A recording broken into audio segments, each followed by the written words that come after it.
In the unexplored northern regions of South Korea, a group of adventurers gathers around a campfire. Lee Cheol, an unsure young man, stands among them, feeling nervous about the expedition ahead. He admits that it's his first time on such an expedition, which causes the older adventurer to warn him about the harsh dangers of the place, especially the strange monsters that inhabit it.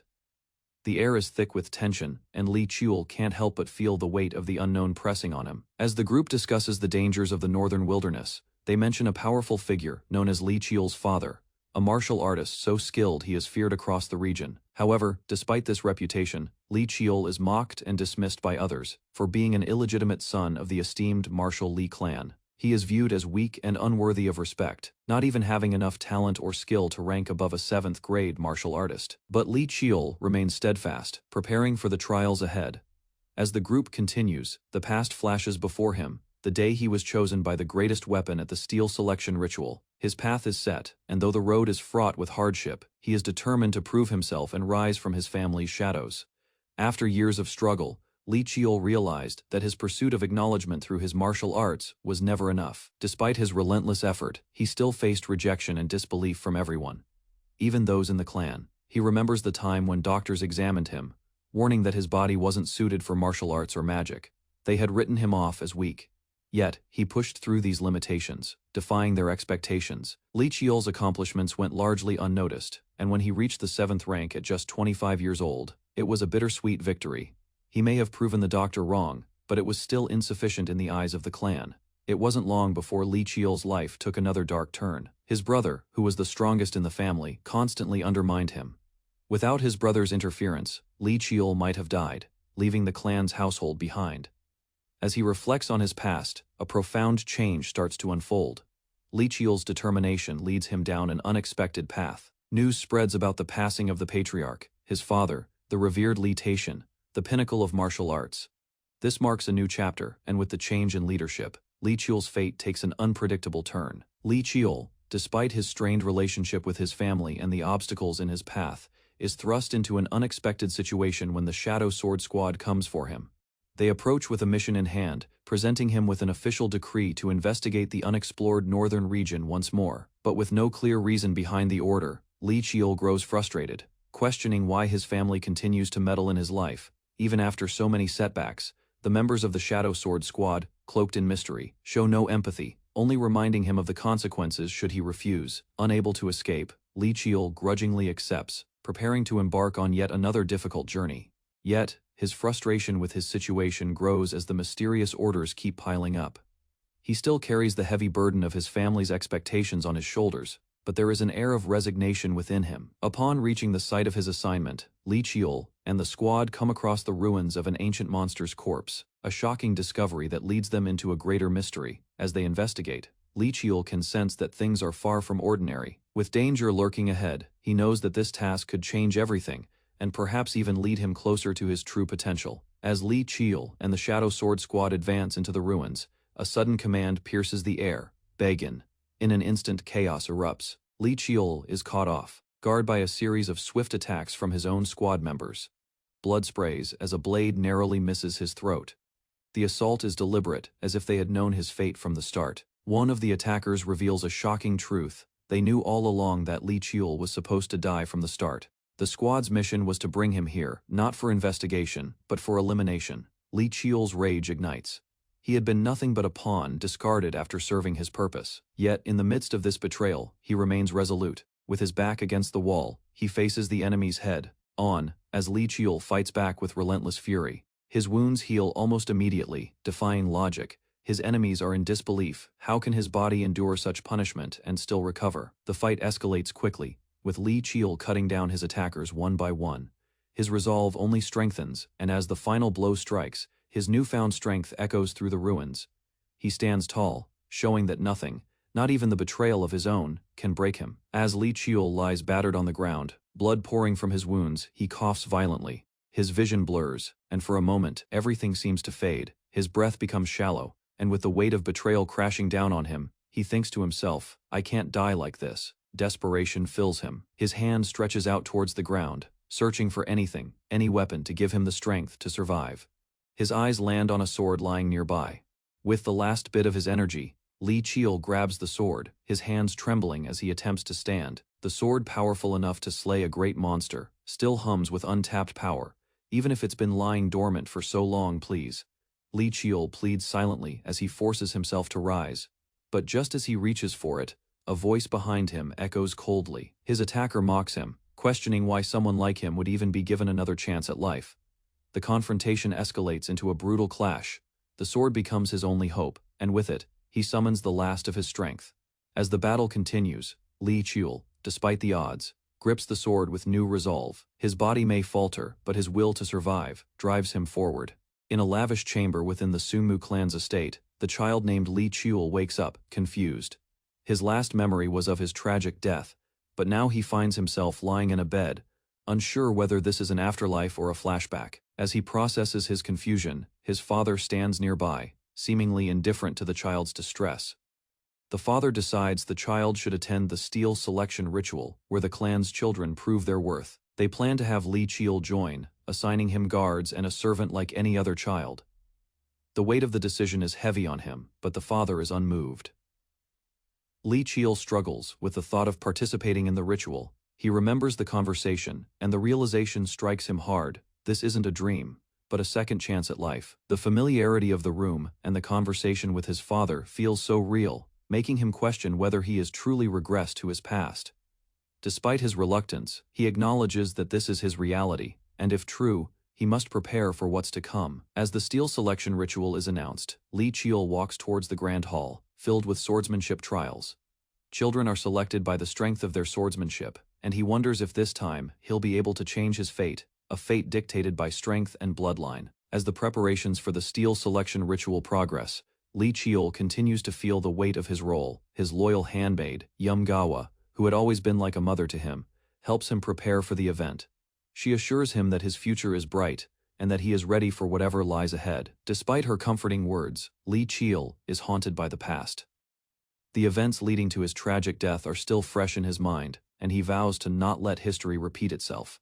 He swears to protect Yumgawa at all costs, as she had always been by his side when no one else was. The day of the ritual arrives, and the atmosphere is tense. The rain pours heavily as Yumgawa rushes to prepare him for the ceremony. She reflects on her deep bond with him, vowing that no harm will come to him while she is around. She stands firm, determined not to let any further pain or betrayal affect Li Qiul. As Li Qiul is led toward the ritual site, the patriarch of the clan watches from afar, silently observing the participants. The crowd cheers, and Li Qiul's heart pounds, as he realizes this is the moment that could change his fate forever. His eyes meet those of the other competitors, including a figure who seems to recognize him, a reminder of how far he's come. The steel selection ritual begins with anticipation filling the air. Li Qiul stands nervously, eyeing the contestants and the grand stage ahead. A respected clan member, Li Gunsong, comments on Li Qiul's youth, intrigued by his unexpected participation in the ritual. The other clan members are equally curious about this unfamiliar child, as he's not from a prominent bloodline. Gunsong, the third child of the martial Li clan, expresses his disbelief, unsure of where Li Qiul had come from and what motivated him to join. The patriarch steps forward, announcing the start of the ritual. The event is filled with tension as the young warriors prepare for the challenging tests ahead. Li Qiul, however, is focused. He is determined not to repeat the mistakes of his previous life. His heart races as he observes the skilled fighters around him, yet he refuses to let doubt cloud his resolve. As the test begins, the ceremony unfolds in dramatic fashion, with swords clashing and techniques on full display. Then, unexpectedly, Li Qiul finds himself face to face with the legendary ivory sword. The sword is famed for its unmatched power, passed down through generations. With an overwhelming surge of energy, Li Qiul activates his weapon, devouring ability, preparing to claim the sword and change the course of his fate forever. After an intense trial, Li Qiul's name is announced as the winner of the steel selection ritual. The crowd erupts in applause, and his father proudly declares that the legendary ivory sword now belongs to him. The atmosphere is filled with excitement, as this marks the beginning of a new chapter for Li Qiul. The patriarch and other clan members express their joy, hailing him as the new talented addition to the family. While Yumgawa watches on with pride, Li Qiul bows, his expression a mix of relief and anticipation for the challenges ahead. As the ritual continues, the next contestant steps forward, but the focus soon shifts to Li Qiul, who is about to face the ultimate test. The patriarch announces that the next ritual will involve Li Qiul. Despite the moment's gravity, Qiul remains steadfast, prepared to rise to the challenge. The whispers among the audience grow louder as they realize the illegitimate child from outside is about to make his mark on the clan. His journey begins to unfold in unexpected ways. In the past, Li Qiul was once chosen by the Clear Echo, a heaven-rank sword that could shift the course of history. Now with his new power and this second chance, Li Qiul clenches his fist and declares that this time he will seize his destiny with determination. The path forward is uncertain, but he is ready to confront whatever lies ahead. In a grand hall filled with prominent figures, murmurs rise as Li Qiul is noticed among the crowd. The whispers are laced with disdain as people point out the illegitimate child of the esteemed Li clan. Many are baffled by his presence, questioning how someone of his status was allowed to partake in such a prestigious event. Among the whispers, a woman observes Li Qiul, noting his calm demeanor but sensing the challenges ahead. Being an outcast, she fears that his journey will not be an easy one. As the crowd continues to gossip, Li Qiul's uncle, a member of the Li family, reflects quietly. He seems resigned to the fact that his nephew's fate is sealed. A hidden son of my brother, a pitiful fate lies ahead for that child, he thinks to himself. He understands the hardships Li Qiul will face but remains distant, as the child's very existence is a reminder of a painful family secret. At the front of the hall, Li Qiul approaches an elderly figure, head elder Li Chuljong, the clan's wise leader. As Li Qiul greets the elder, the conversation takes an unexpected turn. The elder expresses his disbelief at the patriarch's decision to bring this illegitimate child into the selection ritual. The elder's face twists in disdain, but Li Qiul stands unshaken, determined to prove his worth. Suddenly, the air shifts as Li Qiul reacts to a subtle remark from the elder. His expression hardens. The elder, sensing Li Qiul's unwavering resolve, softens momentarily. However, he can't hide the irritation in his eyes. He mutters a final remark. A bastard child, he must know his place. Li Qiul, however, is ready. He clenches his fist, the storm in his heart growing stronger. His journey has only just begun, and no one, not even the elders, can deter him. As Li Qiul stands before the head elder, his anger starts to boil over. The elder's earlier remarks were one insult too many. He clenches his fist, the pressure building up inside him. Just as he's about to snap, an older voice interrupts, commanding him to restrain himself. The elder insists that Li Qiul cannot afford to let his emotions get the better of him, especially not in front of this crowd. But the disdain in the elder's eyes only fuels Li Qiul's frustration. Suddenly, the ground around them seems to tremble as Li Qiul's rage turns into action. A powerful aura erupts around him, and his form begins to glow with an energy no one in the room anticipated. His eyes widen in disbelief as he watches the overwhelming power build up. Even the head elder, who had spent years mastering his own energy, can't hide his shock. How can this be? He mutters, realizing the force that Li Qiul is unleashing. The aura intensifies, spiraling outward in brilliant waves of blue light. Weapons in the surroundings begin to react, swirling towards him, answering the call of his inner strength. Li Qiul watches in awe as the weapons move, seemingly bound to him by an unseen force. He's experiencing this incredible event with his own eyes, yet it still baffles him. What was once unthinkable is now reality. Even legendary weapons seem to be responding to his presence. As the dazzling lights converge into one brilliant burst, it becomes clear.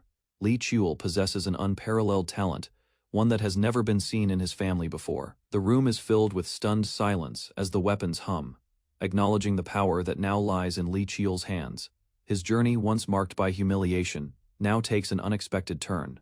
The future is uncertain, but one thing is clear: he is destined for greatness. As the tense silence envelops the arena, the patriarch speaks with a commanding voice.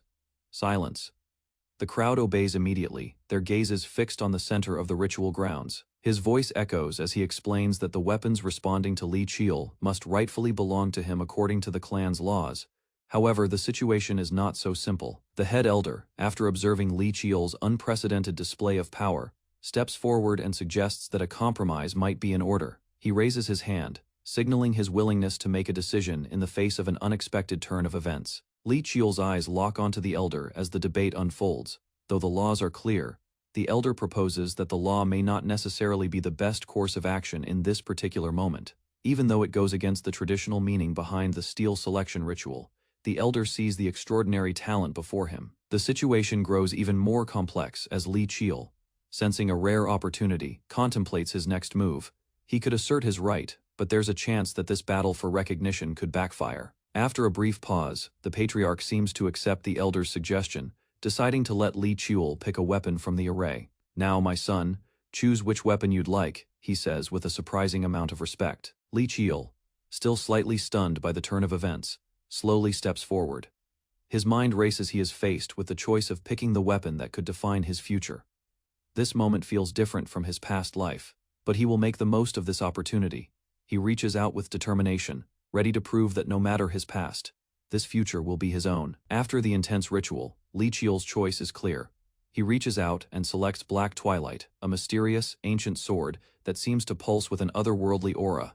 The sword stands as a symbol of both mystery and power, the blade appearing darker than any weapon in the room. The crowd falls silent as he touches it, sensing that this choice could be both a blessing and a curse. As his fingers wrap around the hilt, a sudden surge of power courses through his body, and a glowing light envelopes him. The sword responds, acknowledging its new master. With a single swing, Li Chul feels the potential within the sword, a force so immense that it could change the fate of not only his life, but the entire Li clan. The elder, who had been watching with skeptical eyes, cannot help but express awe. That is the Black Twilight, a weapon lost to the ages, one never intended for any clan member to wield. The shock in his voice is unmistakable. The blade is shrouded in myths, said to be able to tear through reality itself, but not everyone is impressed. A figure watching from afar, a mysterious, cold woman looks at Li Chul with disdain. The illegitimate child has chosen Black Twilight, if it gets in the way. She trails off with a sinister smile. "I'll have no choice but to get rid of it." Her eyes narrow as she watches the unfolding events, her hand gently resting on the arm of the throne where she sits. The look on her face is clear. This young man is an unexpected threat, and one that must be controlled before he grows too powerful. Li Chul's choice has not only set his path on a dangerous course, but also attracted the attention of those who wish to keep their hold on the Li clan and its legacy.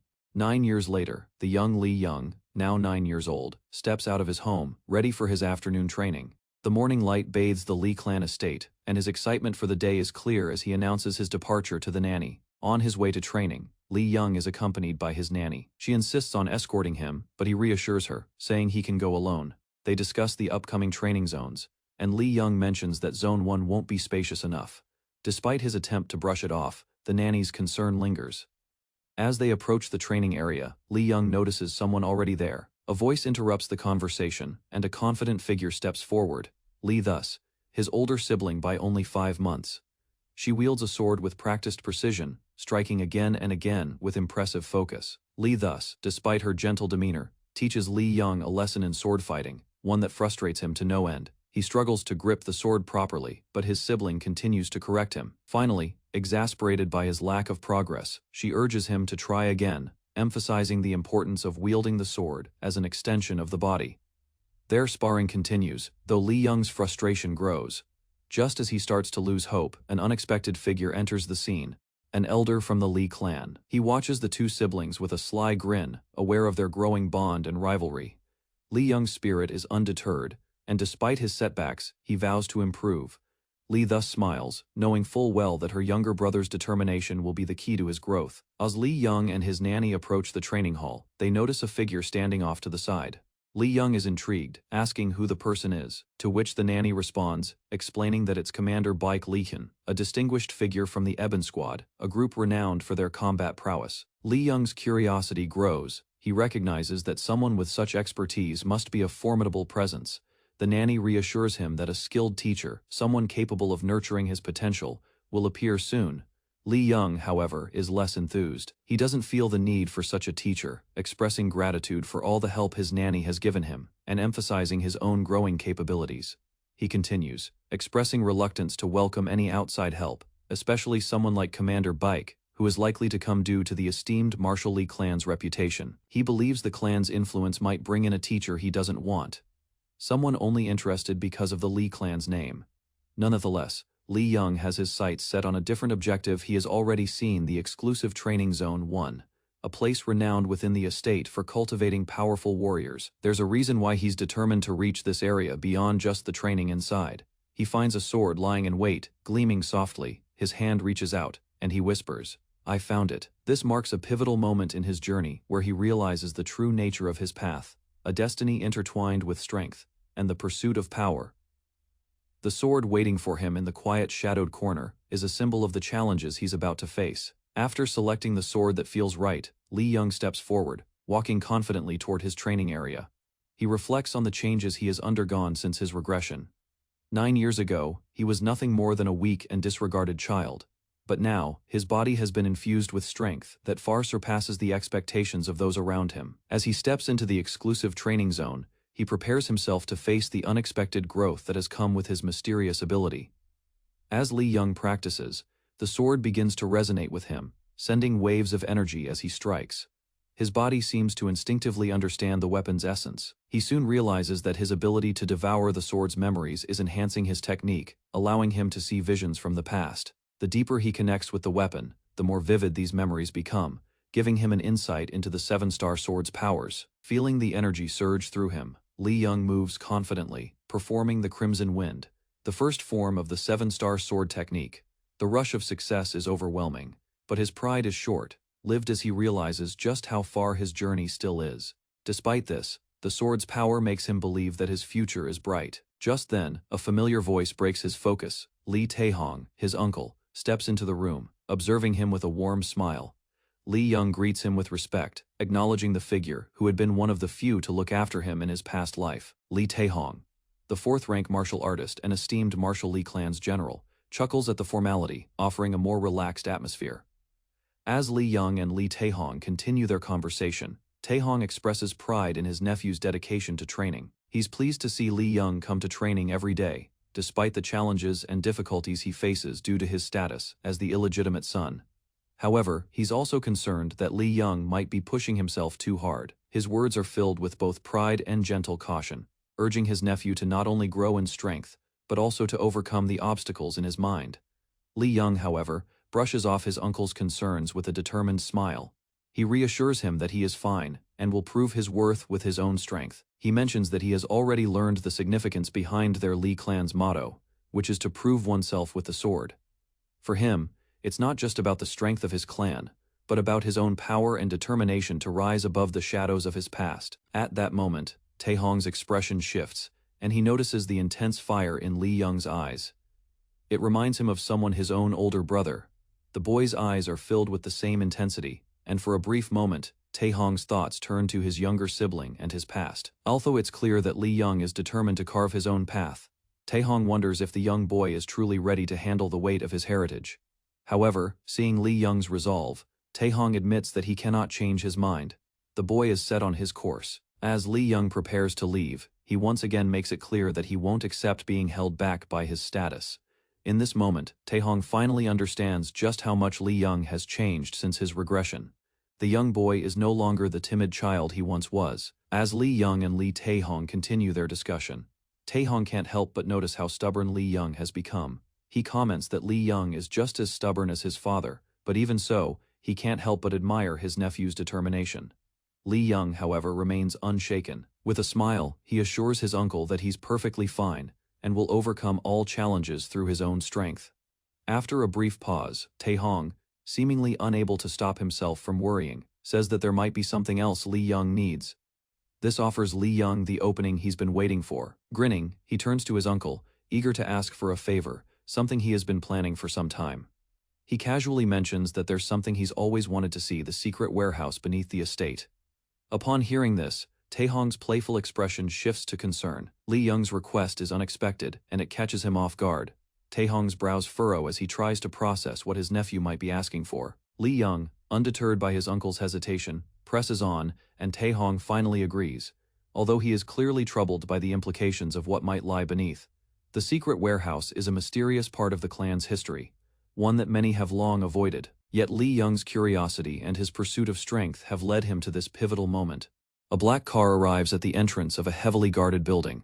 The guard, holding a spear, immediately stops the vehicle and asks the driver to identify themselves.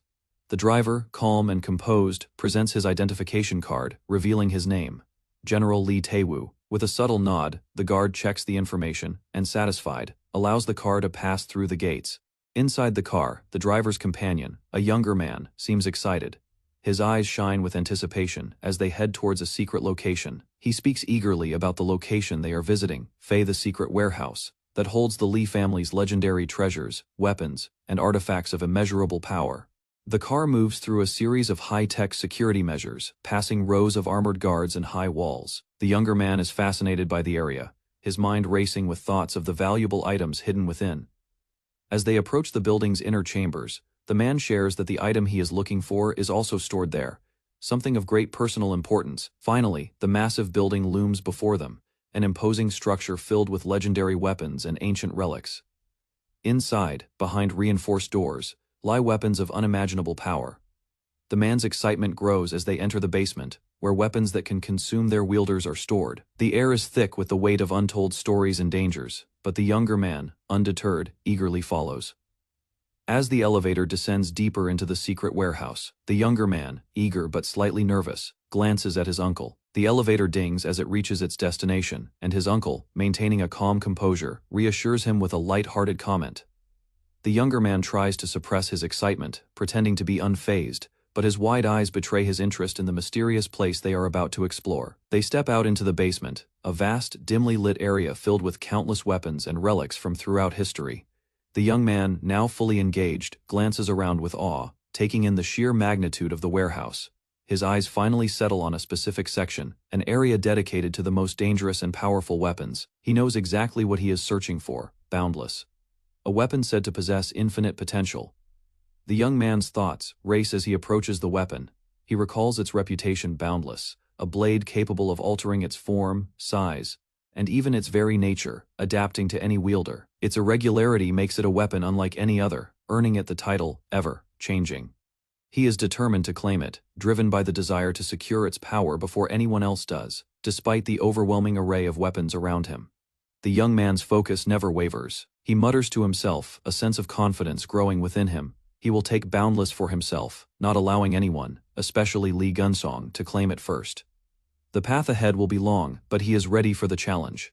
The adventure has just begun.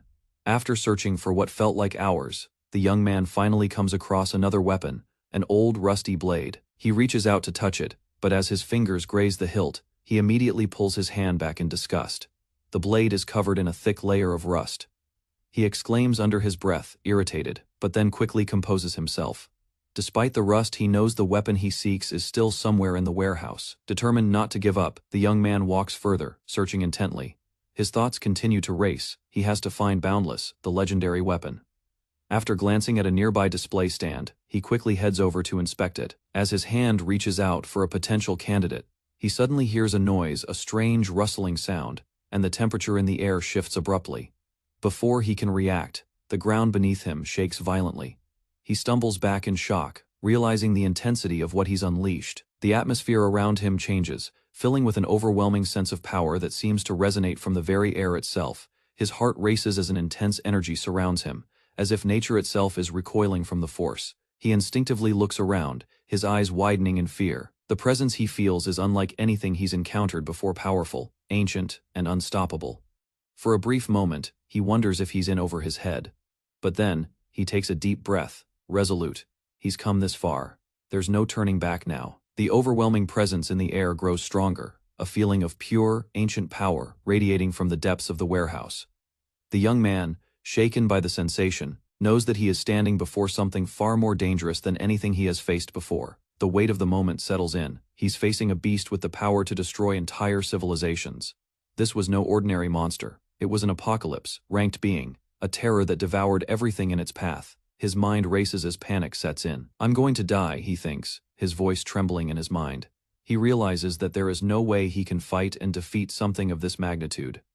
Desperation creeps in, but then, as his thoughts spiral, a shift occurs. His body moves almost on its own, filled with an instinctual need to survive. He has to run. With a burst of adrenaline, he turns and begins to flee, the haunting feeling of the monster looming ever closer. The young man's thoughts blur as the ground beneath him shakes with every step, the shadows around him closing in, like the grasp of some unseen force. His breathing grows heavier as he hears the creature's movements, echoing through the warehouse. Suddenly, there's a presence behind him. He freezes. A figure someone he hasn't noticed before appears in the shadows, standing tall with a fierce energy. The young man's heart skips a beat as he asks aloud, "Who are you?" A voice answers, but it is filled with mystery and danger, its meaning unclear. The young man, gripped by fear and disbelief, hears a voice behind him, cold and emotionless, offering what it deems a merciful death. The figure warns him, saying it will send him away painlessly, but the young man refuses to accept it. Panic fills his mind as his body instinctively reacts to the dire situation. He shouts, "No," but the presence of the monstrous figure looms over him. In a desperate attempt to escape the overwhelming power, he flees, his legs trembling as he sprints through the warehouse. His mind races as he looks for a way out, realizing that the pursuit is inevitable and the monster behind him is relentless. His thoughts flash back to the scene before, the way the atmosphere shifted, how it felt so real, as if the experience was more than just a simple moment. Confusion sets in as he struggles to make sense of everything, still in disbelief. What was that scene just now? He thinks to himself, questioning the reality of what he just experienced. The sensation of danger lingers in the air, as though it was all real. Then, amidst the chaos, something catches his eye, a familiar presence. In an instant, his hand wraps around a weapon, a dagger that feels strangely right. The air around it pulses with power as the weapon responds to his touch, recognizing its new wielder. The young man's heart races. This is boundless. The weapon he's been searching for has chosen him. With a surge of newfound confidence, the young man grips the blade tightly. He mutters under his breath. He has found it, the weapon of unimaginable power that can alter the course of everything. Lee Cheol struggles with his sword technique. Frustrated after another failed attempt, he steps back and sighs, reflecting on the week since acquiring the power of Boundless. But his progress has been slow. Impatient, he mutters to himself, eyeing his sword, hoping for a breakthrough. A burst of energy surrounds his hand, and his sword glows with mysterious light. Confused, Lee Cheol watches the energy swirl but can't comprehend its origin or purpose. He wonders if the strange movement he felt was from the feared split demon, questioning the power he now wields. Despite another attempt, Lee Cheol's movements remain clumsy. Frustrated, he admits to himself that he can't replicate it just yet. With determination, he reminds himself that there's no rush to master this power. A recollection comes to him. He remembers the graceful movements of the figure. His focus sharpens as he grasps his sword tightly. He steadies his breath, determined to improve. After more practice, Lee Cheol finally masters the technique, his movements graceful and precise. The ground shakes as his sword releases a burst of energy, signaling his progress. A confident smile appears on his face, realizing that his journey has only just begun. Lee Cheol stands, surveying the damage around him after his practice. He feels confident, believing he's finally getting the hang of his training. His expression shows determination, but his thoughts shift to the problem at hand, how to fully utilize mana. He sighs, realizing there's still much work to do. He's not ready to give up yet. Lee Cheol attempts again, focusing on his mana control, but the glowing image of a spectral figure appears behind him. The ghostly figure vanishes as Lee Cheol's frustration grows, feeling he's missing something critical. Undeterred, he resolves to try once more, refusing to give in to his failures. While practicing with his sword, a figure suddenly interrupts. The mysterious figure, with long hair, watches closely. Lee Cheol stares back, unsure of who this person is. The woman asks about his origins, intrigued by his abilities. Lee Cheol realizes she must be from the Lee clan. She laughs, saying she doesn't get out much. Clearly amused, the woman introduces herself as Young. Lee Cheol senses something different about her. An older man watches them, hinting this meeting is no accident. Young looks at Lee Cheol and remarks that he seems quite fragile. Lee Cheol, annoyed, wonders why she doesn't consider the possibility that she is just incredibly strong.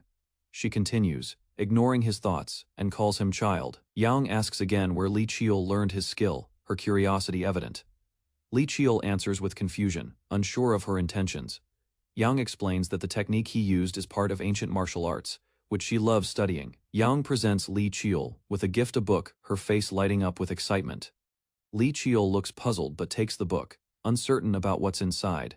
He's surprised to see it as a guide to mana techniques, his interest piqued by the mysterious gift. Lee Cheol examines the text closely, commenting that it's hard to read the handwriting. Despite the difficulty, he recognizes it as a mana technique, one that piques his curiosity even more. Yang explains that these are ancient techniques, far beyond modern mana systems. Yang goes on to explain how ancient mana techniques utilized mana paths instead of the circles used today. She questions if it's right to dismiss these older methods as obsolete. Lee Cheol, deep in thought, wonders if the old techniques might have been more powerful than the current ones. Lee Cheol listens intently as Young explains the difference between modern and ancient mana techniques. particularly how few have mastered the latter. Yang continues, explaining the difficulty of the boundless mana technique, which requires mana to spread across the body. Li Qiul, still in disbelief, stops her, exclaiming, "Wait, Aunt." Yang shows Li Qiul how mana can flow along pathways that do not return to the mana circle. Li Qiul's eyes widen as he realizes the true nature of this technique. He finally exclaims that this technique will indeed work, excitement flashing across his face. Li Qiul channels the mana, unleashing an explosion of energy. The room shakes as the power surges, leaving a stunned expression on Li Qiul's face. He confidently declares, "I did it." Yang is equally surprised by the outcome, asking how he managed such a feat. Li Qiul simply responds with a shrug, "I just did it." Yang is baffled by his casual answer, and demands to know how he did it. Li Qiul responds with humor, joking about how his methods are secret. Yang looks frustrated, but insists that Li Qiul reveal how he succeeded.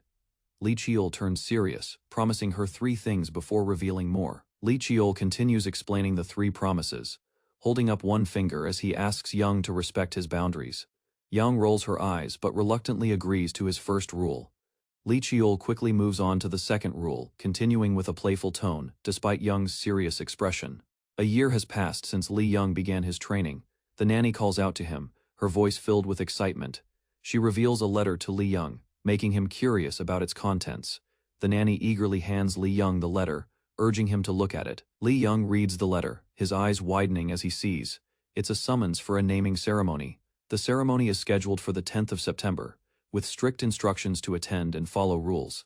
Li Yang wonders why his father isn't home to handle this important matter. Suddenly, flames erupt from his chest, catching him off guard. The fire intensifies, signaling that the ceremony is far more significant than he expected. At the ceremony, Li Yang reflects on his progress in mastering mana techniques. He recalls his aunt's teachings about combining mana paths. The ceremony feels like the beginning of something much larger. Li Yang explains to someone how he's learned to use mana effectively. He reassures them, though uncertainty lingers in his mind. As the ceremony looms, Li Yang prepares for the challenges ahead.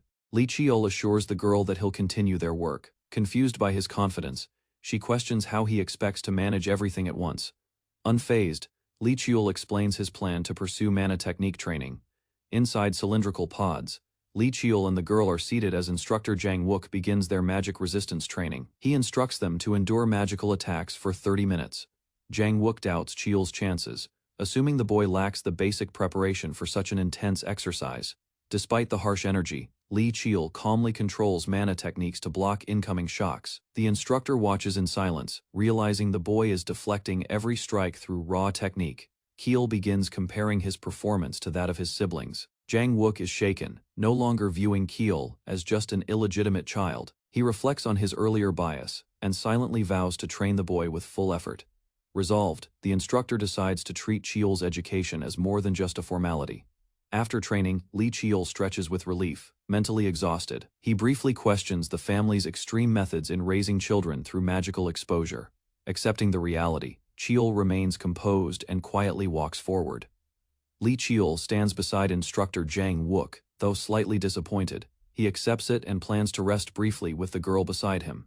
Suddenly, a magical impact hits them as Qiul turns. Li Hwa steps forward and demands a conversation. Qiul questions her sudden approach, sensing hostility in her posture. She declares her legitimacy and superiority, emphasizing her age and bloodline over him. Uninterested, Qiul walks away, expressing he has no time for useless talk. Li Hwa becomes enraged, powering mana to force him to respond. He considers ignoring her but notices her serious intent, and prepares to react. Qiul stops her attack with firm resistance and counters her emotional outburst. He warns her not to cry, like a child, and mocks her immaturity. After shrugging her off, he walks away while she trembles in frustration. Li Hwa accuses him of ruining her life and drawing constant comparisons. She vents her anger, blaming him for making her seem inadequate, despite her hard efforts. Qiul answers bluntly, saying her failure to keep up is her own problem, not his. Li Qiul tells Li Hwa to surpass him if she wants acknowledgement. He adds that, only through results can one demand apologies. Frustrated, Li Hwa swears to outperform him at the naming ceremony and demands he remember her words. At the Section 7 training hall, reserved only for direct bloodlines, servants bow and greet the new arrival, showing deference and tension. Baekwayan, the clan's matron, enters with authority. She orders the others to leave, requesting a private moment with her daughter. From afar, Lee Hwa trains intensely, unaware of her mother's presence approaching. Startled, she turns as Bai Kuei-in addresses her directly, questioning her behavior.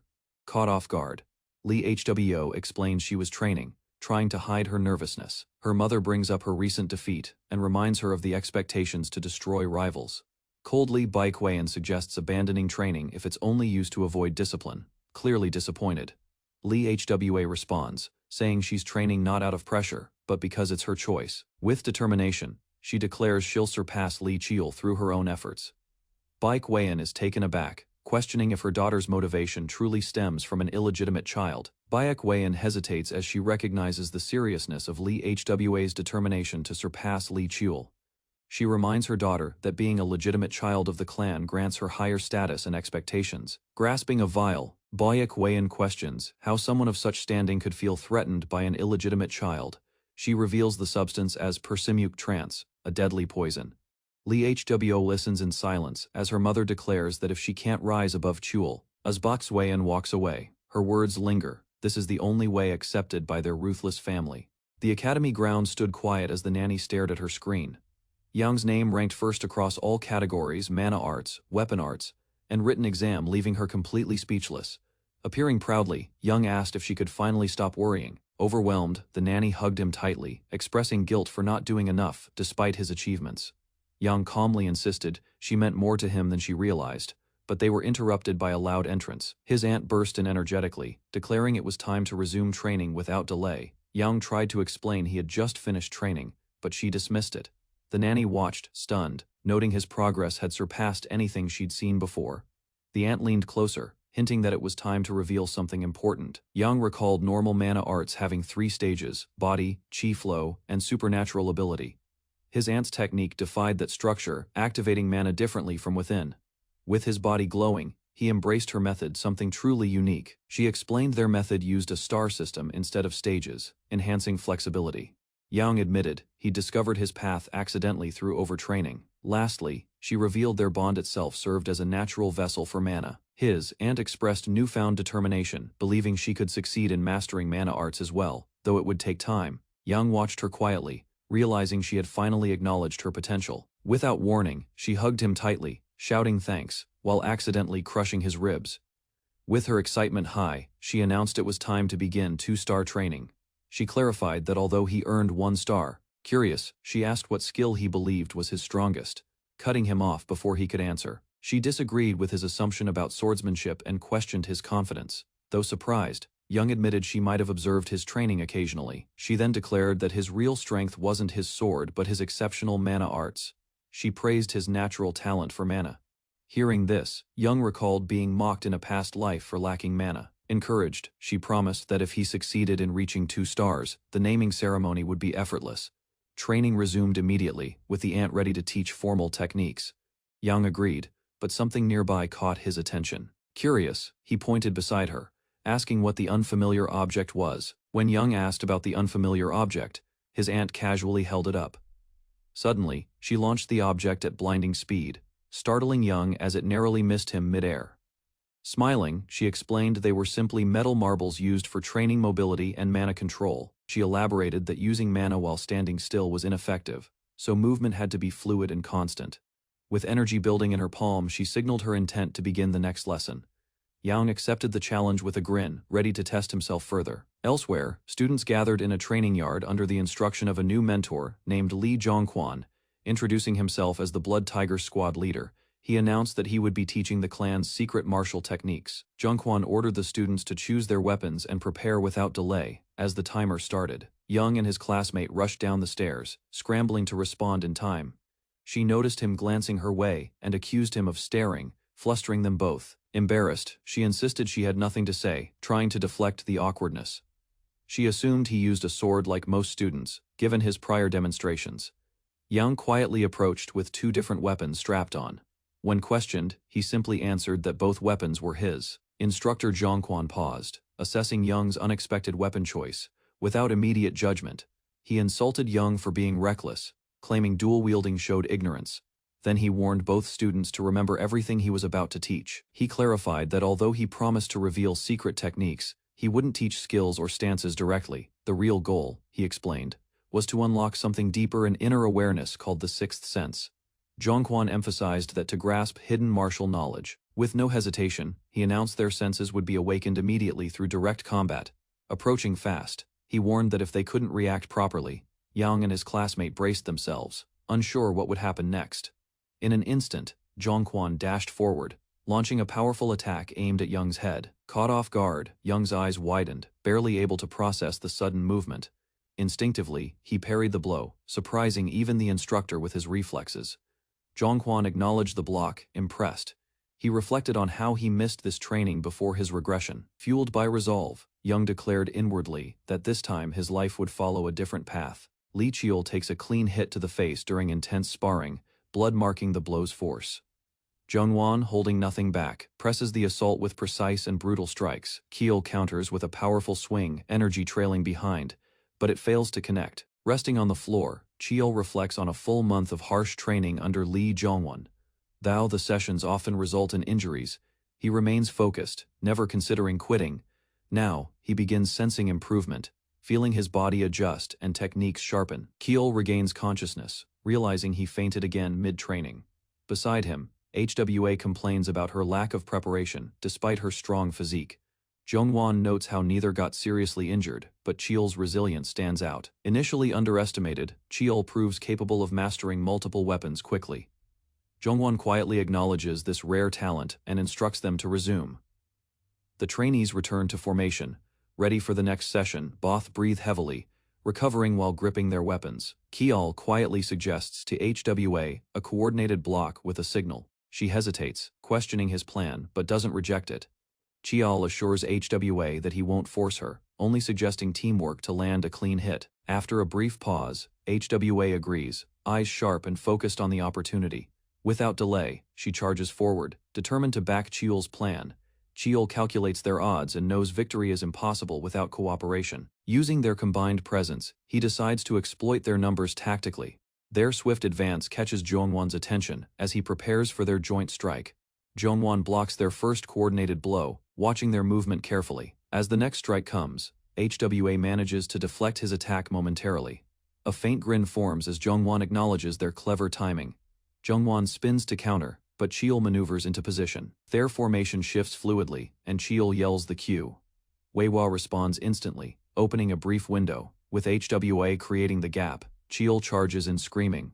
Zhongwan parries again, but this time, Qiul stays upright. He lowers his stance, channeling energy into his sword for one focused strike. Qiul channels the skill Split Demon, his ultimate move acquired from a weapon's memory. He leaps forward with full force, energy exploding around his blade. Zhongwan's eyes widen as he senses the incoming strike's intensity. Their weapons clash violently, releasing a shockwave across the hall. Despite the attack's force, Zhongwan keeps control and throws Qiul off balance. Qiul smirks, believing he finally pushed his instructor back. Suddenly, Zhongwan catches Qiul's sword hand effortlessly. Before Qiul reacts, he's struck brutally in the chest. Blood flies as Qiul is launched across the room, overwhelmed by power. Zhongwan stands over the broken floor where Qiul landed. He announces the 37th day of training and congratulates him on his 65th defeat. Though HWA complains, Zhongwan calmly ends the session, noting their long road ahead. Hwa yells at Qiul for the failed plan, frustrated and bruised. Qiul thinks back, realizing he used mana unintentionally during the strike. Zhongwan, quietly impressed, notes Qiul's combat sense, and predicts the boy may become feared in the household one day. On the 47th day, HWA awakened her sixth sense, marking the end of their training under Li Zhongwan. Qiul spent his time recovering and reviewing everything he had learned. Unexpectedly, his eldest brother Li Myeongjong appeared before him, known as the Twin Star. Myeongjong was admired and feared for his magical and martial talent. To Qiul, however, he was simply an older brother he had never met. They sat together, Myeongjong expressing regret for their distant relationship. Myeongjong noted Qiul's recognition and was surprised at his awareness. Qiul responded respectfully, stating he couldn't forget the face of his brother despite being a half-sibling. Myeongjong warmly rejected the term, considering him a full brother regardless of lineage. Their conversation turned casual, both becoming more relaxed as they shared tea. Myongjung then revealed a gift from France, an elixir called nectar. He believed Kiel would benefit more from it than he would. Kiel was shocked by the rare medicine and thanked his brother sincerely. Myongyung observed Kiel's humble reaction and said he seemed different. Kiel, puzzled, asked what he meant, curious about the remark. Myongyung admits that every sibling he met viewed him as a rival, making Kiel's approach feel unusual. Kiel corrects him, saying he also sees him as a rival, not just a brother. With determination, Kiel asks not to be underestimated just because of his age. He jokes that one day he might surpass Myongyung and become his biggest challenge, laughing. Myongyung accepts the idea, looking forward to that future rivalry. Kiel silently promises to protect his eldest brother, cherishing his genuine kindness. Several days later, the ship carrying the candidates cut through the waves toward the island, selected for the second trial. On board, the atmosphere grew tense as they neared their destination, where ancient traditions shaped the path to adulthood. The red and blue island came into view, its sky colored mysteriously due to rare minerals and dense magic in the air. The instructor explained that both candidates must survive on the island for 3 weeks without external help. He handed out tracking devices, emphasizing they must wear them. After 3 weeks, the trial chamber would open for 2 days to complete the final step. Once ashore, the two stood quietly, the boat having departed, leaving them fully isolated. The boy finally spoke, pointing out she'd tried speaking to him. Embarrassed, she admitted it, surprised he had noticed all along. He encouraged her to share it now, saying he would listen. She hesitated, clutching something tightly before stepping forward. Without a word, she prepared herself, eyes fixed on him. As he asked what was wrong, she revealed a vial from her coat. Swiftly she held it up, its contents clear and faintly glowing. She declared, "This is poison. Its name is dreamlike trance," she explained. The poison only affected children under 15 and would evaporate 5 minutes after air exposure. Its effect was dangerous, disrupting mana flow permanently if consumed. When he asked who gave it to her, she refused to answer and hid the vial. Without warning, she threw the vial into the ocean, erasing the only evidence. He stared in shock as she firmly declared her intention to win without using poison. She stood tall, vowing to defeat him through effort and not deceit. He acknowledged her resolve and urged her to approach the test seriously. She replied she had already decided to do her best, even before he spoke. Both shared a smile, mutual determination forming between them. Before parting ways, she reminded him to challenge the center after 3 days of survival. While walking off, she admitted concern for his safety, hoping he'd endure. He watched silently as she disappeared into the distance, her words still lingering. Standing alone, he confirmed she had left. He recalled his own goal wasn't the outskirts but the island's center. With resolve, he clenched his fists and began his journey forward. Observers watched the girl's progress with approval. Impressed, she completed the first hunting task earlier than expected. Her success was shown through surveillance, defeated animals, movement tracking. Though inexperienced, her results were exceptional. A senior noted her progress had exceeded expectations in just 47 days. He recalled she wasn't originally this capable, though talented. Someone had pushed her to grow much faster than predicted. Attention then shifted to the boy, Li Young, as his name was mentioned aloud. The elders commented that he seemed to be wandering, searching for a place to hide. Mockingly, they labeled him a coward, unworthy of his lineage in the martial Li clan. Another elder interrupted, insisting that seeking a safe location was a strategic move. He argued that judgment was clouded by comparing him unfairly to the girl's performance. The room fell quiet, yet the mood remained tense from rising expectations and rivalry. A separate voice whispered that being normal in their elite clan was treated as disgrace. The elder agreed, laughing bitterly at the idea of an average Li clan member. Tension rose as someone clenched their fist, stung by the harsh judgment. One elder quietly questioned how far the clan had fallen to mock a child, based on lineage alone. He wondered if it had always been this way, hidden beneath tradition. Still, his thoughts turned to Li Young's intentions for heading straight toward the island's center. Other elders grew curious, shifting uncomfortably in their seats as they observed. Their eyes followed Young, who descended into a pit, declaring the place sufficient. He lit a fire and began preparations, hiding supplies carefully from view. From above, the elders acknowledged his stealth and concealment skills as unusually advanced. Suddenly, one elder's expression changed as he noticed Young removing his tracker. Young knelt behind a large leaf, disappearing from visual and magical surveillance. Confusion spread among observers when his signal vanished from their monitors. A smirk formed on one elder's face, realizing what Young was doing. Others laughed, calling his unpredictability typical of him. In his hiding spot, Young whispered that there was no need to reveal everything. With a grin, he summoned energy, announcing he could now wield the boundless.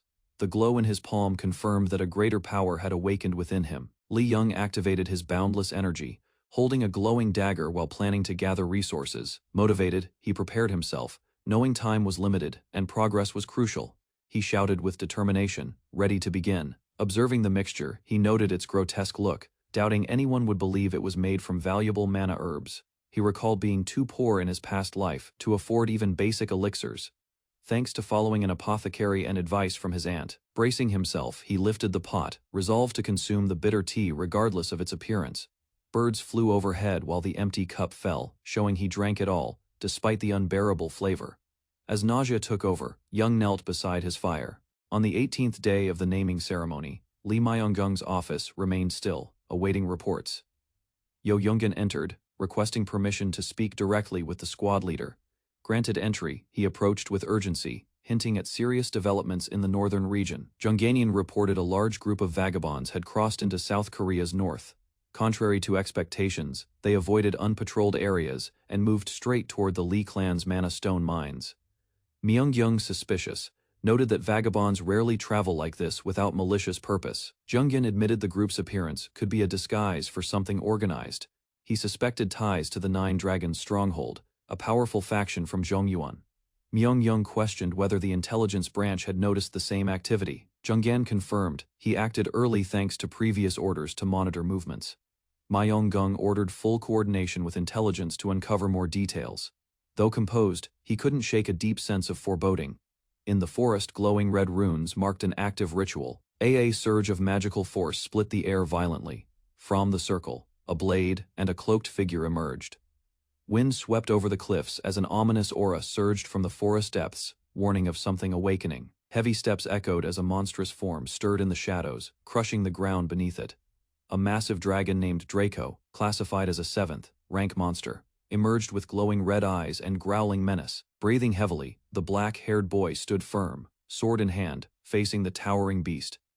Draco charged without hesitation, unleashing a wave of overwhelming force.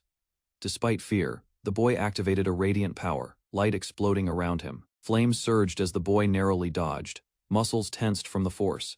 Lightning surged around his sword as he charged back in with renewed speed. He darted forward, closing distance fast, focused solely on the monster's heart. Yelling with all his strength, he released his signature technique Split Demon directly at Draco. Crackling energy engulfed the dragon as the attack landed with blinding impact. From the aftermath, the boy observed, gripping his sword tightly, breath steadying. He admitted dragons held unmatched strength and recalled nearly being defeated earlier. Reflecting on how far he had come, he remained determined not to waste the moment. With purpose in his eyes, he stepped forward ready to fulfill his true goal. Hearing something again, the boy paused and scanned the woods with cautious eyes. He crouched silently, moving toward the sound while staying concealed in the undergrowth. Through the foliage, he confirmed movement and tightened his grip on the sword. A group of aggressive lizardmen appeared, snarling as they roamed far from their usual territory. He realized weaker monsters, normally found on the outskirts, were now active deep in the island.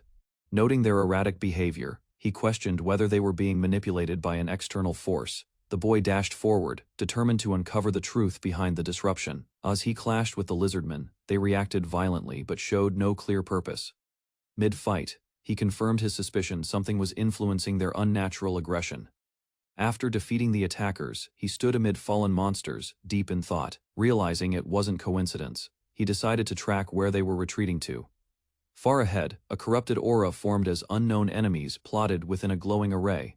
Hidden in the trees, an enemy observed the boy's movements with curiosity. Amused by his strength, they questioned how someone so young could fight alone. Despite the boy's skills, they dismissed him, believing he was still just a child. Trainer Nishiyama Shugo smugly predicted the boy would walk into his trap without question. He expressed confidence, convinced plan would be enough to handle the situation. From the trees, the boy realized the setup was intentional and suspected the trainer's ability to control monsters. Confused by the trainer's presence, he questioned how an outsider got onto the island. The answer became clear when he discovered a glowing teleportation spell embedded in the area. Realization struck this spell could only have been created by someone from the Lee clan itself. He considered warning the higher-ups, but hesitated, fearing it would be too late by then. knowing he might lose the chance to uncover the truth. He discarded the idea of waiting. Activating stealth arts, he vanished from sight, choosing to act immediately and alone. Moving silently, he advanced quickly, hiding his presence and locking on to his target. He closed the distance with precision, narrowing in on the unaware trainer below. Determined, he prepared to strike first and end the threat by himself. Lucia narrowly dodged a strike meant for her, ducking low as energy exploded above her head. Li Chechen suddenly closed the distance, his blade roaring with power as he charged from behind. His opponent, calmly holding a bird, was caught off guard by Li Chen's silent approach. The man realized too late that Li Qian had used a downforce redirection skill. Sliding forward, Li Qian struck with controlled momentum, creating a shockwave across the ground. Standing firm, he provoked his opponent with sharp words, questioning the man's strength and technique. Angered, the enemy ordered his summoned creatures to charge toward Li Qian. In response, Li Qian activated 7-star sword, entering its precise third form. A massive arc of blue energy cut through the enemies, wiping them out instantly. Suddenly, chains erupted around Li Qian, binding his limbs mid-attack. Unable to move, he felt his body freeze under the spell's pressure. The enemy laughed triumphantly, revealing it was a trap from the beginning. Mana, sealing chains burned around Li Qian, draining his power and blocking flow. While monsters approached, he stood still, unable to react with mana. Even so, Li Qian's eyes lit with defiance as he prepared to act. Li Qian redirected energy through his inner pathways, bypassing the mana, blocking chains. A burst of force exploded from his body, shattering the bindings in an instant. The enemy fled into the forest, startled by Li Qian's sudden recovery. Chechen emerged with steady steps, mocking the opponent's failed escape attempt. Stunned by his reappearance, the enemy questioned how he broke free so easily. Chechen refused to explain and revealed reinforcements had been alerted, urging surrender. Ignoring the warning, the enemy declared his intent to kill and regain his freedom. Li Chechen was confused by the sudden outburst and tried to respond. A massive blow struck him from above, launching him backward into the trees. An enormous energy beam split the forest, trees falling from the force. Qian crashed into the dirt, wounded and stunned from the impact. His opponent stood above, questioning if that power came from something greater. Suddenly, the sky split open as a monstrous creature descended with violent force. Both fighters recognized it as the Red Jade Beast, a forbidden guardian sealed long ago. The man smirked, declaring Chechen too weak to handle what had now been unleashed. The enemy launched talismans at Li Qian, trying to seal him again by force. Chechen crouched as they landed, resisting the spiritual pressure radiating around him. Realizing the beast lacked control, he decided to aim for the summoner instead. In his hand, Chechen held a forbidden pill crafted to boost mana beyond natural limits. Though dangerous, he swallowed it, knowing it was his only chance to face the mountain beast. As his veins lit up, energy surged violently, marking the activation of the mana booster. Power rushed through him, and Qian calmed himself before initiating one final move. He gripped his sword tightly, channeling energy into the blade without hesitation. With resolve, he activated the Forbidden Heaven, defying technique his aunt had warned about. Blue energy erupted as Li Qian moved faster than before, breaking the ground with every step. He ascended through the air, aiming his sword at the summoner from above. Momentum carried him in a flash toward his target, the beast just behind. Despite the impact, the beast endured the attack with barely a scratch. Chechen readied another strike, refusing to back down after his first attempt failed. From above, the Red Jade Beast responded, its aura shifting into a darker, more dangerous form. Li Qian recognized the rising pressure as the Turtle Head Mountain's cry of fear. Dark waves of mana froze his body mid-air, preventing him from closing in. He gritted his teeth, realizing escape was impossible while trapped in the beast's aura. Suddenly, a familiar dark energy awakened within his chest, resonating against the fear. That power countered the paralysis, allowing Qian to regain movement and focus. He rushed forward, sword in hand, aiming to strike while his body endured the strain. Activating Boundless Thrust technique, Qian gathered all remaining energy into his core. With a cry, he unleashed Split Demon, targeting the beast's core with everything he had. The beam pierced the sky, pushing the creature back, but not yet destroying it. Though exhausted and injured, Qian forced himself upright, blood at his lips.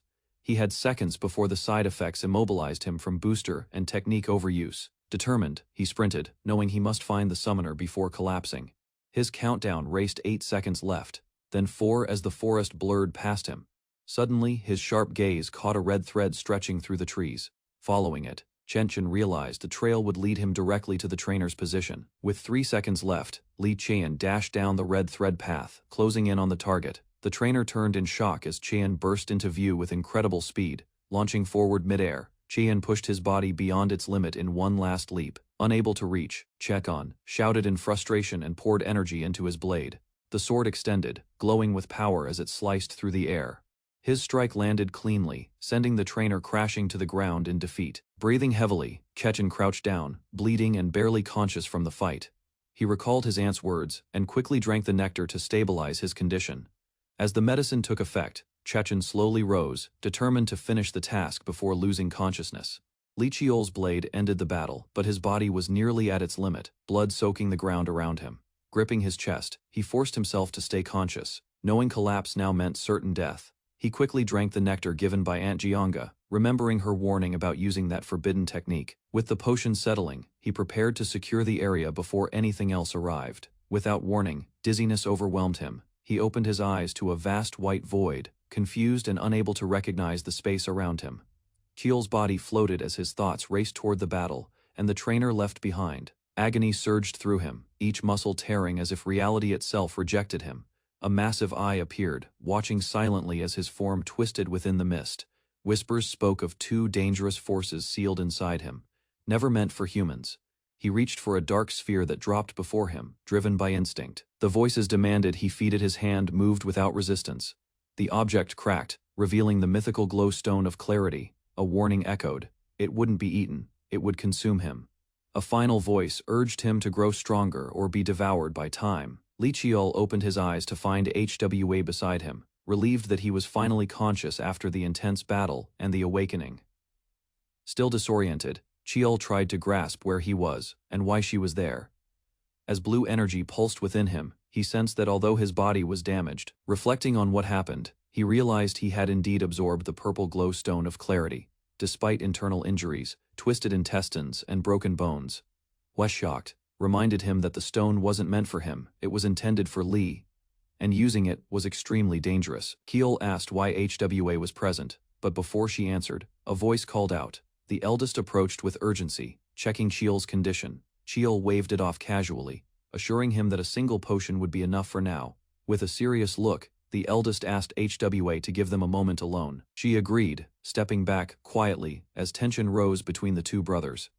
He confessed that had Qiol died, he would have destroyed everyone involved without hesitation. Looking over the distant academy, he admitted Qiol's courage was admirable but hard to accept as his brother. Qiol explained he hadn't expected the situation to escalate and would have waited had he known.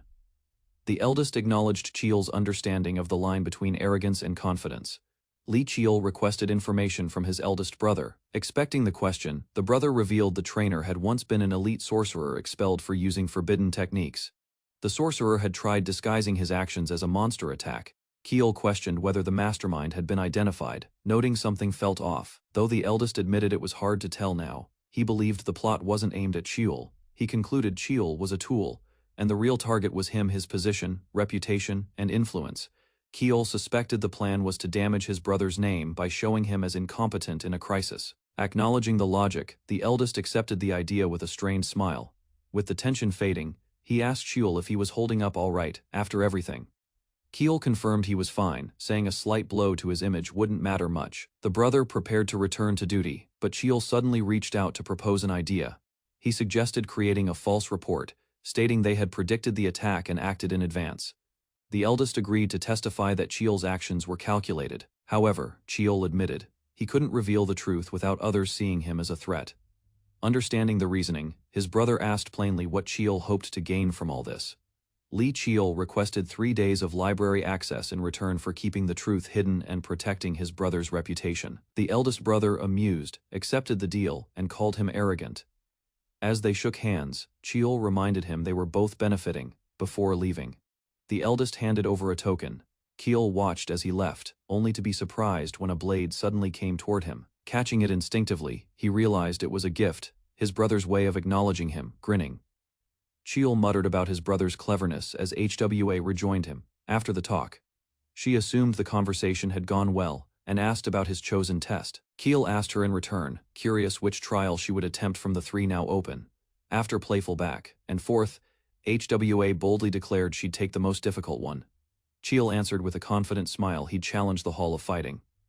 Hwa was surprised, realizing the test wasn't even listed clearly. Another boy overheard and scoffed, disappointed. Kiel reflected silently, knowing many misunderstood that challenge wasn't tied to location. Despite assumptions, he accepted the doubt and walked away.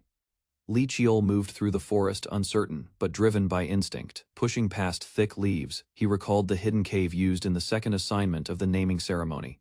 At last, he found it, the concealed entrance to the Hall of Fighting. Lighting a torch, he stepped inside, illuminating the dark tunnel carved into the mountain. He paused before a wall, noting its ordinary appearance but sensing something more behind it. Drawing his blade, Chiel prepared to test the barrier, trusting his instincts completely. With a powerful strike, energy exploded outward. Dust and debris fell, revealing a hidden path concealed behind layers of solid rock. A smile spread across his face. He had found it at last, the path he had chosen with full resolve. Li Chiol slices his palm with a blade, offering blood to activate his hidden power. Glowing energy surges around his hand, responding instantly to the blood's presence. He slams his palm forward, releasing a powerful blue beam that tears through the stone wall. Dust rains down as the structure begins to collapse under the energy's impact. Large gates creak open, revealing a cold, torch-lit chamber within. He steps inside, blood dripping steadily onto the floor beneath him.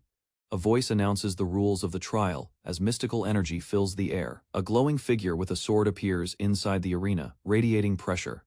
Li Chiol prepares his stance. Recognizing the duel has already begun, charging forward, he shouts and swings his sword with full force.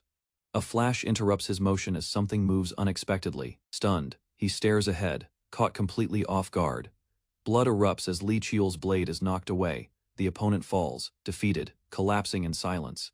Gasping, Li Chiol clutches his neck, confused by the sudden outcome. Li Chiol questions if he was just beheaded, still gripping his neck in disbelief. Realization dawns, it's an illusion. Li Chiol slices his palm with a blade, offering blood to activate his hidden power. Glowing energy surges around his hand, responding instantly to the blood's presence. He slams his palm forward, releasing a powerful blue beam that tears through the stone wall. Dust rains down as the structure begins to collapse under the energy's impact. Large gates creak open, revealing a cold, torch-lit chamber within. He steps inside, blood dripping steadily onto the floor beneath him. A voice announces the rules of the trial as mystical energy fills the air. A glowing figure with a sword appears inside the arena, radiating pressure. Li Chiol prepares his stance. Recognizing the duel has already begun, charging forward, he shouts and swings his sword with full force. A flash interrupts his motion as something moves unexpectedly. Stunned, he stares ahead, caught completely off guard. Blood erupts as Li Chiol's blade is knocked away. The opponent falls, defeated, collapsing in silence. Gasping, Li Chiol clutches his neck, confused by the sudden outcome. Li Chiol questions if he was just beheaded, still gripping his neck in disbelief. Realization dawns, it's an illusion. Death inside the Hall of Fighting isn't permanent, but the pain feels real. He steadies himself, acknowledging the mental toll but refusing to be shaken. Across the room, the illusion stands ready, silently provoking thought. Chiol considers the possibility that even unused power can manifest through the illusion. Understanding that the hall reflects his hidden potential, he regrets not reading the attack earlier. He charges again, determined to correct his mistakes and improve. But in the third attempt, his stomach is pierced before he reacts. During the fifth, even after blocking the sword, he is strangled to death. By the 10th trial, he is killed again. Failures mount 13th, 18th, 20th, all ending in defeat. Finally, after countless retries, he lands a clean strike with refined technique. On his 75th or possibly 80th attempt, Chiel senses progress.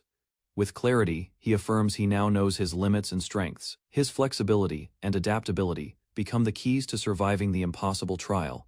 Li Chiel grips his blade with purpose, prepared to exceed his past limits. Without hesitation, he lunges forward, body in perfect coordination with his momentum. He meets the illusion mid-air, recognizing the moment as his final breakthrough. Sparks fly as swords clash.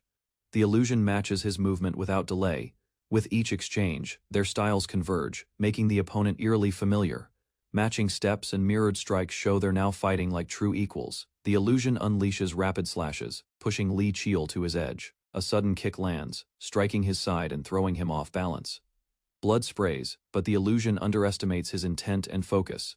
Li Chiel counters, revealing he left an opening to bait his enemy. He activates a powerful technique, Split Demon, shattering the illusion's guard.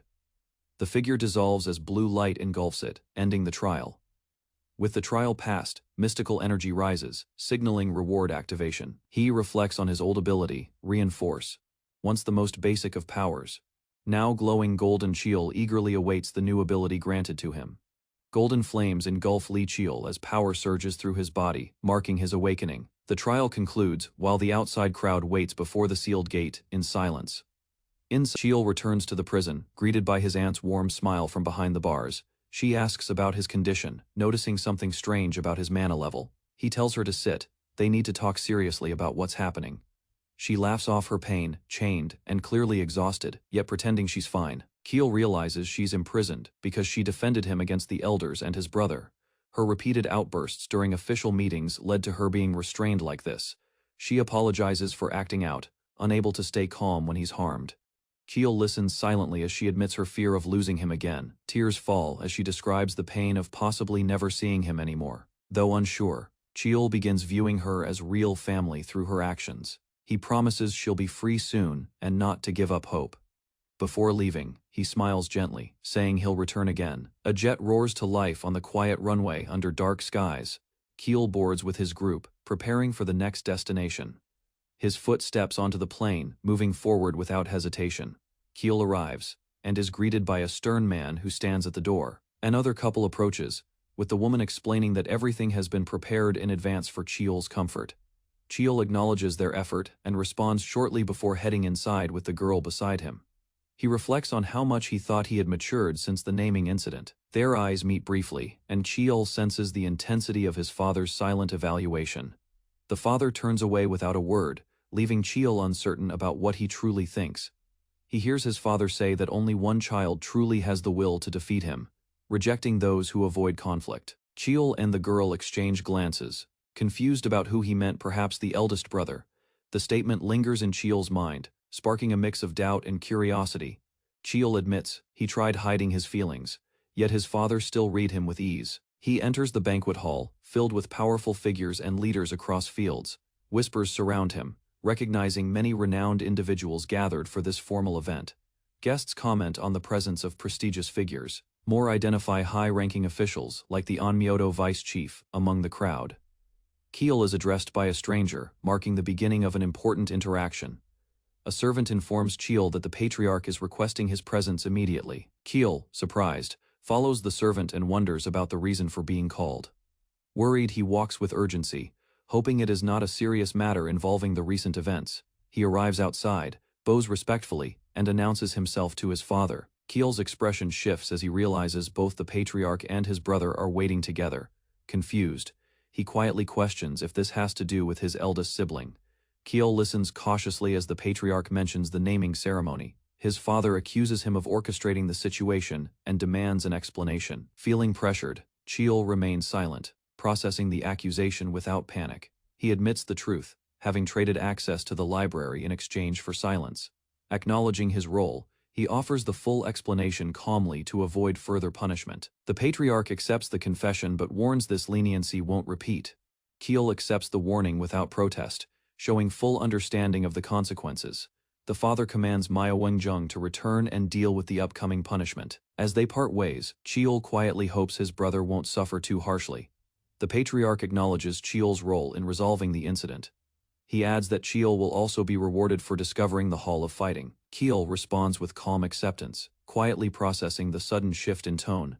The patriarch addresses the crowd, expressing gratitude and explaining the banquet honors two children. As applause follows, he announces the start of the naming ceremony for the selected family members. He calls the eighth child, HWA, to step forward and receive her name. Hwa is praised for being chosen by the Holy Sword, destined to lead others. The name, Seo-hyun, is granted, reflecting hope for her path as a light bearer. With joy, she thanks the patriarch, honored by the recognition and acceptance.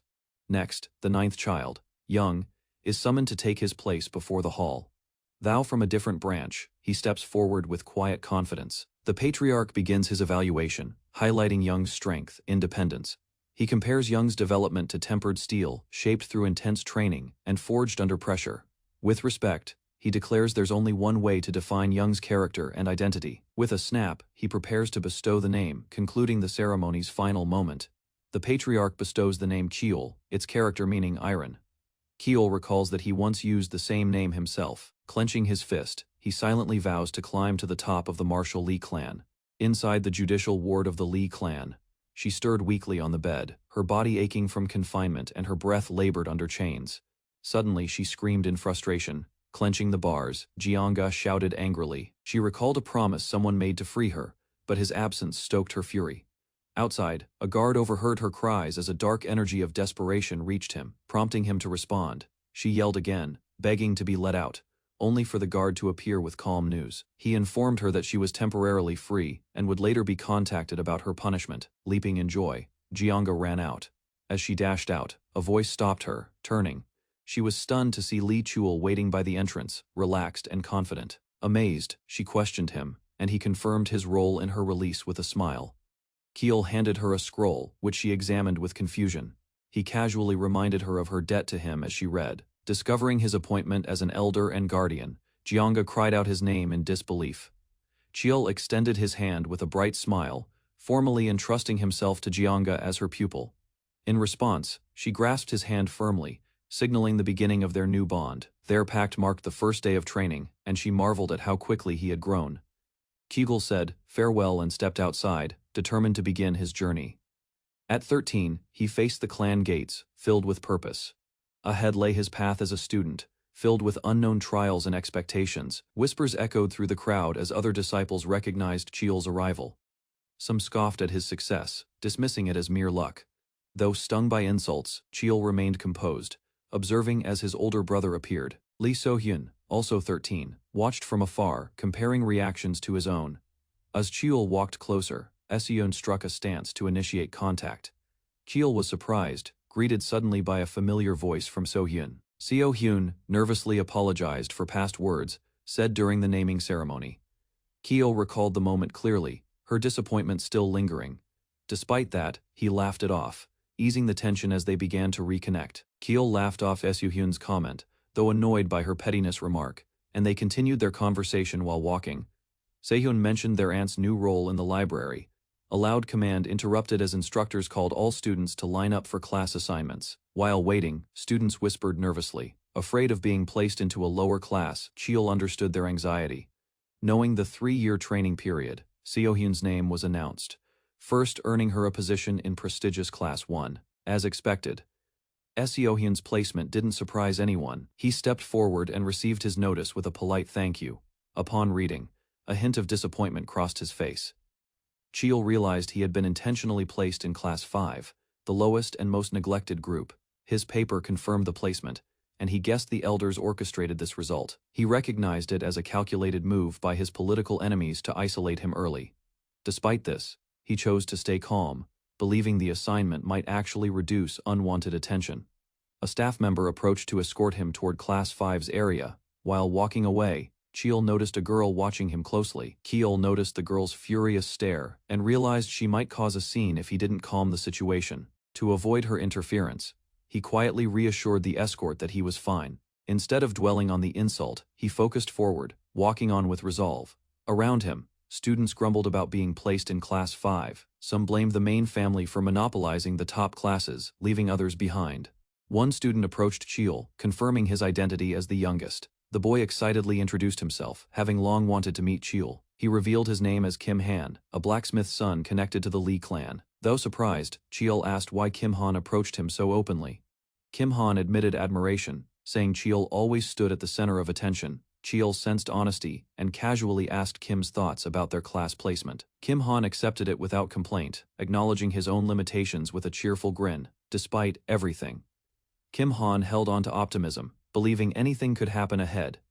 Cheol smiled at his words, amused and unexpectedly encouraged. Just then, another boy, Choi In-hae, enthusiastically introduced himself to the group with a bright welcome. A group of cadets gathers as one eager boy encourages teamwork. Their confusion grows until the instructor enters.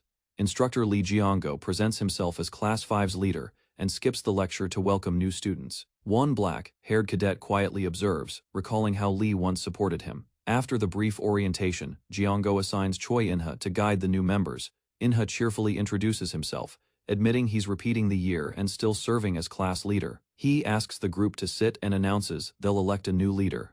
Inha explains that cadets often go on missions, and the leader holds captain, like authority. When asked how it is done, he says they duel first, then vote.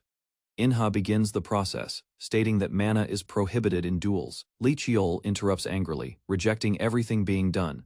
Shocked, Inha asks for clarification, but Cheol coldly expresses his discontent, gripping his sword. Cheol criticizes the lax environment. He tells Inha he should have chosen a normal school. With force, Cheol launches an explosive attack to make his point. Lee Cheol stands alone in the arena, and boldly invites all cadets to fight him one by one. With firm resolve, he begins overwhelming opponents, showing no mercy as each challenger falls. The remaining students grow fearful as they witness others collapsing, unable to even stand. Inha watches in disbelief, unable to count how many opponents Cheol has already defeated. Cheol calls for the next challenger without pause, eyes locked on Inha, nervous and wide-eyed. Inha realizes he's the last one left, and begins to step forward. Cheol calmly confirms Inha's turn, keeping his stance steady and blade ready. Without delay, he charges forward and strikes first, initiating the duel. Inha is thrown back immediately, barely able to react in time. As the duel intensifies, Inha wonders why Cheol is going so far for a simple sparring match, despite his doubts. He recognizes Cheol's fury and resolve, which stem from something deeper. Inha clenches his teeth, silently understanding Cheol's desperation to prove himself. Recalling his own fierce past, Inha pushes forward with renewed strength. His desire to win reignites as he refuses to accept defeat. Cheol ends the match decisively, declaring victory with firm control. Lee Cheol strikes hard, launching Inha into the air, and forcing him to drop his sword. Inha crashes to the ground in pain while Cheol approaches, exuding a fierce aura. Struggling to breathe, Inha trembles as Cheol calmly stands before him. Cheol instructs someone to escort Inha to the nurse, assuming the match is over. Unexpectedly, Inha rises with a shout, declaring the fight is not over despite injuries. He charges again, now wielding his sword with his left hand. Cheol, watching closely, notes the fierce determination in Inha's eyes. Without flinching, Cheol counters swiftly, ending the attack. With a final blow, he knocks Inha away, overpowering him again. Inha collapses in agony as Cheol lowers his weapon, unmoved. He tells the others to carry Inha away, then walks off the stage. Each step echoes his mindset. Every second is a battle, every moment lived with purpose. Cheol reflects that compromise invites weakness, and survival demands constant effort. He explains he fights to protect everything important, never allowing himself to relax. With fierce conviction, Cheol tells the crowd this is what true fighting means. Instructor Jiango confronts Cheol, criticizing the excessive violence and listing the injuries. Cheol defends his actions, insisting endurance is necessary in the martial clan. Jiango reminds him the cadets come from difficult backgrounds and aren't as hardened. Jiango calls Cheol a good man, rare in the clan. He reminds Cheol that guidance is also his duty, even if it means being harsh. With firm words, Jiango walks away, telling Cheol to steer the young ones properly. The next day, Cheol returns sore and deep in thought about his actions. He admits to himself that he went too far and notices how others look at him. Though some seem bitter, none avoid him, which reassures him. The cadets notice Cheol's arrival, murmuring among themselves. One cadet respectfully welcomes him, while Cheol humbly apologizes. He explains weakness is expected at their level, but strength takes time. Inha smiles and gathers courage to ask Cheol something. With sincerity, he asks if it's possible for someone like him to become strong. Cheol listens silently, facing the weight behind Inha's question. Although Cheol lacked the confidence to teach, he noticed subtle patterns others missed. A peer pointed out how Cheol instinctively dodged 3 feints in succession, encouraged to hone technique over brute force. Later, Cheol returned with visible injuries, greeted by a peer questioning his readiness. Choosing discipline, he dismissed the idea of skipping training. Determined not to be lectured, he made his intentions clear and walked off. Observing Cheol's resolve, a teammate noted his change in demeanor. The instructor gathered the group, reporting 11 absentees due to injury or unknown reasons. Despite the reduced count, the training session was set to continue. As the instructor scanned the crowd, fatigue was evident on every face. Compared to yesterday, tension had risen dramatically, caused by one person's shift. Though a basic evaluation was planned, their condition prompted hesitation. The instructor clenched his fist, then changed his mind about postponement. Without delay, he instructed the class to begin their evaluations. Training resumed, with the leader stepping up to guide the session. After 10 hours of evaluation, Li Qiul admitted exhaustion. His sharp gaze revealed inner tension, sensing something was off about the instructor's behavior. Unlike before, rest wasn't granted despite multiple injuries. Commanding attention, Li Qiul stood before the group. He referenced Shoei, Inha, hinting the class already knew of his appointment. Maintaining composure, he prepared them for what was to come under his leadership.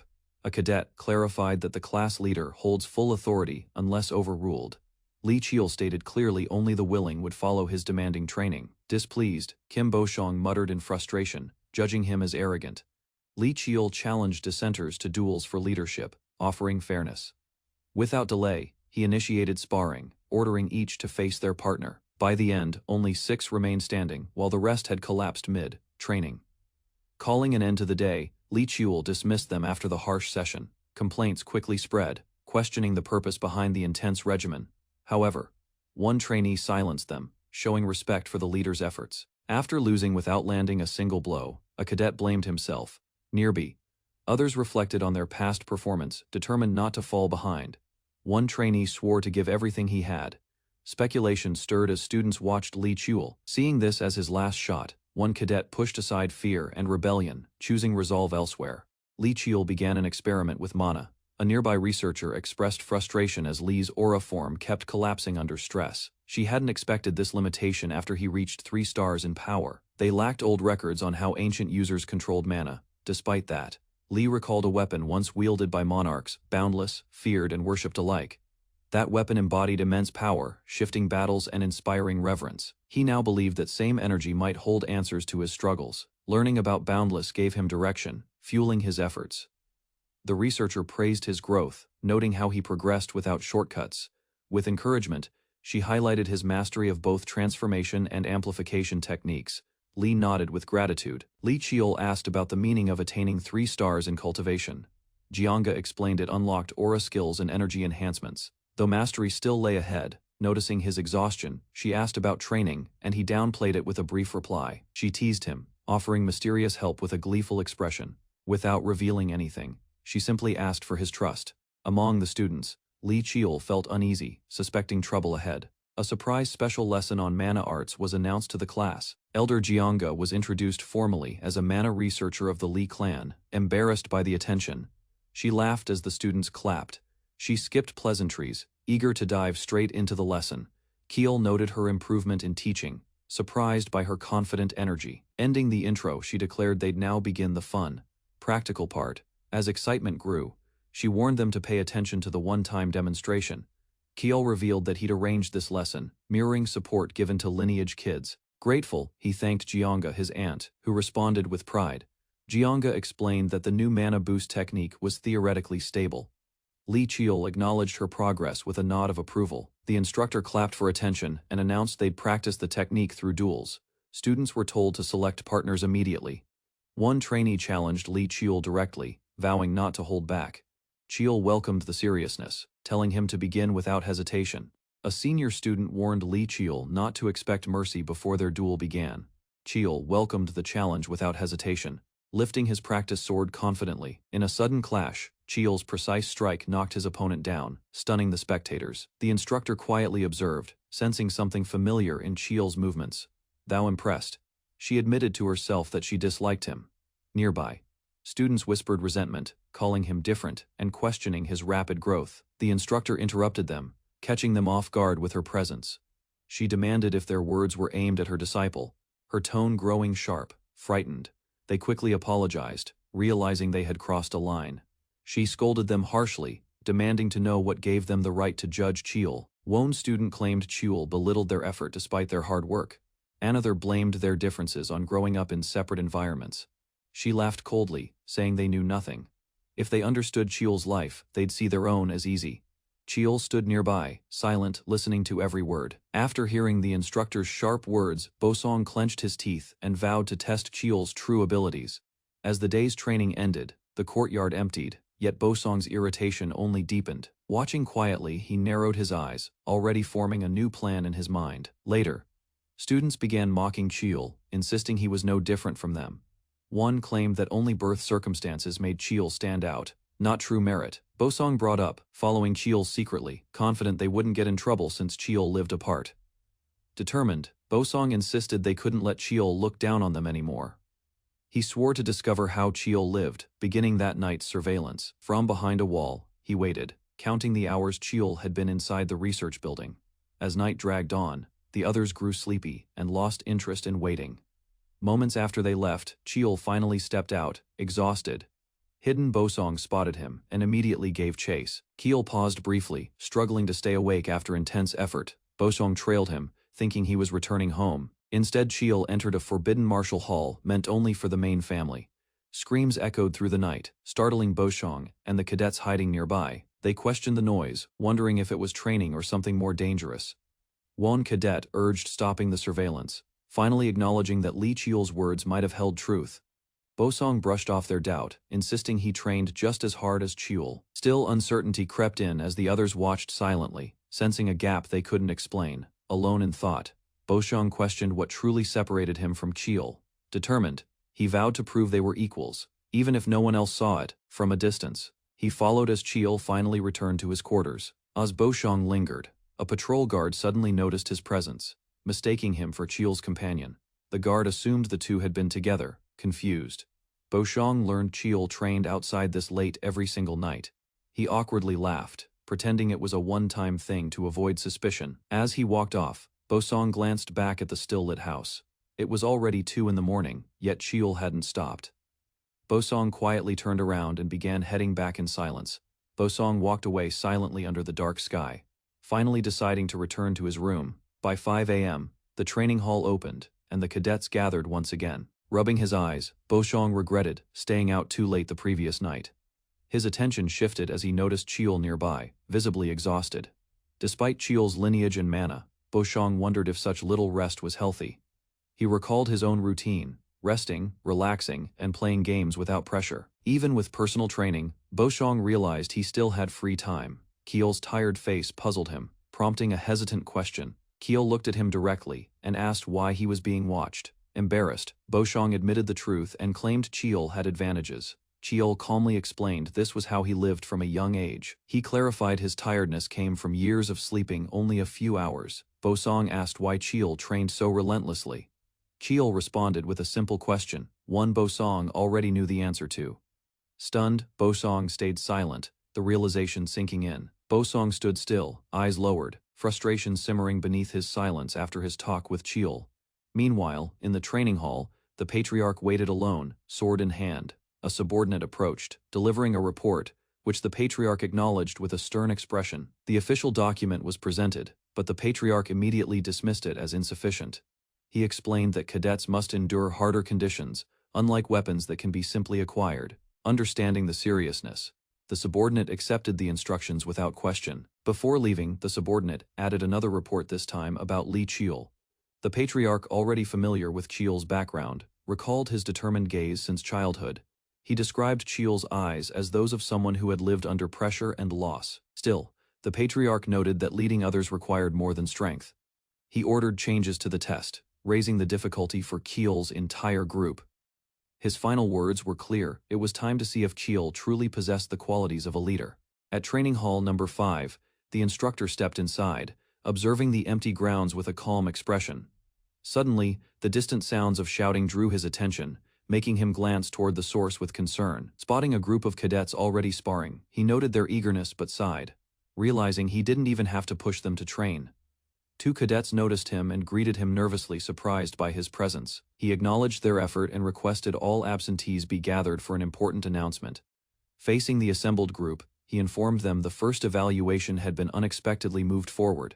To ease the pressure, he declared a 1-week break. His expression softened as he paused, considering whether they needed reminders to train during the break. Watching the cadets' brightened faces, he decided to trust them without further instructions. He concluded with a dismissal, praising their efforts and expressing confidence in their discipline. One black-haired cadet, however, grew suspicious, questioning the sudden break and early evaluation. His peers waved him over, laughing, asking casually what he planned to do during the break. Unfazed, he replied that breaks were personal and insisted on resting properly when possible. The others were shocked, expecting stricter demands, assuming he'd enforce extra joint training, annoyed by their assumptions. He asked them what kind of person they believed he was. The black-haired boy questioned if they should repeat their first harsh day, silencing the others with his calm challenge. He reminded them that rest had its value, yet knew they wouldn't truly stop even if told to. With a smile, he encouraged them to choose for themselves, watching as the others cheered loudly in response. At Li Jiang's research lab, the boy arrived during break, surprising his aunt with an unexpected visit. Annoyed, she accused him of disturbing her research time despite claiming to rest. He teased her back, noting she was only pretending to work while scrolling on her phone. Flustered, she yelled at him for spying on her, shocked by what he'd seen online. Changing the topic, he asked if the early evaluation was ordered by their father. She confirmed it came from the main clan. The boy reflected that his mana arts had plateaued. Attempts to trigger new memories failed, revealing a deeper flaw in his progress. While lost in thought, a sudden slip caused papers to scatter, drawing his aunt's loud scolding. Among the papers he spotted a document comparing ancient and modern martial techniques. It described how older styles were built to fight monsters. He considered the split demon technique's origin, noting it seemed far too powerful to be just a combat form. Curious about the document, the boy stood up abruptly. Without waiting, he dashed out of the lab, ignoring her reaction as she shouted at him in frustration. Determined, he sprinted through the hallways, ready to test what he had just learned. Activating his energy blade, he gripped the sword tightly as glowing power surged from his hands. To simulate a real challenge, he visualized an enormous beast. He believed these types of creatures were the true targets behind martial techniques like Split Demon. Focusing his energy, he declared the true purpose of Split Demon was to slay monsters. With a leap, he launched himself toward the illusion, sword glowing brightly. His slash landed with force, piercing through the vision, proving the concept he suspected. As the monster faded, the technique concluded successfully. He confirmed aloud that the move had worked just as he'd hoped. Still energized, he turned and asked the void what challenge awaited him next. Unexpectedly, the world shifted, transporting him to a completely different space. Realizing he stood inside the training hall again, he felt a strange pressure around him. Confused, he questioned how this new realm connected to the hidden memories of Boundless. He instantly recognized the man before him as the same figure seen within Boundless's memory sequences. Overwhelmed by the man's incredible speed, the boy could barely follow his movements. As the stranger shifted forms, even his weapon and aura transformed simultaneously. The boy was startled as the man commented on his habit of copying others' techniques. He pointed out the boy had mimicked something that wasn't even formally recognized yet. Proposing a name, the man labeled it Thousand Forms, which the boy acknowledged with approval. Suddenly, the man looked around cautiously, sensing the presence of another person nearby. Confused, the boy assured him he hadn't brought anyone else into the realm. Without warning, the man charged in with full force, stating this duel was intended solely for the boy. The boy flinched and instinctively dodged, narrowly avoiding a heavy slash. As the man observed him closer, he began to notice something familiar. He realized the boy's dark hair and golden eyes marked him as a main descendant of the prestigious Li clan.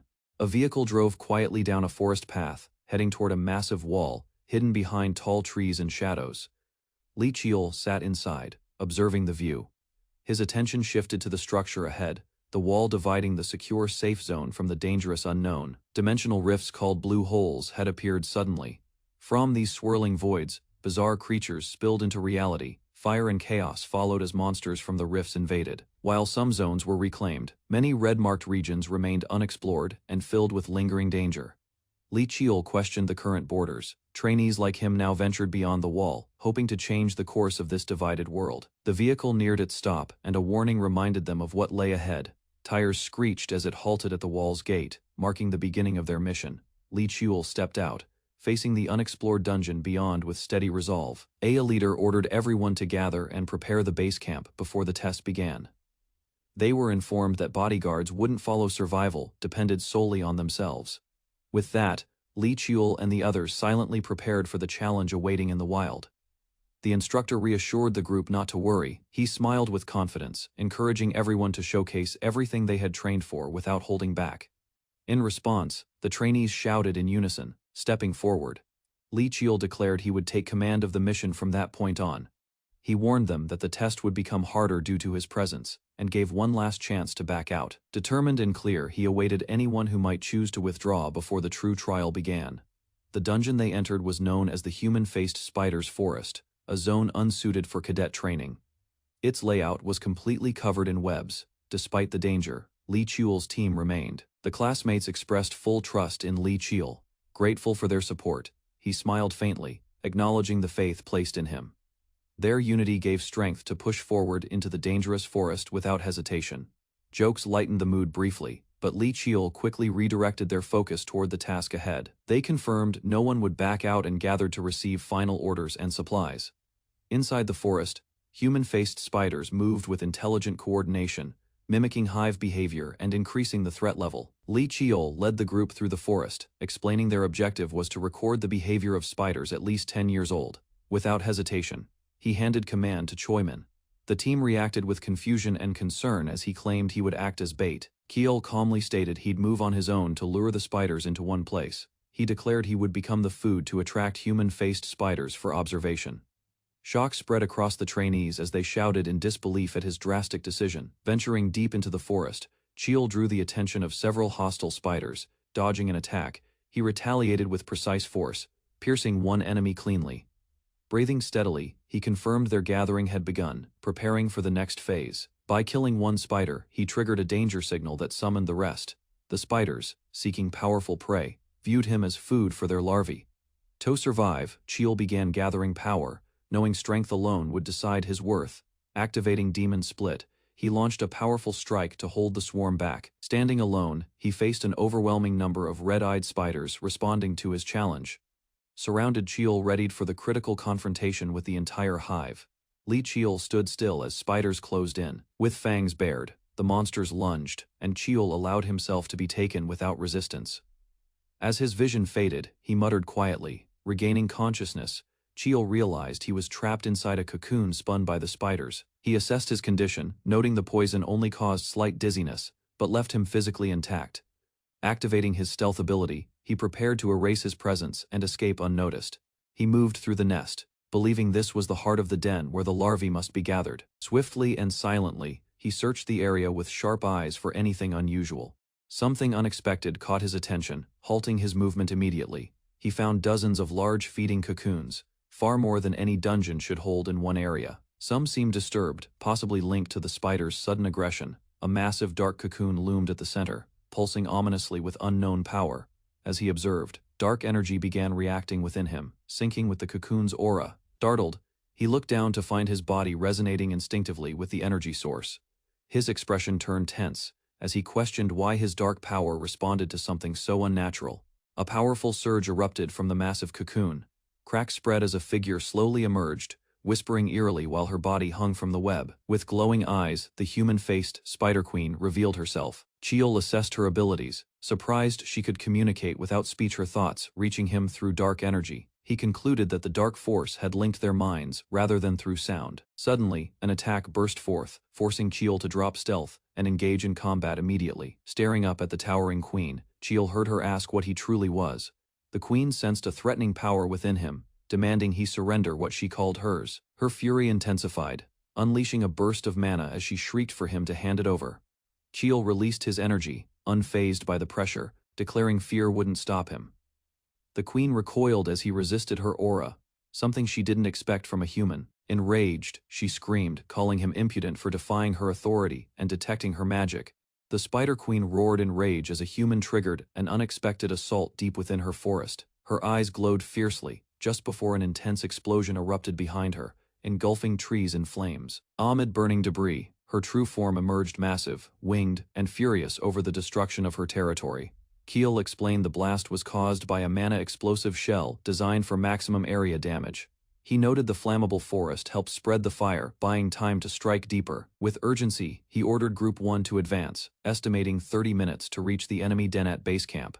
A scout reported detecting dense mana from the den, confirming the queen's location. The queen, enraged, snapped her limbs and unleashed her army of creatures to defend the forest. She commanded her children to attack and secure her territory from all sides. Cheol stood firm as the queen threatened to consume him personally. She doubted his allies could arrive in time, mocking his bravery. Confidently, Cheol claimed she underestimated him, catching her off guard. With determined eyes, Cheol activated his power, radiating light and intent. Other teams executed coordinated movements through the forest.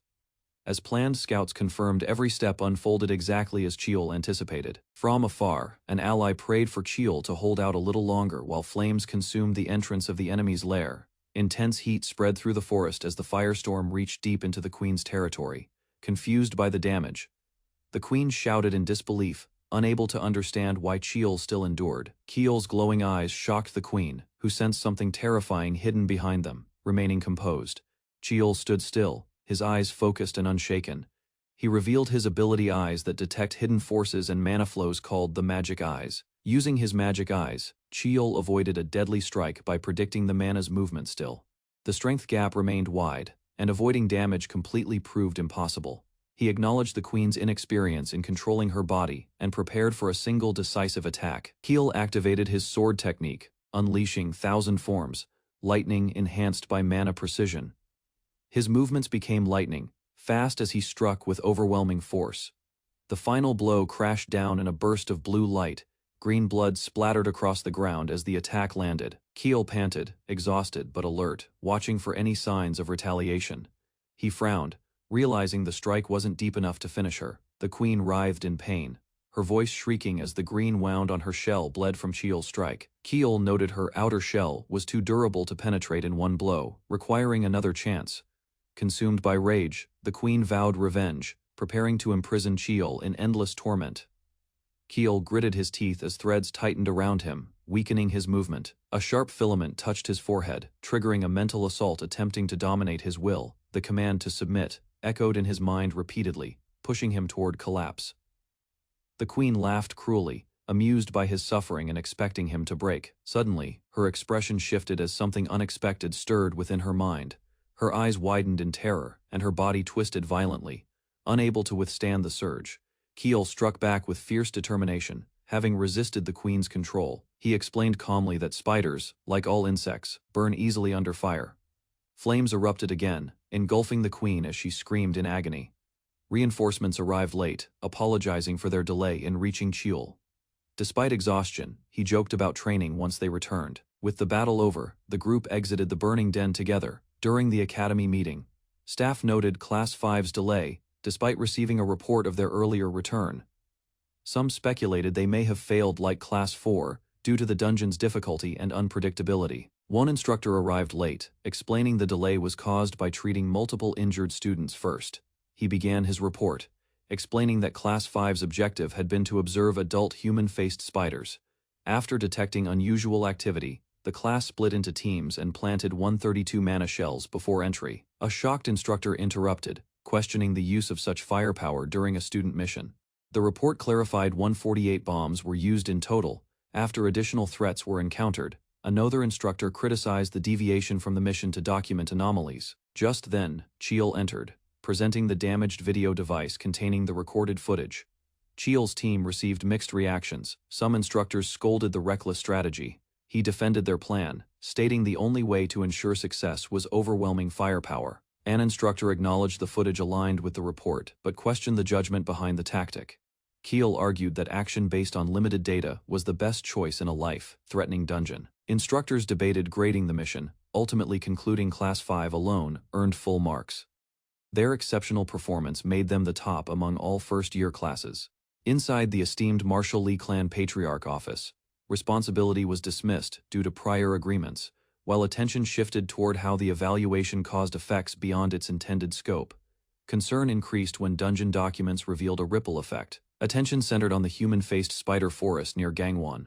A short recording displayed a mysterious female entity, suggesting interference that could not be fully traced. Suspicion followed when analysts concluded the footage had been edited, hiding crucial moments. Evaluation records identified Lee Chiol as a survivor who relied on judgment rather than brute strength. His unconventional strategies allowed progress, despite lacking standard information. Observers acknowledged his adaptability, marking him as an unusual talent. Further review showed his decisions prevented greater losses under escalating threats. Even experienced instructors were judged unlikely to replicate such outcomes. Confidence formed that the mission was executed with exceptional precision. The leadership decided to increase future evaluation difficulty. This change aimed to measure Lee Chiol's true limits. Quiet preparations began, anticipating results that could alter the clan's expectations. Several months later, the Class 5 exclusive training ground reopened. Lee Cheol gathered the class calmly. Unease spread among the students as the weight of the previous test still lingered in their minds. Facing the group, Lee Cheol emphasized that the upcoming promotion test remained unavoidable, despite recent exhaustion. Students straightened their posture, realizing failure would mean falling behind permanently. Determination slowly replaced hesitation as the class accepted the reality of continuous pressure. Kim Han was singled out for pushing himself excessively during the evaluation. Instead of praise, Lee Cheol assigned him relentless stamina training to reinforce his unstable foundation. Through repeated drills, the students' bodies strengthened while their endurance steadily increased. Time passed as discipline reshaped the class into a more resilient unit. Rather than despair, they learned to compensate for weaknesses with effort and consistency. Nearly a year after entering the academy, their progress became undeniable. An announcement regarding the promotion test interrupted the routine. Lee Cheol was summoned immediately, sensing significance behind the timing. As he followed the call, the next phase of their path quietly began. Inside the lecture hall, cadets discussed recent evaluations, noting that Class 5 had performed better than expected under difficult conditions. Attention shifted when rumors spread that special restrictions would apply to the upcoming promotion test. Uneasiness formed as students realized instructors from SEO Clan and J-Hack were directly involved. Lee Cheol observed the reactions quietly, recognizing fear mixed with competitiveness among the cadets. Speculation arose that disqualification might occur through unconventional rules rather than direct failure. Despite concern, resolve strengthened as the class prepared to face whatever structure awaited them. Reflection followed when Lee Cheol considered missing equipment and altered evaluation patterns from previous tests. His focus sharpened as he concluded the promotion would demand strategy over simple strength. Determination settled in as he committed to competing fairly despite unclear conditions. The room quieted when the evaluator announced the end of all regular evaluations. Details revealed that the promotion test would take place in the gate near Gaeseong. Cadets learned success depended on gathering name tags marked with esteemed marshal.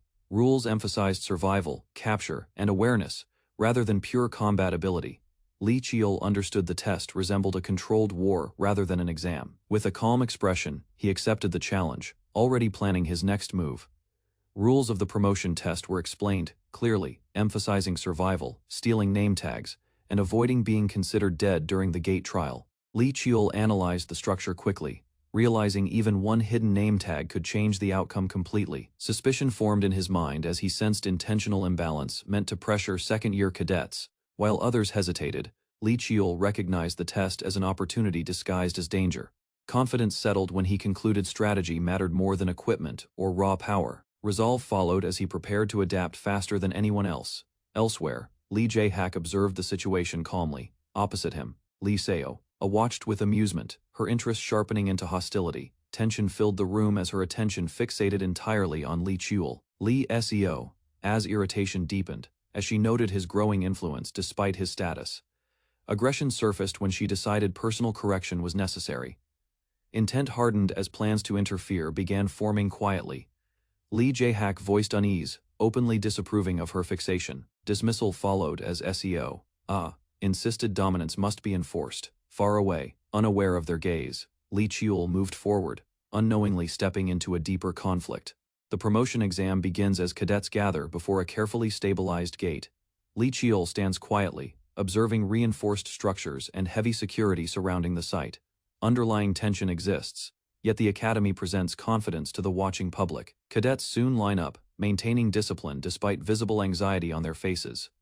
Lee Cheol focuses inward, knowing this exam decides his academic advancement. Preparation concludes, and determination slowly replaces hesitation among the group. Moving first, Lee Cheol advances, prompting the others to follow decisively. Synchronized steps echo resolve as pressure increases with every movement forward.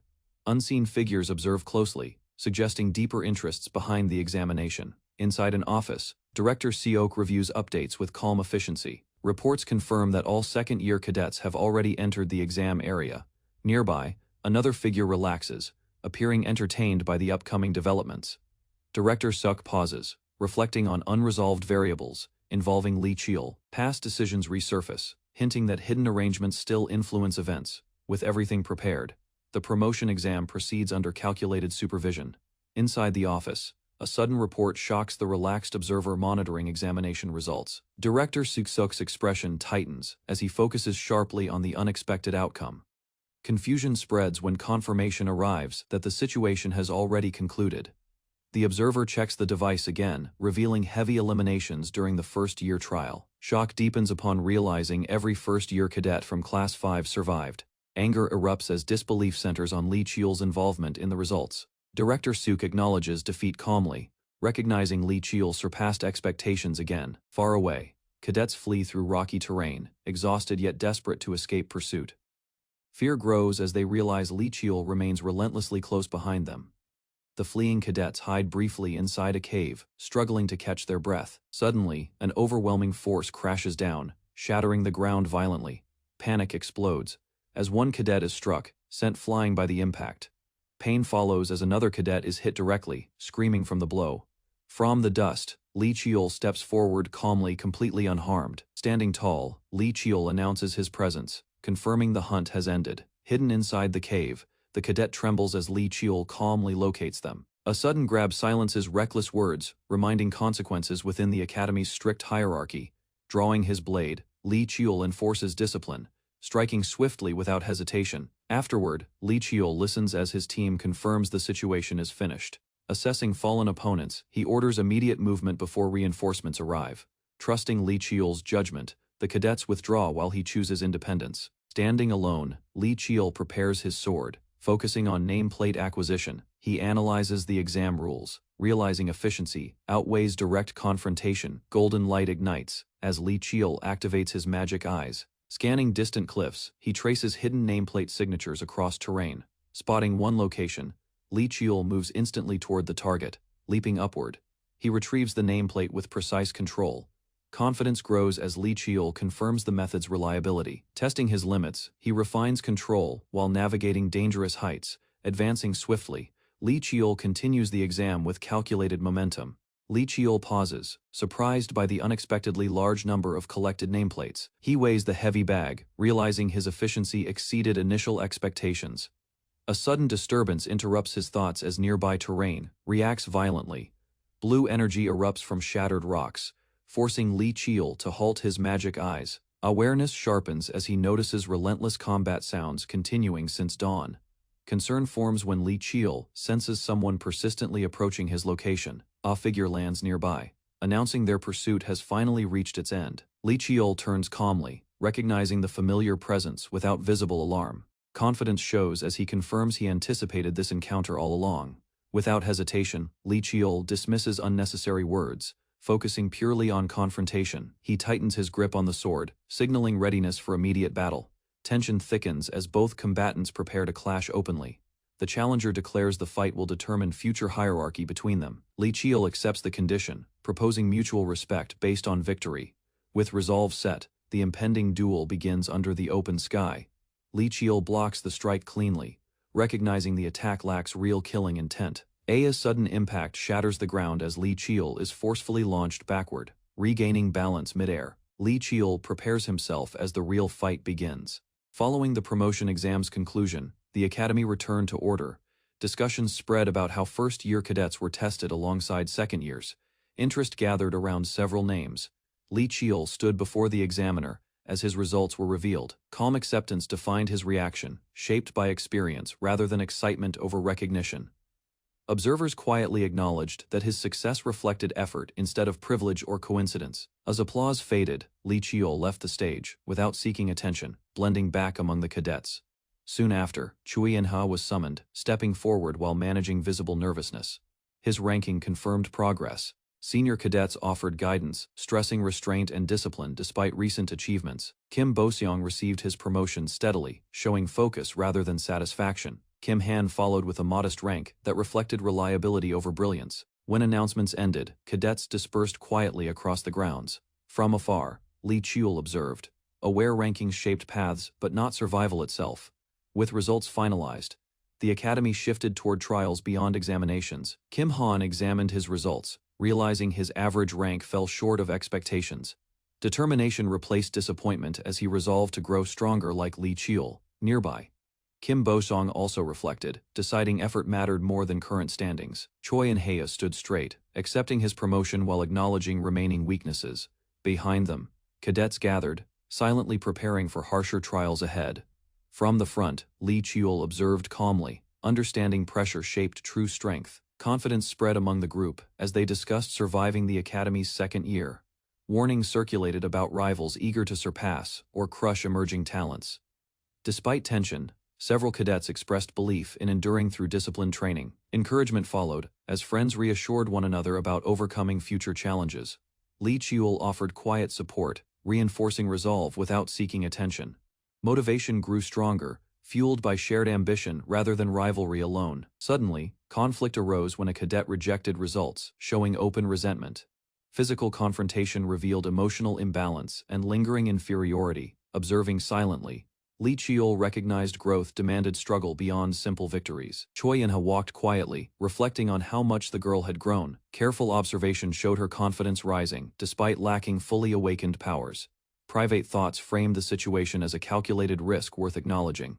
Light teasing escalated tension when remarks pushed beyond acceptable limits. Lee Cheol reacted sharply, halting the exchange before conflict erupted.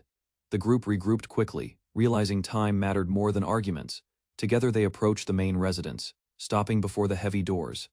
Silence lingered as they entered, feeling the weight of authority inside. A formal greeting signaled the beginning of a serious family discussion. Their father acknowledged them calmly, observing their posture and restraint. Tea was served as conversation shifted toward academy curriculum experiences. A pointed question challenged them to reflect on lessons beyond rankings. Choi and Hei spoke firmly, revealing awareness of unfair traditions within the family. Principles of fairness and self-earned strength defined his personal resolve. The room fell quiet, signaling a turning point in their relationship. The father reflected quietly, acknowledging that fairness and resolve defined true strength. Lee Cheol answered honestly, admitting shame shaped his understanding of the failed cadets. Concern crossed the father's expression as he recognized maturity beyond expectations. Lee Cheol explained weakness was acceptable, but abandoning effort violated clan principles. Memories of struggling cadets illustrated flaws within current instruction methods. The father listened carefully, surprised by the clarity of his son's reasoning. A brief chuckle broke tension, signaling approval hidden beneath stern authority. Advice followed, warning against narrow thinking that trapped many promising warriors. Both siblings absorbed the lesson, realizing guidance rarely came so directly. The father revealed plans to reward diligence equally, regardless of background. Excitement surfaced as rare rewards were mentioned for consistent achievement. Hope grew, strengthening resolve to continue improving without resentment. Permission was granted to collect rewards, confirming recognition of effort. Lee Cheol then requested entry to Heavenly Mountain for further training. Shock filled the room, marking the start of a far greater trial. Lee Cheol arranges medicinal tools and books neatly inside the quiet preparation room. Careful inspection reminds him of Heavenly Mountain and his previous lack of proper resources. Determination grows as he prepares supplies. Vast mountains stretch endlessly, representing the final stage of the warrior's journey. Silent contemplation fills Lee Cheol as he considers the difficulty of reaching Heavenly Mountain.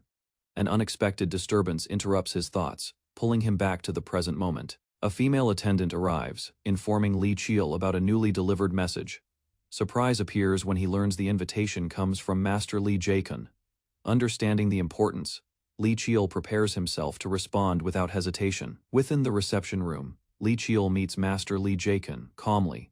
Tea is served slowly, creating space for careful observation and quiet assessment. Lee Cheol senses this meeting carries intentions beyond simple courtesy. Master Lee Jae-kun studies Lee Cheol closely while maintaining a composed expression. Steady behavior reveals Lee Cheol's discipline shaped through repeated hardship. The discussion turns toward an upcoming promotion test. Lee Cheol confirms completing the task while facing Master Lee Jae-kun calmly. Master Lee Jae-kun treats the situation lightly, believing the matter will end quickly. Internal analysis reveals Lee Cheol's growing reputation within martial and political circles. Master Lee Jae-kun recognizes Lee Cheol's connections as dangerous leverage inside the clan. A warning follows, stating similar conflicts will inevitably repeat during future evaluations. Lee Cheol remains composed, refusing to view internal matches as personal hostility. Master Lee Jae-kun considers decisive elimination but hesitates due to long-term consequences. Instead, He requests sincerity, acknowledging Li Qiul's restraint, despite being provoked. Approval is granted through subtle compensation, rather than public disciplinary actions. Both men reach mutual understanding, emphasizing cooperation among brothers within the clan. Master Li Jaekun departs, leaving Li Qiul alone with unresolved responsibilities. A warning lingers about SEO. As hostility toward Li Qiul's rising influence, Li Qiul decides to leave the clan temporarily, prioritizing distance over confrontation. Nightfall accompanies his departure, symbolizing a quiet separation from internal conflicts. His steps halt briefly when he senses his mother's presence nearby. SEO coldly rejects the title of mother, her expression filled with distant resentment. Li Qiul desperately tries explaining, fear and confusion overwhelming his controlled composure. A sharp interruption silences him, establishing absolute authority within the room. Accusation follows as SEO condemns Li Qiul for abandoning responsibilities and fleeing disgrace. Collapsed on the floor, Li Qiul absorbs harsh judgment without resistance or defense. Rejection becomes final when she denies him as her child entirely. Shock freezes Li Qiul after learning he will depart for Heavenly Mountain. Seo declares the exile necessary, dismissing any remaining familial connection. Threats linger as she warns future defiance will bring harsher punishment. Master Li Jaekun watches silently, restraining anger behind a composed exterior. Internal fury erupts briefly, revealing resentment toward SEO's cruelty. Cold reasoning prevails as he assesses who truly benefits from this separation. Time advances as Li Qiul departs alone, carrying resolve instead of despair. A year passes, marking the day his return will challenge established judgments. Quiet determination defines Li Qiul's gaze, signaling growth forged through exile. Li Qiul senses familiarity ahead, reacting with brief surprise and guarded curiosity. Relief follows when he realizes their paths aligned naturally during the journey. Butler Choi appears calmly, explaining his role as temporary guardian for travel. Relief settled over Butler Choi as the carriage followed the same route he expected. Recognition struck him sharply when Li Qiul appeared inside the carriage, unexpectedly. Calm professionalism guided Butler Choi, as he explained his temporary role accompanying Li Qiul. During the ride, Li Qiul observed Butler Choi carefully while reflecting on his unusual presence. Explanation followed as Butler Choi revealed orders connected to the patriarch and ancestral duties. Quiet realization formed when Li Qiul sensed hidden depth behind Butler Choi's ordinary demeanor. Curiosity deepened as Butler Choi questioned Li Qiul's plan to visit the ancestral mountain. Respectful intent was shown when Li Qiul clarified his wish to honor his ancestors properly. Acknowledgement followed as Butler Choi recognized the wisdom behind such a deliberate decision. Initiative emerged when Li Qiul redirected the discussion toward Butler Choi's personal interests. Honest reflection appeared as Butler Choi admitted limited experience with mountain climbing. Memory surfaced when Butler Choi recalled a solitary ascent, shaped by caution and patience. Thoughtfulness marked Li Qiul's response, as he considered different approaches to difficult paths. Agreement formed while Butler Choi analyzed Li Qiul's careful mindset with quiet approval. Perspective concluded the journey as Butler Choi reflected on detours, shaping one's eventual destination. Butler Choi quietly reflected that higher peaks revealed harsher truths learned only through experience and time. Sudden realization struck Li Qiul as he sensed layered meaning behind Butler Choi's calm guidance. Inner thoughts followed as Li Qiul compared his regression path to constantly climbing unfinished mountains. Gratitude was expressed through Li Qiul's respectful posture toward Butler Choi's steady presence. Attention shifted when Butler Choi noted their arrival with composed urgency. The carriage slowed before a steamed mountain, signaling a significant turning point ahead. Majestic scenery unfolded as the ancestral mountain rose beyond the temple gates. Li Qiul acknowledged Butler Choi, while absorbing the solemn atmosphere surrounding the sacred ground. Concern surfaced when Butler Choi questioned access limits tied to patriarchal authority. Explanation followed as Butler Choi revealed his role as temporary escort granted special permission. Pressure settled when Li Qiul sensed ancestral energy responding sharply to his presence. Decision formed as Butler Choi respectfully stepped back, allowing Li Qiul to proceed alone. Measured footsteps carried Li Qiul toward the ancestral shrine, with steady determination. Doors opened as Li Qiul formally announced himself before the clan founder's resting place. Reverence filled the hall while Li Qiul prepared to honor his lineage sincerely. Li Qiul grasped black twilight, acknowledging the rules bound to the ancestral grave. Determination guided him as he followed. Arrangements left behind by the founder. The sword responded faintly, confirming the beginning of a formal trial. Purification proceeded When sacred liquid flowed over Black Twilight's dark surface, ancient seals awakened as hidden mechanisms tied to the clan's secret revealed themselves. Realization followed when Li Chiol recognized multiple seals guarding the weapon. Memories surfaced showing bloodline proof as the second seal's required condition. Violent energy surged while the third seal tested worth through a naming ceremony. Confidence settled after Li Chiol confirmed 3 seals had already been unlocked. Mystery deepened as Li Chiol sensed another challenge forming within the chamber. A radiant orb manifested, signaling guidance rather than immediate danger. Recognition struck when Li Chiol understood the call of Heavenly Mountain. Ancient records echoed as Heavenly Mountain's purpose for training descendants became clear. Awe filled Li Chiol while observing the mountain's overwhelming spiritual density. Resolve hardened as Li Chiol prepared to step onto the Founder's chosen path. Li Chiol calmly compared Heavenly Mountain to other sacred regions, while walking beside Butler Choi through the forest path. Sudden noise shattered the calm as heavy footsteps crushed leaves and branches nearby. Tension rose when an unfamiliar presence aggressively announced itself within the mountain grounds. A hostile man emerged, displaying clear killing intent toward outsiders, trespassing the area. Threats escalated as the man demanded surrender, mistaking Li Chiol for an easy target. Violence erupted abruptly when the attacker launched a reckless frontal assault. Shock spread across the man's face as his attack failed to affect Li Chiol at all. Counterforce followed instantly, sending the attacker crashing backward through shattered ground. Fury replaced confidence when the man realized he had misjudged his opponent completely. Intervention arrived when Butler Choi stepped forward, revealing his authority calmly. Understanding dawned as the attacker recognized the Mountain Keeper of Heavenly Mountain. Silence followed, while Li Chiol was acknowledged as the outsider chosen to enter the mountain. At Heavenly Mountain's gate, the Keeper closely inspects Li Chiol's unusual presence. Rumors surface as the Keeper recognizes the illegitimate 9th child entering. Subtle movements reveal Li Chiol's training, sparking curiosity instead of rejection. Among forest shadows, Li Chiol remains calm. Despite growing attention, strange scent and eyes suggest hidden power within his body. His energy reacts briefly, exposing instincts he struggles to suppress.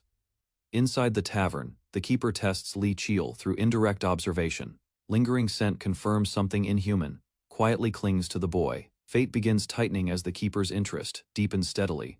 Li Chiol explains his choice, revealing resolve formed through relentless hardship. Golden light reflects in the Keeper's eyes, awakening ancient memories. Realization dawns, identifying Li Chiol as bound to Dokebi fate. Visions of star-bound beings and fixed destiny surface vividly. Doubt fades as the Keeper accepts this meeting was inevitable. Quiet curiosity lingers about how Li Chiol will wield fate's gift. An attendant escorts Li Chiol forward, noting his father will observe from afar.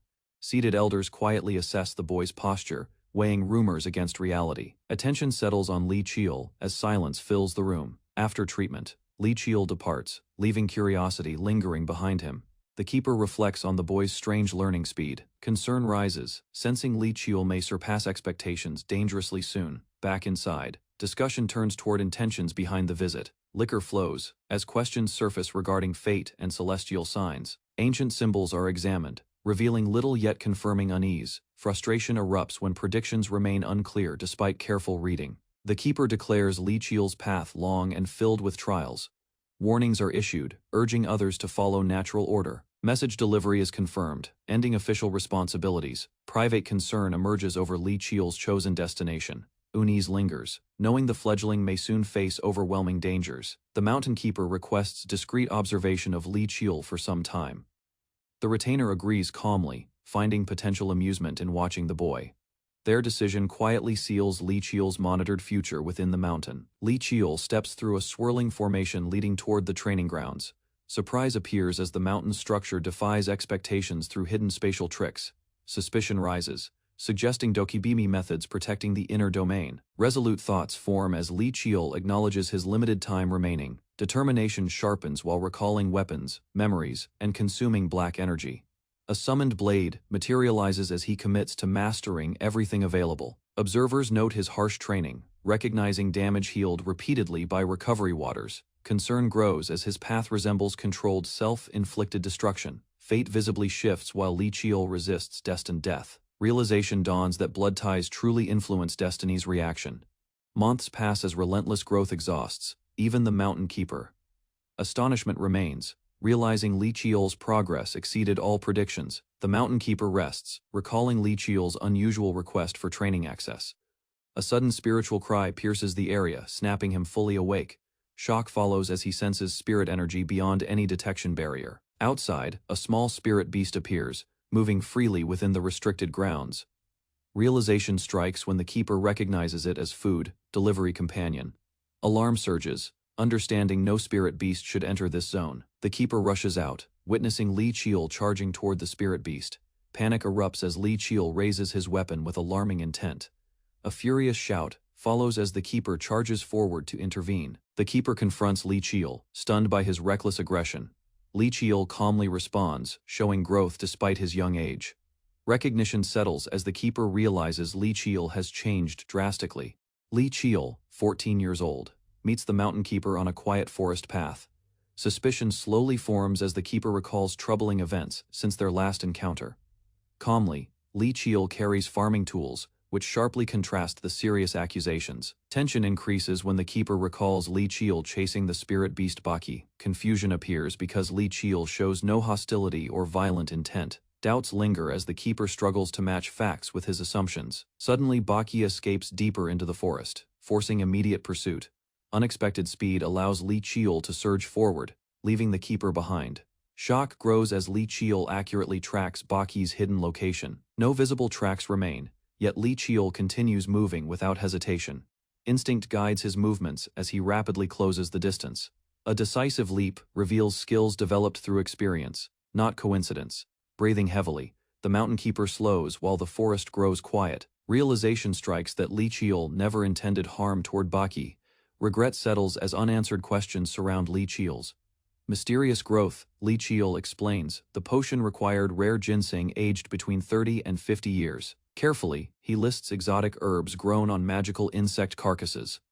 The Mountain Keeper listens silently, realizing the extreme difficulty behind the collection process.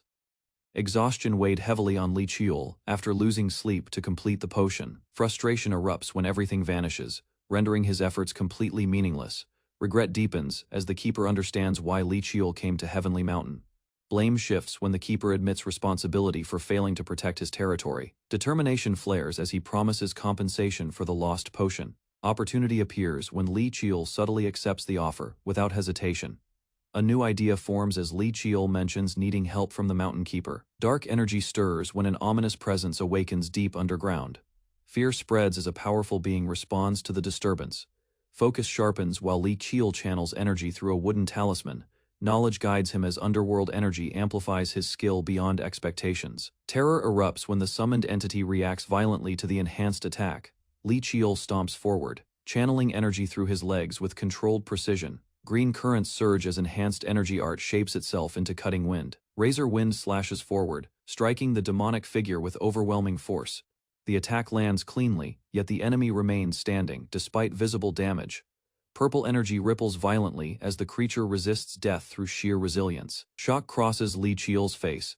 After realizing the strike lacked killing power, a talisman slips loose, landing nearby as spiritual pressure slowly dissipates. The Mountain Keeper reacts angrily, frustrated by consequences of assisting Li Qiu. Fatigue settles when Li Qiu requests a brief rest before continuing training. Eyes closed, Li Qiu focuses carefully, visualizing his target within memory.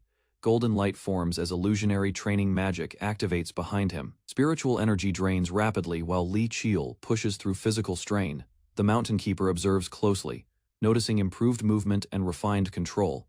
Comparison reveals Li Qiu relies less on strength and more efficiency. Concern lingers as the keeper senses unresolved danger approaching beyond this training. Li Qiu finishes training, realizing he should ask about the strange weapon. Relief washes over him as healing water restores his exhausted body. Confidence returns when Li Qiu acknowledges surviving thanks to Heavenly Mountain resources. Alertness sharpens as Li Qiu senses someone approaching without warning.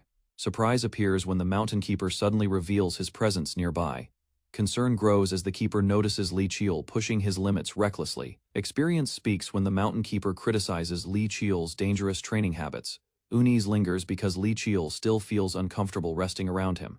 Resolution forms as Li Qiu decides his body has fully recovered. Suddenly Li Qiu stops the keeper, determined to ask something important. Focus narrows when he questions the identity of the weapon used earlier. Suspicion hardens as the keeper demands to know its origin. Li Chiol recalls records, explaining the weapon is named Boundless. Shock flickers as the keeper recognizes something familiar from distant memories. Ancient history surfaces, hinting at a shaman who once read stars. At Heavenly Mountain's gate, the keeper closely inspects Li Chiol's unusual presence. Rumors surface as the keeper recognizes the illegitimate ninth child entering. Subtle movements reveal Li Chiol's training, sparking curiosity instead of rejection. Among forest shadows, Li Chiol remains calm. Despite growing attention, strange scent and eyes suggest hidden power within his body. His energy reacts briefly, exposing instincts he struggles to suppress. Inside the tavern, the keeper tests Li Chiol through indirect observation. Lingering scent confirms something inhuman, quietly clings to the boy. Fate begins tightening as the keeper's interest deepens steadily. Li Chiol explains his choice, revealing resolve formed through relentless hardship.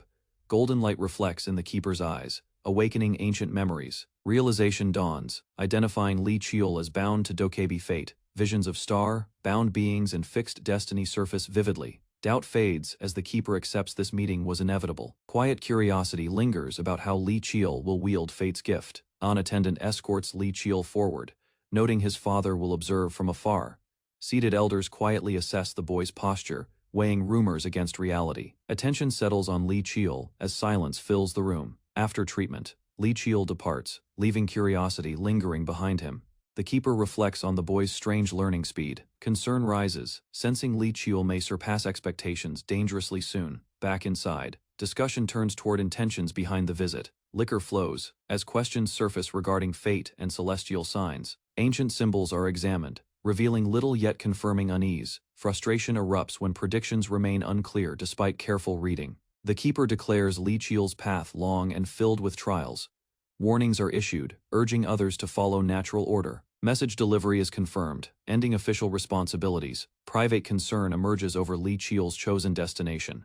Unease lingers, knowing the fledgling may soon face overwhelming dangers. The mountain keeper requests discreet observation of Li Chiol for some time. The retainer agrees calmly, finding potential amusement in watching the boy.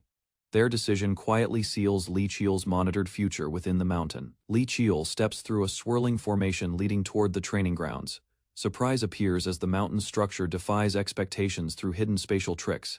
Suspicion rises, suggesting Dokibimi methods protecting the inner domain. Resolute thoughts form as Li Chiol acknowledges his limited time remaining. Determination sharpens while recalling weapons, memories, and consuming black energy. A summoned blade materializes as he commits to mastering everything available. Observers note his harsh training, recognizing damage healed repeatedly by recovery waters. Concern grows as his path resembles controlled self-inflicted destruction. Fate visibly shifts while Li Chiol resists destined death. Realization dawns that blood ties truly influence destiny's reaction. Months pass as relentless growth exhausts, even the mountain keeper. Astonishment remains, realizing Li Chiol's progress exceeded all predictions. The mountain keeper rests, recalling Li Chiol's unusual request for training access. A sudden spiritual cry pierces the area, snapping him fully awake. Shock follows as he senses spirit energy beyond any detection barrier. Outside, a small spirit beast appears, moving freely within the restricted grounds. Realization strikes when the keeper recognizes it as food, delivery companion. Alarm surges, understanding no spirit beast should enter this zone. The keeper rushes out, witnessing Li Chiol charging toward the spirit beast. Panic erupts as Li Chiol raises his weapon with alarming intent. A furious shout follows as the keeper charges forward to intervene. The keeper confronts Li Chiol, stunned by his reckless aggression. Li Chiol calmly responds, showing growth despite his young age. Recognition settles as the keeper realizes Li Chiol has changed drastically. The young warrior landed with immense force. He charged forward, sword drawn, his body guided by sharp instincts. Facing a dark entity, he initiated his steel chi strike. Smoke cleared as he stood victorious, and a voice acknowledged his hard-won success. His mentor reminded him this was his first win after countless failures. With a confident smile, the warrior claimed he could now win any time. Preparing something magical, the warrior formed glowing symbols in the air with his fingers. He declared it was time to stop training, signaling a shift in his intentions. Before he could continue, his mentor grabbed him, surprised by his sudden change of plan. His eyes focused with resolve as he announced his desire to face the next challenge. He referenced the legendary trial created by the founder, a test known as Bloodless Dream. This realm was a dangerous domain infused with sorcery, illusions, and spiritual barriers. A divine mechanism selected challengers who were worthy, a sacred duty overseen by the Mountain Keeper. The elder, surprised, asked if he truly intended to go through with the challenge. Despite warnings about his lack of power, the young warrior stood firm, determined to advance. Though initially hesitant, the elder paused, noticing the determination in the youth's eyes.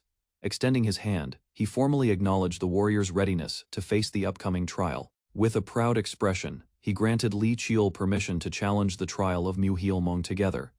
They arrived at a hidden cave nestled in a vibrant forest.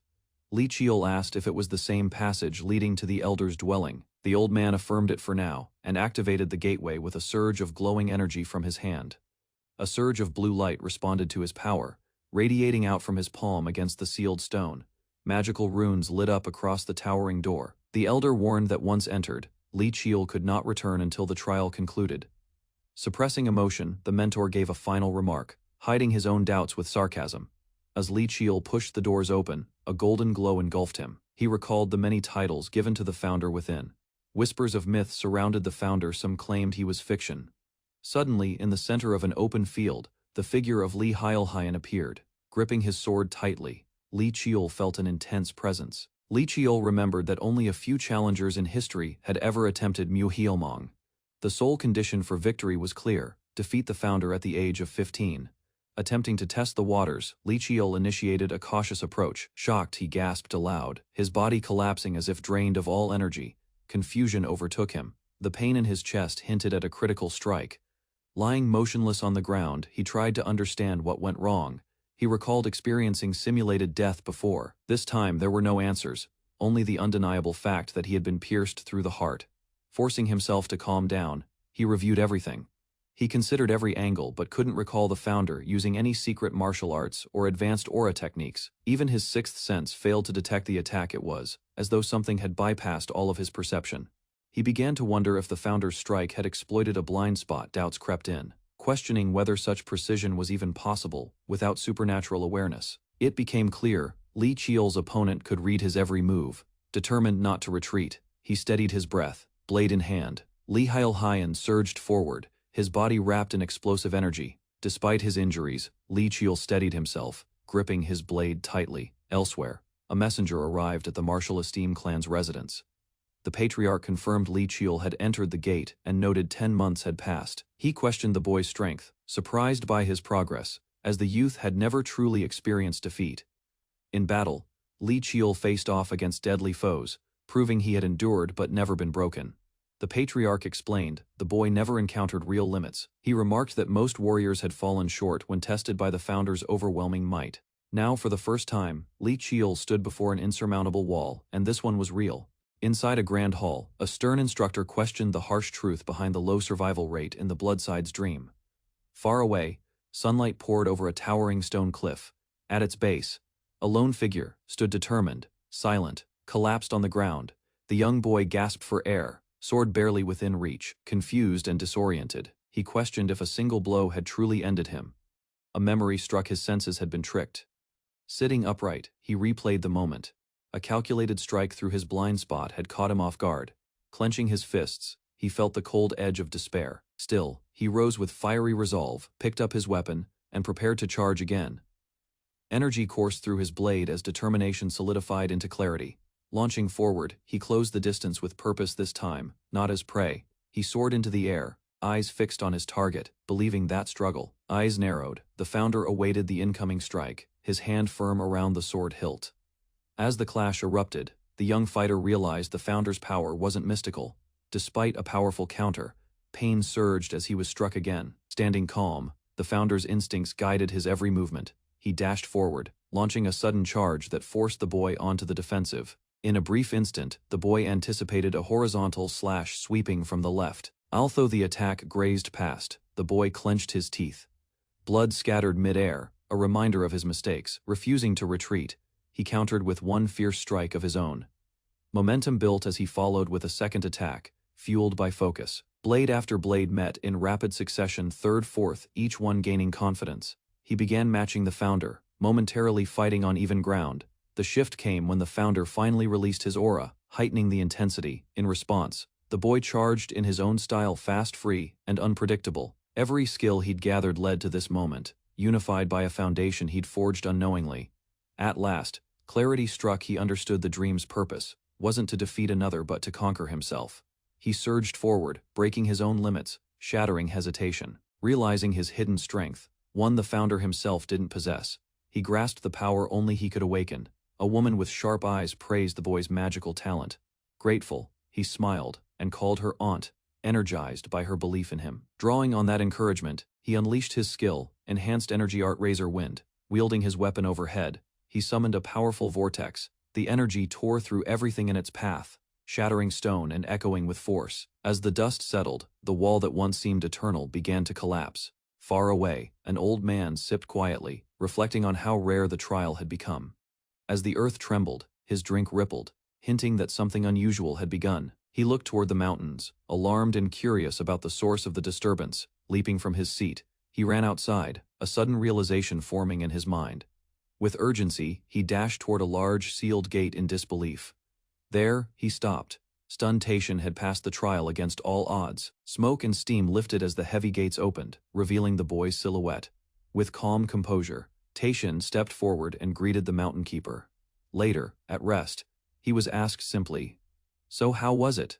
A quiet end to a monumental test. Sitting by the water, the boy admitted the trial was something he'd rather not repeat. Despite his unchanged appearance, the elder noted how the trial usually alters a person's core. Curious, the boy asked about his father's performance in the same ordeal years ago. The elder recalled how the boy's father, Taishan, had calmly left after finishing the trial. He had offered a respectful farewell, showing no hesitation or emotion. However, the elder reminded the boy that his own result was far more remarkable. The boy revealed he wouldn't spend his remaining month training further. Instead, he chose to rest and think about all he'd learned. This change surprised the elder, who teased him about acting different.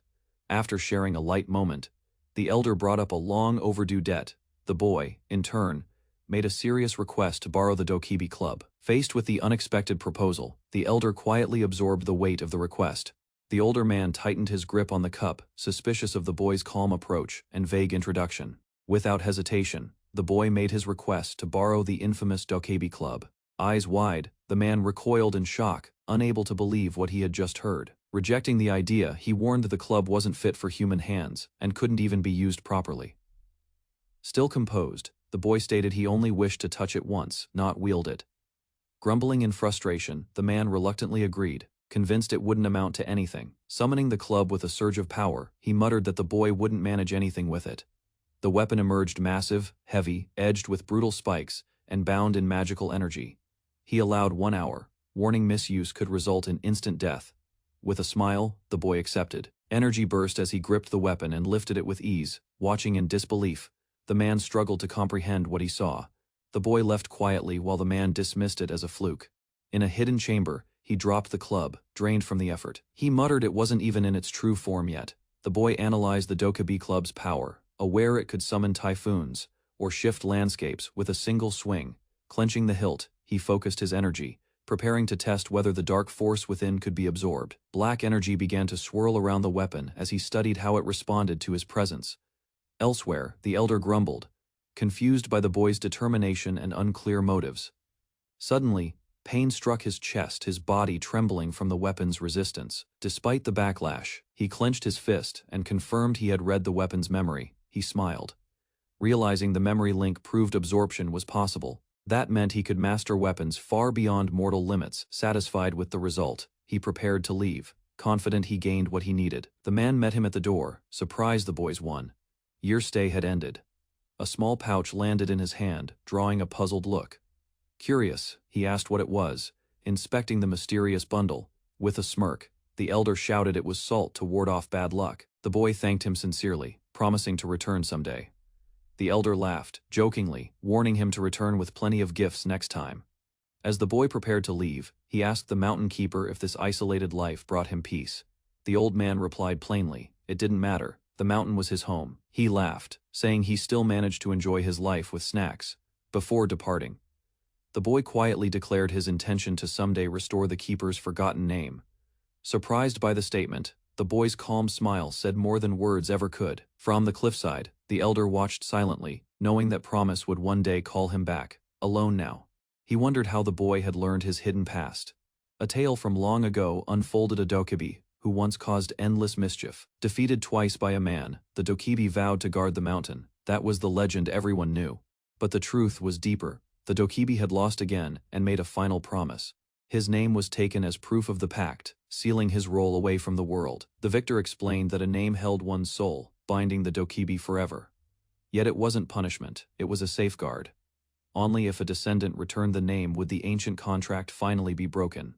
Reflecting on the past, the mountain keeper admitted not all his time spent there was miserable. He pondered if the boy truly had what it took to fulfill the ancient task and return his name. Suddenly frustrated, he shouted into the sky. Annoyed, the boy vanished, without any proper explanation. The elder muttered to himself, wondering if he had just been tricked after all. Far away, the boy arrived before a large estate under a moonlit sky. An old butler greeted him with familiarity, signaling that his father was waiting. Recognizing the butler, the boy smiled, confirming the meeting was indeed summoned by his father. The butler offered to handle the boy's belongings and directed him to the main residence. Following quietly, the boy sensed something different. The path was unfamiliar. Noticing the change, he realized they were heading somewhere unusual. The clan leader stood composed, dismissing the golden aura around him as insufficient to challenge his strength. He turned calmly as someone entered, sensing the presence before words were spoken. His son approached, offering respect. The father noted his progress with restrained approval. With a rare smirk, the elder questioned whether his son had only improved in flattery. The young man, caught off guard, wondered if his father had just smiled or even made a joke. An attendant entered and announced the tea was ready. The patriarch accepted it with a nod. He led his son silently through a corridor toward a private room. Inside, tea was poured into cups, its warmth setting a calm atmosphere. The father requested sincere thoughts, not formal reports, wanting truth over protocol. The son tightened his grip. Understanding this was about trust, not rank, he responded quietly, delivering his honest view without embellishment. The patriarch, surprised by his own feelings, drank slowly, lost in thought. Acknowledging his son's dedication, he praised the time spent. The young man assured him he hadn't wasted the chance given. Yet the elder asked firmly why he had still returned so late. The young man explained that he had visited esteemed mountain to honor the ancestors. His father, unconvinced, questioned if that was his only purpose. The son confessed he also wanted to show the elders his actions. Suddenly, the patriarch's aura turned fierce. His voice thundered, accusing his son of arrogance. Overwhelmed by pressure, the young man struggled to stay composed under his father's wrath. Despite the intensity, he defended himself, stating his visit wasn't for praise but to act meaningfully. He declared his desire to represent the Marshall Lee clan properly. The father, though stern, acknowledged his words and decided to let it pass.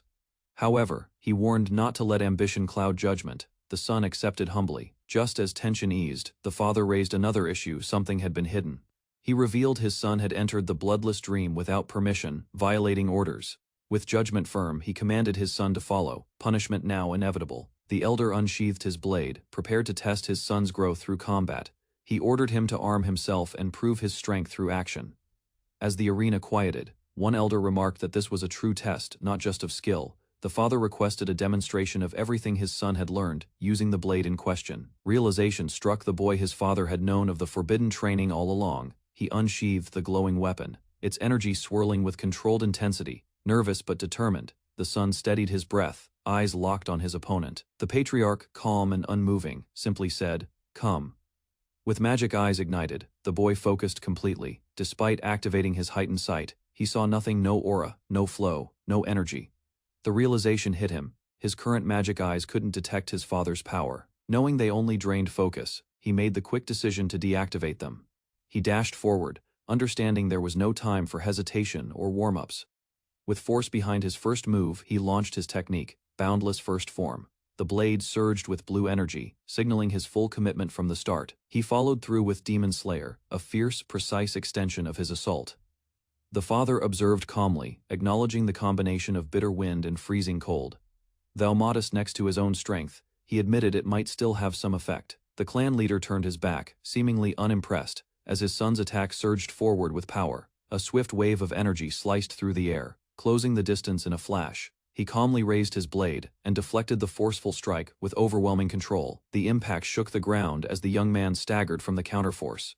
His father halted the clash, signaling the end of the bout. He questioned whether this path forged after meeting the founder was truly his chosen conviction. Still panting, the son affirmed his answer with unwavering clarity. He explained that true strength meant refining talent repeatedly. With conviction, he declared that this understanding was the foundation he had chosen to stand on. The young man stepped forward, his eyes locked onto his opponent. He resolved to destroy that natural talent and rebuild it with forged skill. That conviction became his answer. Grit sharpened his gaze as he readied himself with new determination. The elder recognized the youth's resilience. Neither hardship nor trial had broken him.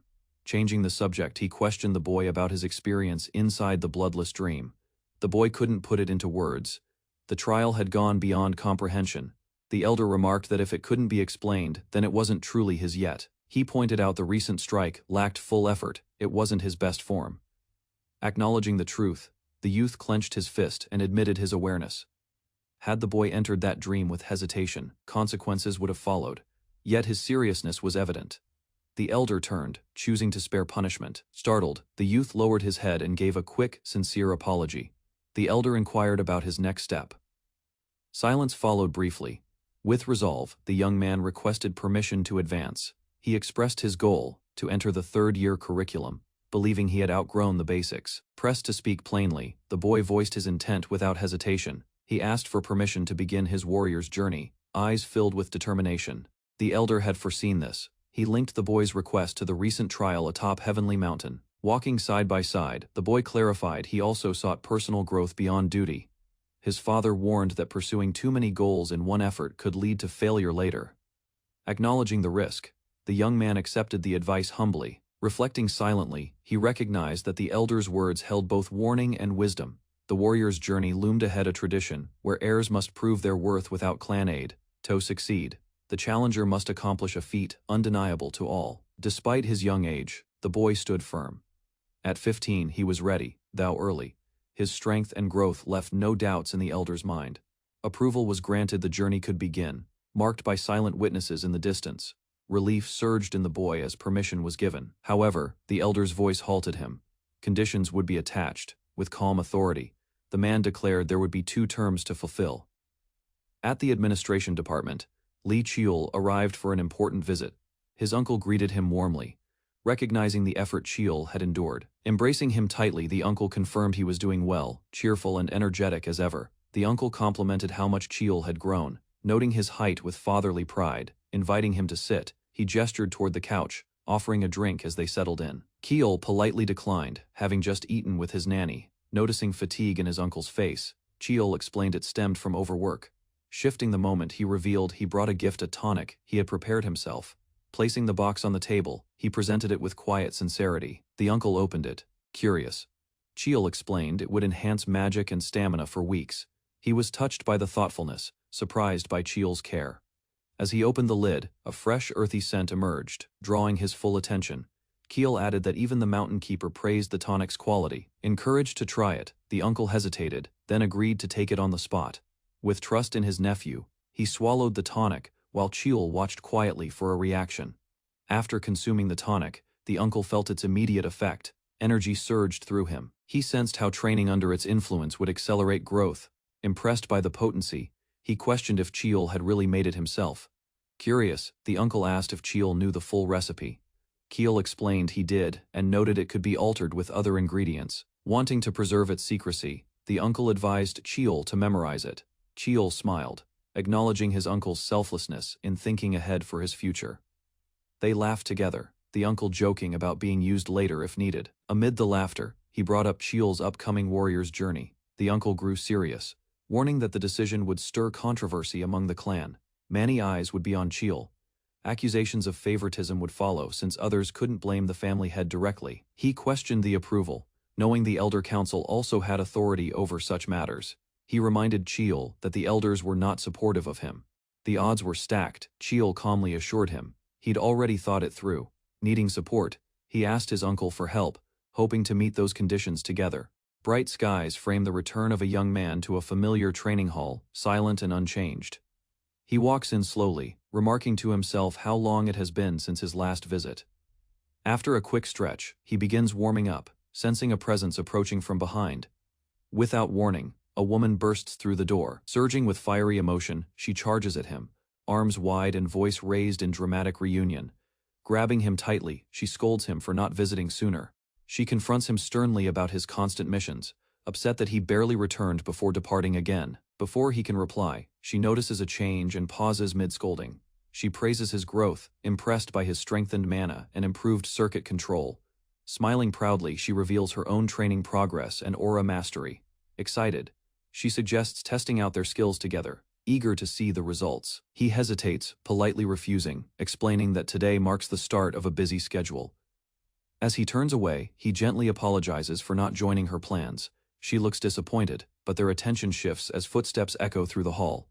A familiar man enters, smiling warmly. His brother has arrived. Shouts echo through the hall as the woman angrily accuses him of lying about being too busy. Pointing fingers, she mocks his excuse, reminding him he claimed to be training her nephews. Trying to defend himself, he insists he's truly busy but still helped organize incantation scrolls.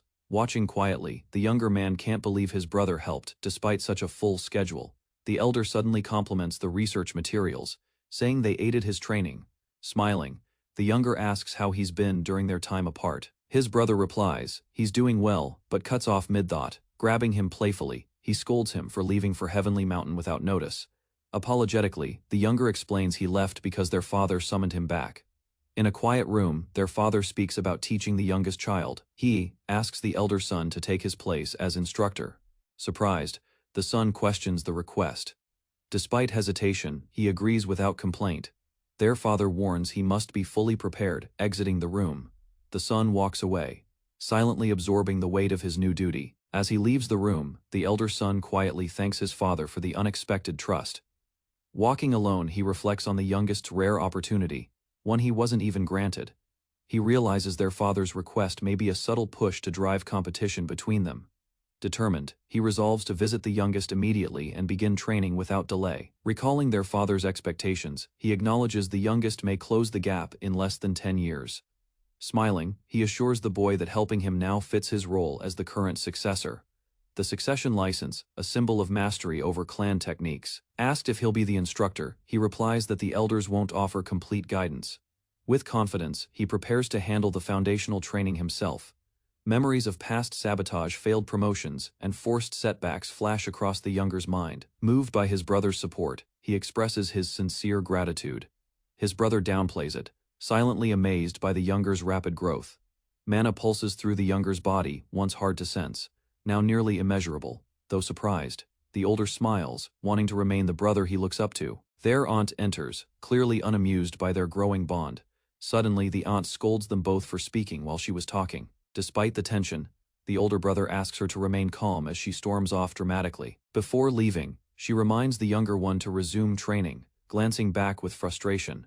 Her expression softens as she distinguishes between training and her deeper research. She proudly mentions her status as a respected global expert in mana techniques. Accepting the situation, she laughs and decides to wait a bit longer for them to finish. Announcing her exit, she cheerfully excuses herself, claiming it's unrelated to her favorite show. Aunt's gone, both brothers relax and prepare to begin the real training session. With focus, the older brother draws his sword and signals the start. He emphasizes the importance of fulfilling their father's condition precisely. The younger watches intently as the elder readies his weapon. With resolve, the older brother promises to teach him thoroughly from here on. 7 days passed before he stood again in the martial hall. His elder brother pressed in fast, striking with no hesitation. Rather than rest, he was only allowed fleeting seconds to breathe. Before the next exchange, the session dragged on with no pause, each swing sharper than the last. From the side, a man observed, valuing experience over lecture. Watching him falter yet persist, told to rely less on vision and more on action, he pushed himself harder to respond. Coughing and bent over, he clutched his side, barely standing under the weight of exertion. He launched forward with a loud roar, kicking off the ground and shattering the floor beneath. Despite sensing attacks clearly, his body lacked the speed to match what he foresaw. Swords moved faster than he could follow. Deflecting felt impossible as pressure mounted. His enemy mocked his earlier attempt, exposing the difference in real strength. Frozen mid-step, He forced his legs to react, screaming inwardly for movement. Recognition flickered in the observer's eyes. The boy was now adapting. With a solid foundation, his progress accelerated. Clearly, the insight gained from the bloodless dream had begun to awaken within him. Acknowledging the boy's progress, the instructor unsheathed his sword with a calm yet serious tone. A burst of energy surged from him as he raised the pressure, testing the boy's limits. Realizing the shift, the boy steadied his stance, bracing for an even harsher exchange. With dusk settling, the match finally ended. The training hall quieted, apologetic yet smiling. The instructor admitted to going overboard in the intensity of their duel. The boy, seated amidst broken tiles and scattered debris, recognized the taste of real battle. Extending a hand, the instructor praised his students' awareness mid-fight. As they stood together, the boy referred to the Lee clan's physical superiority, images of the clan's enhanced body, resilient tendons. He learned their strength also grew through consistent punishing training. Understanding this allowed him to accept movements that would otherwise damage normal bodies. His mentor approved he was already integrating this principle in each motion. Even with just one realization, the boy remained humble, knowing progress was slow, earned. His teacher, however, was surprised. Mastery of such basics typically demanded months. Before leaving, the mentor praised him and advised a visit to the clinic for recovery. After training, the instructor confirmed their next session time. The boy stood alone as the sun dipped, promising to review what he had learned that day. Exhaling slowly, he glanced at his palm, recognizing a familiar sensation lingering from combat. His thoughts shifted to Boundless's memories, movements without limits. Those skills felt overwhelming, yet something about them resonated deeply with his own training. He realized the Lee clan's basic method also focused on harnessing the body's full potential. He recognized similarities in both systems, each refining strength through a different lens. One prioritized weapon mastery, the other physical endurance and resilience. That connection hinted at a shared origin, something more than coincidence. Memories of the man in Boundless's vision returned his posture. This led the boy to believe Boundless and the martial Lee clan were intertwined. His clenched fist symbolized a silent vow to uncover the hidden truth, linking them. With determination in his heart, he looked ahead, convinced that time would pass swiftly.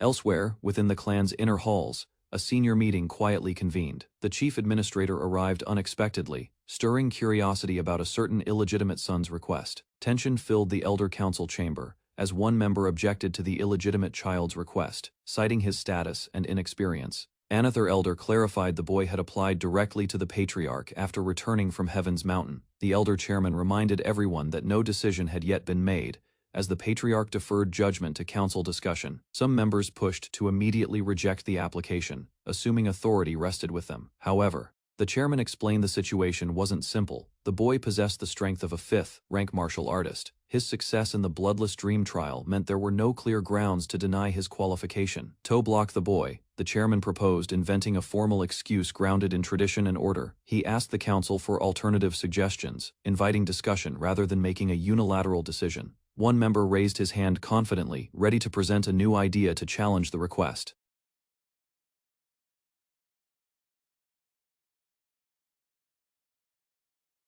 Lee Taehong stayed neutral in all internal clan disputes, never aligning with any political side. 2.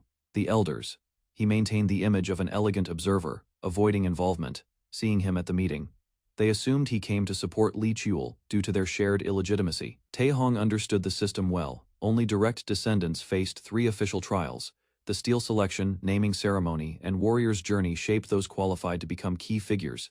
Passing all trials granted rights to participate in high-level decisions and recognition as future elders. Yet he knew elders fixated on bloodlines would never fully welcome someone like Chil. Realizing the purpose behind Chil's actions, Taehong hesitated, unsure if granting the request was right. After a moment, he addressed the elders, offering to present a suggestion. An elder responded, pointing out his relationship with the youngest son.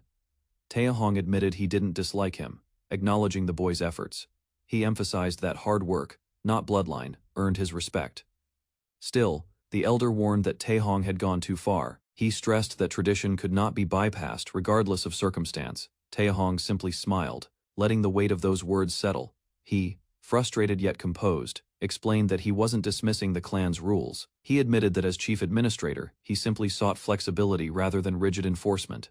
The elder acknowledged his reasoning, then calmly asked what solution he had in mind. Taehong proposed that if the council opposed Li Qiul's application, rather than overthink, he argued the core issue was that the youngest had not yet proven his worth. The elder raised a counterpoint, citing the patriarch's private recognition. The elder gave a knowing look, sensing Taehong's setup. Taehong stayed quiet, leaving the path open for the next step to unfold. With firm resolve, he proposed offering the youngest a fair trial and opportunity to prove himself openly. The elder questioned the proposal, surprised that Taehong meant a duel. Taehong confirmed it, confident that the youngest wouldn't refuse the challenge. Without hesitation, the elder asked who would stand as his opponent. Summonon suggested a recent graduate of the warrior's journey, but noted that Jaehak would likely reject the match. Attention shifted to the sixth child, prompting curiosity about her capabilities. Taehong agreed she was a fitting choice and suggested applying fair limitations if needed. One elder recalled that the sixth child held personal resentment toward Li Qiul. Given that tension, the suggestion of her as a dual opponent gained approval from the council. The chairman asked for final opinions, and the elders expressed agreement. Others voiced no objection, leaving the final decision to the elder council chairman's discretion. With consensus achieved, the meeting adjourned quietly, tension giving way to formality. As the council cleared, Taehong received praise for his conduct, but something deeper lingered beneath the surface. The elder expressed surprise at Taehong's diplomacy, questioning what had changed. Taehong replied calmly, reinforcing his loyalty to the clan. Yet, the elder reminded him that in matters of leadership, subtle choices speak volumes. Curious, Taehong asked what he meant by acting. The elder pointed out the details. Taehong's words, tone, and gaze had shifted, calling Qiul youngest instead of bastard, revealed a quiet support no one else offered. Their conversation ended as they parted ways under the dim light of the corridor. Meanwhile, training resumed elsewhere, signaling a transition to the next stage of trials. Li Qiul, unaware of the council's decision, trained intensely, readying for what lay ahead. Qiul faced his sparring partner with confidence, his stance sharp and eyes steady. His opponent welcomed the challenge, signaling him to demonstrate what he had learned. In an instant, their blades clashed, the duel erupting with swift and powerful strikes. Qiul moved with calculated precision, parrying each attack while seeking an opening. The clash intensified. Blades scraped and struck with focused intent. Acknowledging his form, the instructor grinned, recognizing Qiul's grasp of a core stance. Their blades continued to meet mid-air, as Qiul pushed his reflexes to the limit. Training had honed his instincts, every moment refined his strength and control. With clarity and discipline, he declared within that he could now block anything. A powerful impact scattered dust and debris across a cold, foggy forest cloaked in moonlight. Stretched ahead as Gagak walked silently, he unsheathed his weapon with ease, slicing through dense undergrowth as his eyes scanned for threats. With calm detachment, he muttered about the pointlessness of the mission. Faint sounds in the distance stirred his unease, yet his pace remained steady through the darkness. He blamed the clan's favoritism for everything: status, duty, and even these endless, dangerous outings. Suddenly, a monstrous presence lunged from the shadows, its massive jaws gaping behind him. Unfazed, Gagak prepared his stance and met the creature's attack with precision. A blazing strike exploded against the beast, illuminating the battlefield. He called it routine, another violent encounter in an unfair cycle. His enchanted blade pierced through the monster's skull with lethal force. As it fell, Gagak reflected on his 21st mission, far beyond the 4 originally promised. He knew once he returned, the forgotten bastard of the clan would reappear stronger. A cloaked figure emerged, addressing him with formal words meant for nobility.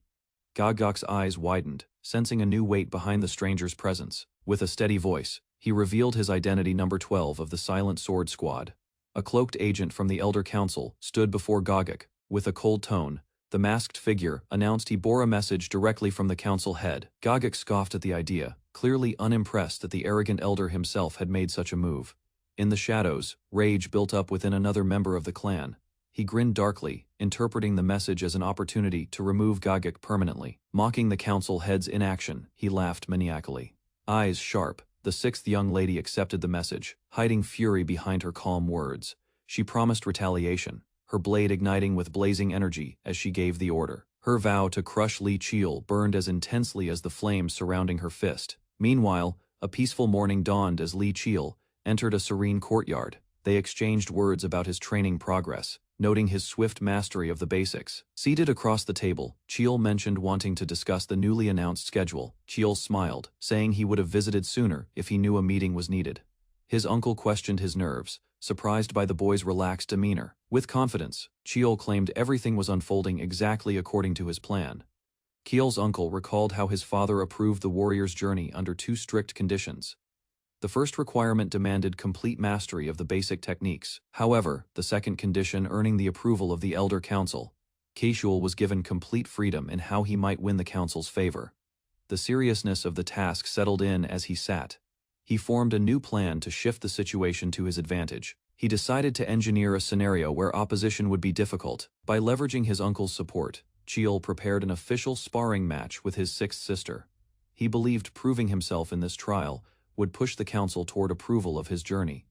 Despite his confidence, his uncle couldn't grasp how he remained so calm under pressure. Keel responded lightly, but his uncle expressed deeper concern not about the test. Rumors surrounded their relationship, and the uncle worried the conflict could end disastrously. Keel, knowing full well the risks of provoking Seol in combat, he declared his motive clearly. He owed her something that had to be paid back in his own way.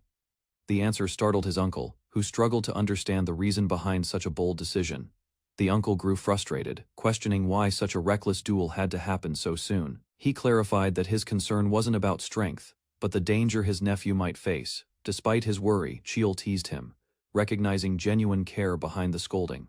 Grateful, Cheol thanked his uncle for worrying. He knew Seol would fight with lethal intent, and defeat would risk more than just pride. Still, he declared his determination to win, leaving no room for doubt. The Elders' Council released an official decree and initiated preparations for a formal duel. The chosen battleground was the central training ground, renowned as the venue for the steel selection ceremony. Cheol sensed the political maneuvering behind the decision, his expression calm yet wary. Positioned for public scrutiny, the circular arena's design ensured every move would be witnessed. The intent to disgrace him in front of thousands was obvious, but he showed no fear. A woman stepped quietly toward the window, concern evident in her movements. She called out to Cheol gently, noticing his withdrawn demeanor and tense posture. He dismissed her concern with a brief reply, unwilling to reveal his inner unease. She pressed him again, unconvinced by his vague reassurance. He admitted his frustration with the family's schemes and unending comparisons. The gap in ranks weighed on him. She had reached fourth, while he remained a step behind. He explained the restrictions placed on their sister, her mana and skills sealed. Still, doubt lingered. She feared for his safety, trembling with imagined outcomes, blaming herself. She wished she'd trained him harder or warned him of the family's plans sooner. Overwhelmed by guilt, Jianghua pleaded to halt the conversation, her voice trembling. A cheerful maid interrupted, expressing full confidence in the young master's ability to succeed once more. Wrapping her arm around Jianghua, she gently urged her to show faith instead of doubt. Eyes filled with conflict, Jianghua watched Cheol in silence, emotions unresolved. He noticed her troubled gaze, likening her presence to a frightened creature bearing past scars, though he had the power to uncover her history. Cheol chided his aunt for her nervous energy, pointing out the significance of the day. Confused, she paused, prompting him to remind her of their shared achievement. The mana technique they developed together would finally be revealed, summoned to the arena. Cheol turned to his aunt with confidence and reassurance. With determined eyes, he promised victory and asked her to cheer from the stands. Gripping his sword, he smiled boldly, teasing that silence from her would disappoint him. As he stepped through the vast hallway, memories of struggle surfaced. Years of perseverance filled his thoughts, every step forged from effort and pain. He emerged into the light, resolute, ready to reveal the strength he had built. With resolve in his voice, Cheol whispered, "Let's go," and walked toward the arena gate. The massive stadium erupted as he entered, each step bringing him closer to the center stage. He stood firm beneath the gaze of thousands, while clan elders watched quietly from above. Cheol's sharp gaze met the jeering call of his opponent, filled with hostility. The challenger mocked his posture, scoffing at his composed stance. Accusations followed, calling Cheol arrogant for a mere illegitimate child daring to stand tall. The challenger grinned wildly, threatening to break Cheol both physically and mentally. In contrast, Cheol smiled calmly, addressing her respectfully as sixth sister. The duel was officially declared, marking the beginning of their public confrontation. As the signal was given, both combatants launched forward in a blur of motion. Cheol activated his technique, lightning sparking through his body in preparation. With swords drawn, they clashed, speed and power colliding in the center of the arena. Caught off guard, Cheol realized too late she had circled behind him. Daggers charged with intense fire rained down with precision and deadly timing. known as falling flames. Her technique ignited the sky with burning blades aimed to overwhelm. Keel swiftly neutralized the incoming daggers with a surge of lightning, infused aura. Harnessing that energy, he activated his enhanced technique, drawing deep power through his sword. As the blade struck the ground, a thunderous pulse echoed, unleashing his transformed form, lightning modified. The explosive force repelled the attacker, breaking her stance and pushing her backward. Regaining distance, she scrambled to reposition while Keel calmly assessed the outcome. With a composed smile, he acknowledged her strength but confirmed the result was already clear. A sneering warrior dismissed the young man's dagger skills. Calm and unreadable, the dark, robed youth stood with confidence.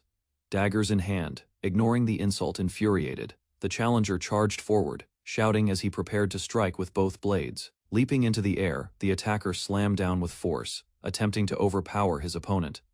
Surprised by the youth's precision, he realized he had been cleanly struck during the exchange. With fury rising, he vowed to crush the boy quickly, summoning flames as he readied another attack. The youth analyzed his sister's movements fast, sharp, unpredictable striking with multiple daggers from odd angles. He understood such speed required sharp reflexes and awareness few possessed. A smirk formed as he admitted to provoking her on purpose for this reaction. He lured her into a direct assault where he could exploit her recklessness. Dodging midair, he countered with deadly precision while deflecting flaming daggers. Unleashing boundless, first form, lightning surged through his blade. With thunder crackling, he summoned Demon Slayer, power radiating from his stance.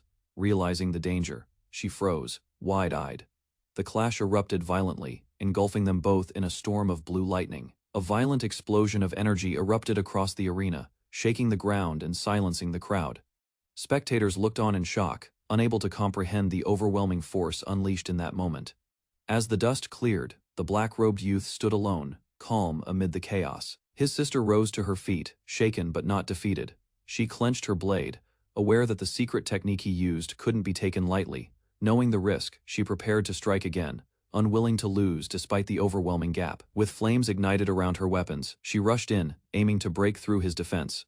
He noted her speed increased, but still she charged in head. Without hesitation, their blades clashed violently once more, echoing through the arena walls. She attempted to silence him with brute force, trying to land a decisive hit. Attacks came faster, changing angles, aiming to overwhelm his reaction. He blocked them all, but the sheer number made countering difficult. Despite her intensity, he observed every movement with clarity. Relying on his enhanced senses, he tracked the path of each blade. With sharp focus and magical vision, he pinpointed every strike's origin and prepared his next move. He smirked, revealing that he chose to fight her because his skills countered hers perfectly. Her expression twisted in fury as she recognized the calm. She moved swiftly, but his ability to detect every dagger limited her tactical advantage. Her best chance was to close the gap before he could strike again with his charged blade. However, magical restraints held her back, preventing full release of her aura's power. Years of hatred had built up inside her. Despite her rage, she didn't anticipate such an overwhelming situation unfolding so quickly. She paused in disbelief, questioning if her revenge-driven focus had clouded her judgment. Before she could recover, her brother closed in with sharp words and faster movement. A clean strike landed, catching her off guard and forcing her to retreat in pain. Shocked, she gritted her teeth and revealed a hidden technique burning with fiery energy. Her sudden flare of power momentarily pushed him back. Suddenly, a strange force disrupted his chest, locking his internal magic flow. Stunned, he realized his magic circle had been forcibly restricted during the clash. Acknowledging the trap, he smirked and conceded that she had managed one smart move at last. The enraged sister activated her ability, sealing her opponent's mana flow with a burst of magical energy. He watched calmly, questioning whether she had just used her hidden technique. Her skill, Mana Seal, disrupted magic control, binding those with weaker mana reserves in confusion. Confident in her victory, she declared the fight over, believing his power was neutralized. However, the boy stood unshaken, surrounded by flowing magic. He revealed his unique technique, one that functioned outside conventional mana systems. The crowd gathered under the sun, murmuring with anticipation as the match was about to begin. A girl clasped her hands tightly, trying to suppress the unease building. She silently reminded herself of Li Qiul's growth. Anxiety flickered in her eyes as she recalled his past struggles. Spectators began whispering in amazement. One of them questioned if his technique belonged to the Li clan's secret martial arts, stunned by its refinement. The girl confirmed his age 16 and watched him charge forward with frightening determination. Li Qiul unleashed his lightning-infused energy art, cutting through the arena floor with force. Following up his strike, he launched another attack, his hand bloodied but unshaken. His opponent retaliated with the underworld energy art. Amidst the chaos, a second attacker leapt toward him. Another warrior intervened using razor wind, cutting cleanly through the violent assault. Li Qiul's eyes narrowed as he blocked with a dagger, barely evading a deadly blow. He marveled at the technique-used skills he once forged together with her in secret. She looked at her clenched fist, the memories of doubt slowly replaced with quiet pride. A confident smile lit her face as she declared his victory certain. The arena quaked from a sudden explosion as Li Qiul defied expectations. Shock struck one opponent, realizing that the power source he had sealed was somehow functioning again. The three fighters stood amid debris, sizing each other up, while tension thickened in the air.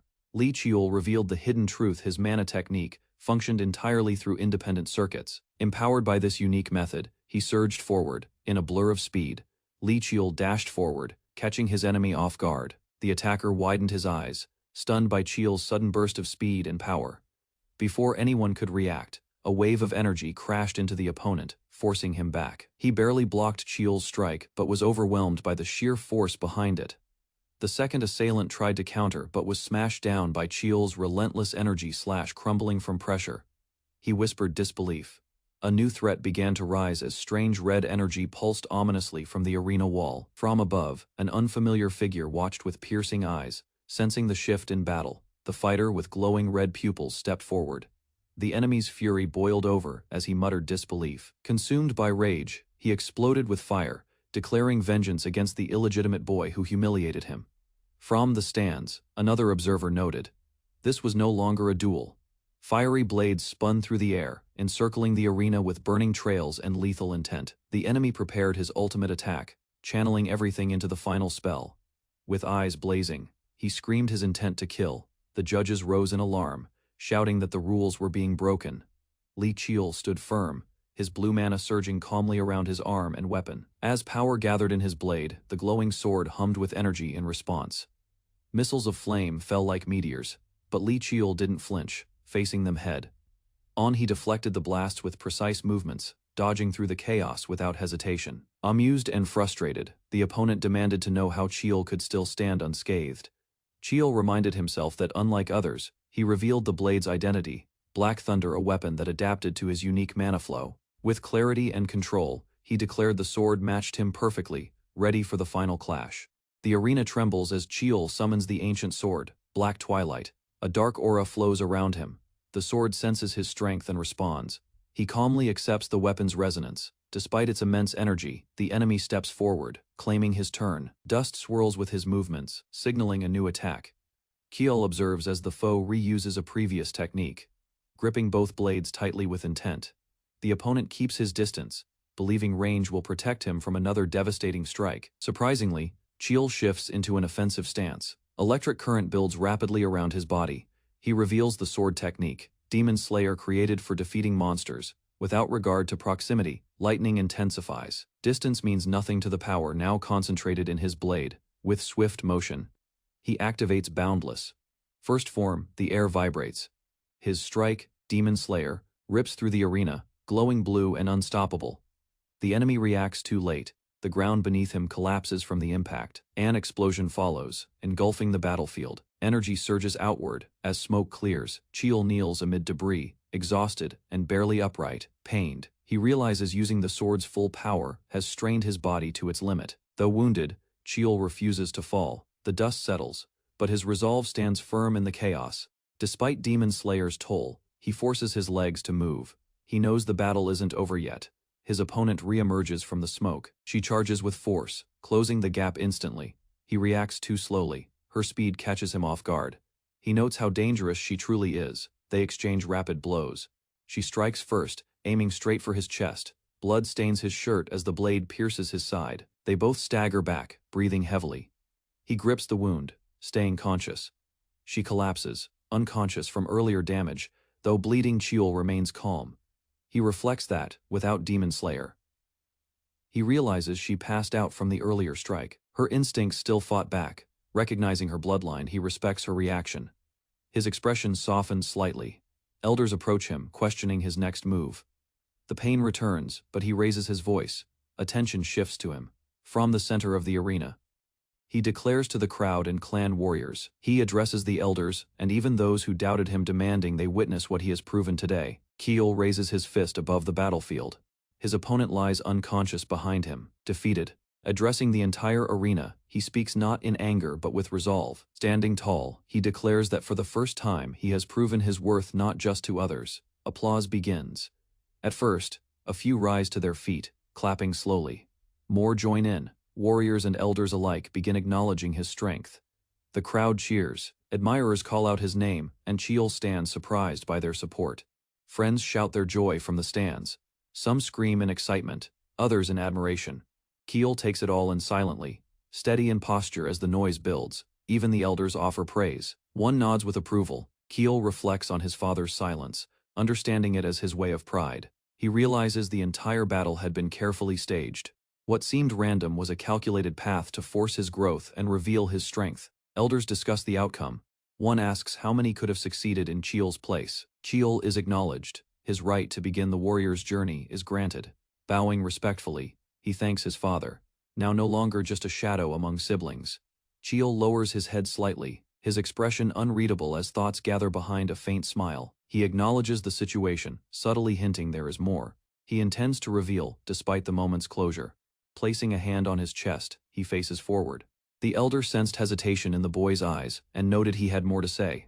It was stated that passing the test only granted permission to begin the warrior's path, nothing beyond. The youth, standing firm, requested to speak. Drawing attention from everyone present, he addressed his father directly, affirming that his training was complete. His progress had been verified by his father himself, leaving no doubt of his capabilities.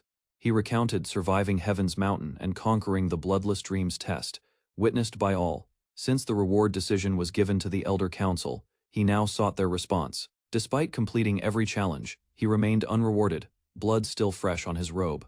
He questioned whether the council's trial was rooted in doubt rather than judgment. His sixth sister lay wounded from the duel, while he barely stood himself. He suspected unfair treatment from the council, believing he was being targeted. Aware of his youth, he chose to speak out while still permitted boldness. Another elder urged the chairman to respond to the boy's accusation. The chairman admitted the council had made all final decisions, yet the use of illegitimate defied clan law fueling the boy's growing resentment.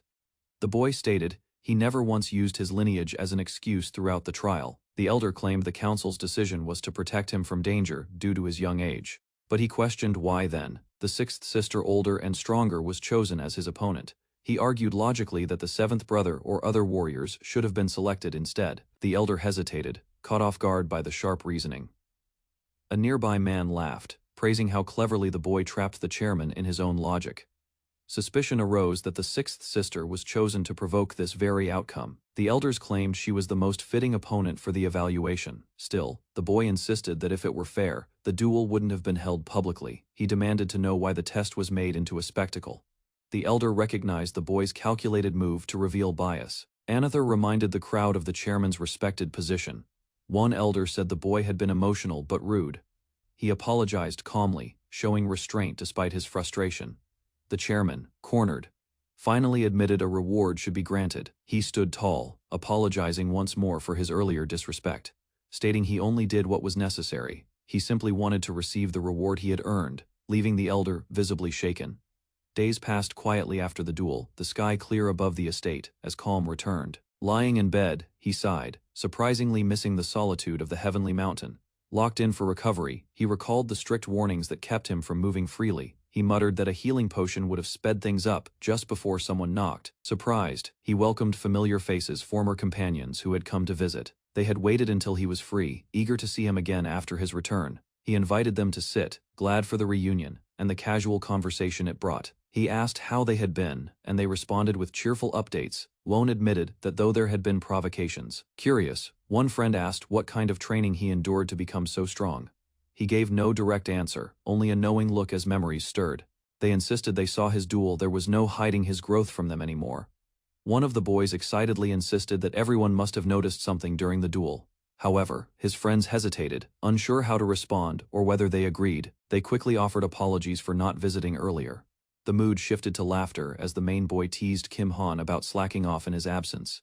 He observed them quietly, noticing how much they had matured. Two of the group had already joined elite squads, considered top tier within the clan hierarchy. Another friend had entered a prestigious training institute to pursue both martial and academic excellence. Impressed, the young master encouraged them to continue working hard. The trio responded with determination, vowing to grow stronger and bring him honor. As the group prepared to leave, the boy expressed gratitude for their visit. They jokingly celebrated his recovery more than he did himself. When asked if he'd packed, he confirmed with confidence, ready for what lay ahead. A black car arrived at the Marshall Lee clan's secret warehouse. It stopped near the entrance as a man stepped out, the gate guard watching cautiously. Lee Cheol stood calmly, reflecting on how 6 years had passed since he last visited. Guards approached and requested the reason for his arrival at the restricted facility. He explained he had official approval to collect weapons, and one guard verified the documents. With approval granted, they opened the gate, allowing him to pass with respect. A guard praised his combat performance, saying it inspired him to train harder. Lee Cheol was surprised. No one had ever complimented him without mockery. Encouraged, he promised himself to work harder to honor their trust. The warehouse was jointly run by the administration and elder council. Storage was handled by the administration, while the elders managed imports and research. He had filed a formal request to claim what he had earned. He recalled the weapons that chose him during the steel selection ritual. Now, he sought to retrieve all of them, not just the one he had kept. An elder questioned his right, reminding him he had already made a choice. Lee Cheol recalled the rule, stating that all weapons which resonated during the iron selection could be claimed later. He questioned the chief administrator directly, requesting confirmation on that precedent. The administrator confirmed the rule, adding that the patriarch had agreed to it in the past. The elder hesitated, but eventually acknowledged the truth, suggesting a few weapons be handed over for appearance's sake. He assumed granting a few blades wouldn't affect the council's standing. However, Lee Cheol knew if the elder agreed publicly. He turned to his father for permission to proceed through this method before the council. The patriarch approved, stating those weapons rightfully belonged to Lee Cheol. Lee Cheol bowed respectfully as his father confirmed the decision with finality. The patriarch declared that demonstrating worth would secure the weapons without dispute. Lee Cheol admired his father's insight, noting how he understood the political tension instantly. The council accepted the outcome, assigning the head elder to deliver the designated weapons. 4 artisan weapons were officially granted to Lee Cheol under public approval. Because of his father's involvement, no objections could be made, and access was granted. He reached the warehouse's first floor, where standard weapons were stored, now granted access to select his gear. Dark energy stirred beneath his shirt as a reaction. Soon after, the scene transitioned to the peaceful Lee Myung-rang's estate. Inside the estate, Lee Cheol confirmed he had finished preparations and was ready to leave. The elder noted the spring season was ideal for a long journey, adding a tone of optimism. Asked if he had said farewell to others, Lee Cheol responded that his uncle. He mentioned struggling to calm his aunt, who was overly emotional about his departure. The elder chuckled, then asked if he had also spoken with his father. Lee Cheol answered that his father had only issued his usual strict warnings. His father had made it clear that failure would result in punishment due to the stir caused. The elder acknowledged the harsh tone and shifted the subject, asking about the 6th sister. Lee Cheol confirmed she had entered a closed-door training session recently. After awakening, the 6th sister caused disruption despite still recovering from her condition. Unstable, she was escorted away to a remote training area by the uncle's wife. Due to clan rules, she couldn't act against a warrior on a journey. Lee Cheol paused, gripped by a quiet thought as he clenched his sleeve. He asked his older brother to protect his nanny while he was away on the warrior's path. He recalled how in his past life his nanny was targeted. The older brother accepted without hesitation, promising to keep the nanny within the safety of the estate. Lee Cheol expressed deep gratitude, recognizing this protection as something invaluable. His brother reassured him that, as family, it was the least he could offer. Before parting, the elder brother encouraged him to grow stronger through his journey. Lee Cheol responded with conviction, ready to face the world outside. He stepped forward, noting it had been 15 years since his return from the past. His thoughts turned toward the many destinations and people awaiting him. For the first time, he would act freely beyond the clan's control. With calm determination, Lee Cheol began his true path, his beginning. Warm sunlight streamed through leafy branches as a noblewoman sat in a peaceful garden. She raised a delicate teacup to her lips, savoring the brew with composed elegance. Without showing urgency, she commanded a report. A shadowy figure stepped out from the foliage. He knelt and revealed failure. The target had vanished, shortly after entering the main street, she questioning how someone with such a distinct scar could disappear unnoticed. The spy explained that the target might have used an item capable of altering both form. She frowned, finding it hard to believe a 15-year-old illegitimate child had slipped away. Still, she conceded that anyone incapable of such evasion wouldn't have survived this long. Her disappointment was clear. She had hoped to predict the boy's next move in advance. Despite the setback, she gave instructions to stay alert for any trace of his presence. If even the slightest clue emerged, action was to be taken immediately without hesitation. Elsewhere, the noise of a gambling den swelled with arguments over cheating and unfair bets. Tensions rose as money changed hands and accusations flew between agitated men. Unnoticed, a hooded boy moved calmly through the crowd. At a worn tavern counter, a cloaked figure ordered a drink. The man behind the counter noted the stranger's unfamiliar face. He claimed to be from the north, mentioning chaos in the Red Dragon stronghold as his reason for leaving. Skepticism rose as the bartender questioned how a Korean sounded so fluent despite a northern origin. The boy explained he had fled long ago, before understanding anything about the world. When asked for his name, he deflected, implying names had no value in this lawless place. The bartender commented that the traveler gave off a wandering air. As the youth stared into his drink, his reflection hinted at an altered identity. The illusion was confirmed. He was wearing the iron mask of 10,000 faces. Using mana, the mask changed appearance and identity. The boy had finally arrived where he could search freely. This lawless zone, untouched by empires, was feared for its dark efforts to destroy. The area failed. Chaos spread too fast when its people were displaced. To avoid further unrest, powerful forces allowed its existence to continue, untouched. Now, he sat in Korea's largest wanderer's nest, a place crawling with criminals.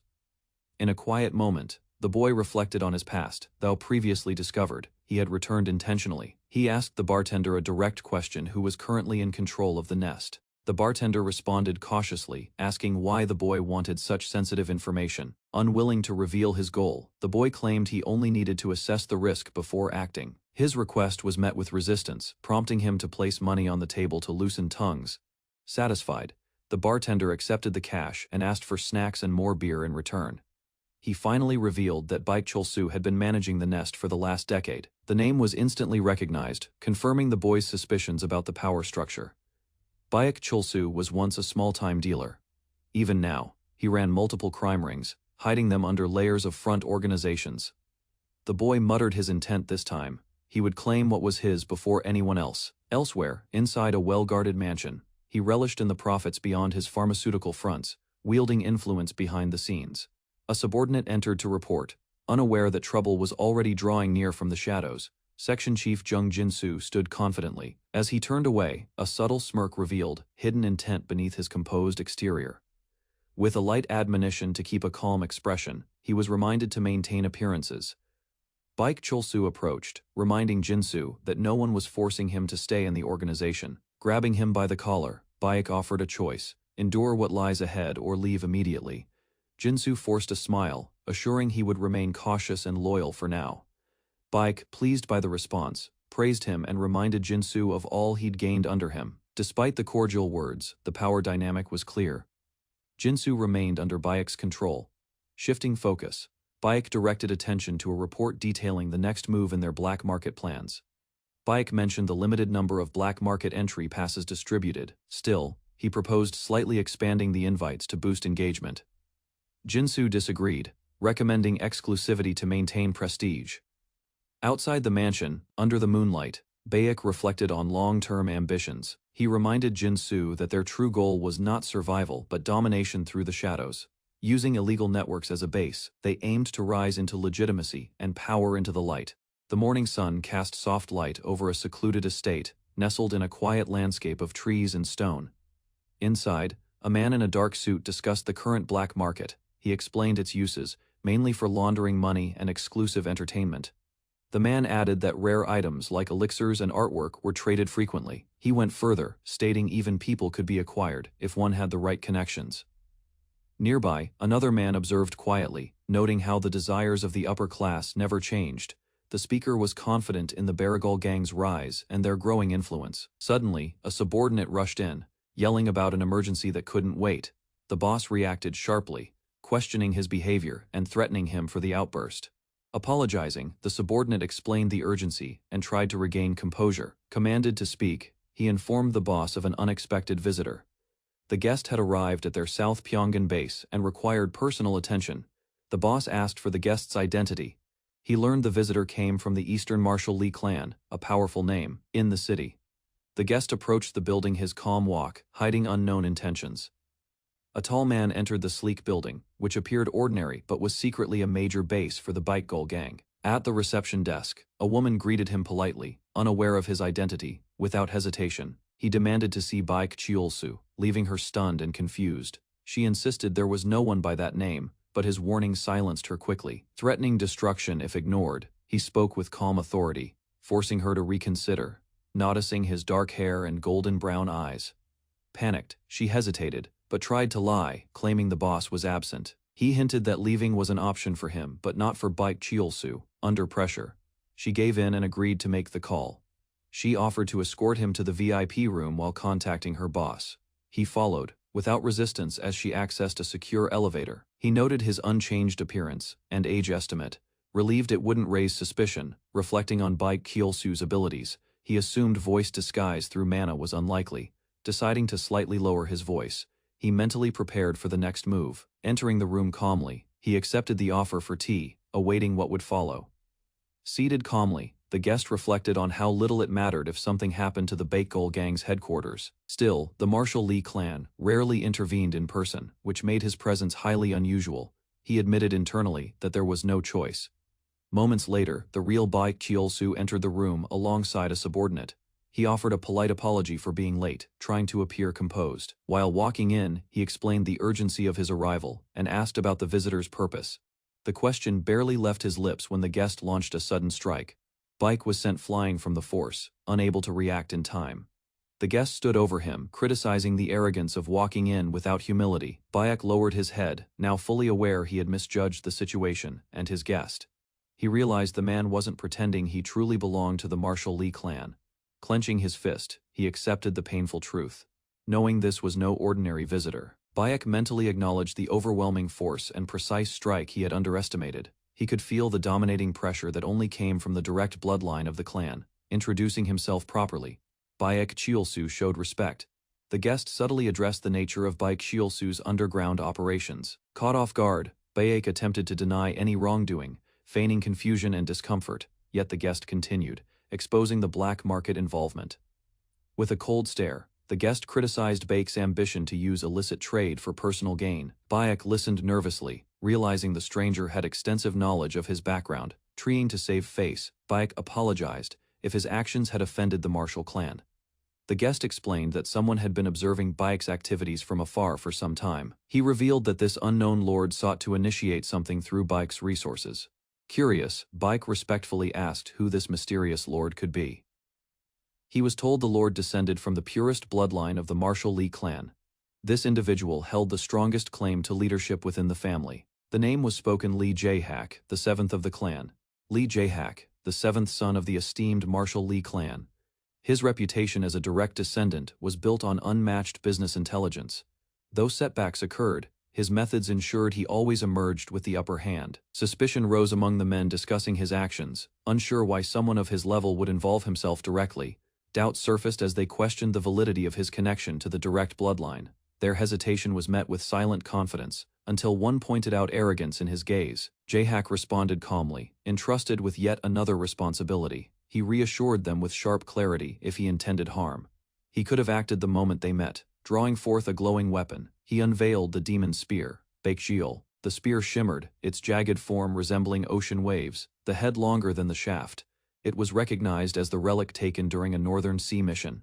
Standing tall, Jae-hak presented the weapon without doubt. Despite recognizing the weapon, confusion followed. No aura could be sensed from it. Jae-hak explained the lack of energy clearly. The weapon's power was sealed, as expected. He concluded with a firm reminder their cooperation wasn't essential. With hesitation, the man asked what the young master expected from their small operation. Jae-hak revealed the intent to absorb their black market base into a larger plan for economic domination. He declared the goal was not small profits, The subordinate expressed disbelief, calling their black market a mere side business for extra money. He realized with shock that a true heir of the Marshall Lee clan was stepping into the criminal world. Despite the unusual move, he understood it fit Jae-hak's talent. The man nervously asked if he had a choice in the matter. He knew refusal would trigger swift action from the clan's enforcement unit. The moment Lee Jae-hak's name was brought up, resistance became pointless. However, a single condition was offered: loyalty would change everything. By obeying, he would gain a public identity as a corporate leader with status and legitimacy. Behind the scenes, he'd rule a hidden empire, protected and backed entirely by Jae-hak's power. Torn between fear and ambition, he hesitated, unsure of the path laid before him. Questions filled his mind, but before he could dwell, the test was announced. No promises would be granted freely. His loyalty had to be earned through action. Seated with Director Jeong, the man reviewed recent events, still unsure if they could trust the stranger. Baekjeol, said to be retrieved from the Northern Sea by Jae-hak, lay before them, its glow unsettling. Unwilling to take risks, he instructed Jeong to inspect it himself for verification. Jeong hesitated, recalling how they had long avoided involvement with the Marshall Lee clan. As he stared at the spear, doubt lingered, unsure if this was a calculated trap. His superior stated the logic: if real, they gain; if fake, they earn the clan's gratitude for exposing it. With a sigh, the man warned Jeong to act discreetly, should anything unusual happen. Jeong nodded, accepting the task without further hesitation. Rising, he left silently, knowing what this investigation could cost. In a well-furnished suite, the subordinate observed the arrangements with quiet amusement. He assumed their leaders were already growing anxious over his demands. The spear's sale, a deliberate challenge, was the first of 3 tests he planned. He wasn't genuine. It was a fake forged by Mujin. The real Baekjeol, sealed by his 7th brother, remained hidden. Even with advanced tools, they wouldn't uncover the truth. He confirmed the weapon couldn't be used by others. Only he had bonded with it using blood. Even if control over Mujin was lost, his mastery power allowed remote retrieval from any distance. With mana already embedded, the sword would return to his hand whenever summoned. The second test required them to present the organization's ledger for inspection. Though Baekjeol hesitated, he would be forced to hand it over. The final demand, the full client list, was essential to complete the takeover. As conditions took effect, he noted Cheolsu's reluctance, but also his cautious intelligence. Meanwhile, Jeong stared, trying to recall where he had seen the young man before. Recognition struck suddenly, but doubt clouded his mind before he could confirm it. A modern high-rise stood tall against the sky, marking the location of a critical meeting. A sharply dressed man approached with confidence as the host welcomed him warmly. Inside the suite, the host inquired if everything was satisfactory. The 3 men sat in the lounge, and the guest confirmed his readiness to proceed. With a nod, the host gestured to his subordinate, signaling him to begin the explanation. The assistant was introduced as the key figure managing various operations, identifying himself as Director Jeong Jin-soo. The assistant presented the year's financial summary. As the document was shown, the guest's expression changed, recognizing a name from his past. Memories of a previous life returned. Jeong Jin-soo, nicknamed Tongue Sword. Jin-soo had built his reputation as a strategist behind Lee Gun-song. During the clan's succession war, he had emerged as a powerful figure for the 3rd brother. He operated openly in the public eye, managing influence during a turbulent leadership contest. Even the eldest brother had found it difficult to counter Jin-soo's tactics during the power struggle. Though his features appeared altered, the guest confirmed Jin-soo's identity through subtle physical cues. The resurgence of the Baekjeol gang was no mystery now. Baekjeol had long controlled underground operations. The protagonist, aware of Jin-soo's strategic role, tapped the table in thought. Facing Cheolsu directly, he asked about the direction of Baekjeol's future. Cheolsu calmly revealed plans to auction Baekjeol on the upcoming Black Market Day. He assured that only verified clients would attend, claiming tight security and no room for concern. Upon asking for the date, Cheolsu confirmed the market would open in just 3 days. The guest declared his intention to participate personally in the auction event. He insisted on inspecting the goods beforehand, prompting Cheolsu's surprised reaction. Unprepared for the request, Cheolsu hesitated, explaining the items were stored off-site and in poor condition. Interrupting, the guest revealed he already knew about the Dreg's Nest warehouse location. He challenged Cheolsu's assumptions, demonstrating full awareness of the operation's details. Cornered, Cheolsu stood and offered to personally escort him to the storage area. Documents in hand, the assistant followed quickly as the group prepared to leave. The exterior of the isolated warehouse, hidden in the forest, marked their destination. Without hesitation, Cheolsu gestured toward the building, inviting the others to enter. They entered a vast warehouse, heavily fortified with magical security. Kyeolsu asked what the guest wished to inspect first, but was quickly cut off. The guest dismissed him, demanding Jeongjin. Su instead, Kyeolsu visibly irritated, asked what the comment implied, narrowing his eyes with suspicion. Without flinching, the guest asserted he preferred minimal interference and wanted only one guide. His tone left no room for debate. He disliked complications and made his stance clear. Acknowledging the demand, Kyeolsu stepped back, allowing Jin-Soo to take the lead. As they walked, Jin-Soo explained the organization of the items stored throughout the warehouse. The first floor contained herbs, rare art pieces, and mystical artifacts of varying origin. The guest's eyes narrowed, sensing illegal materials hidden among the shelves. Banned herbs, monster byproducts, and experimental potions were stored openly within reach. He asked for access to more obscure documents, specifically old manuals and stone relics.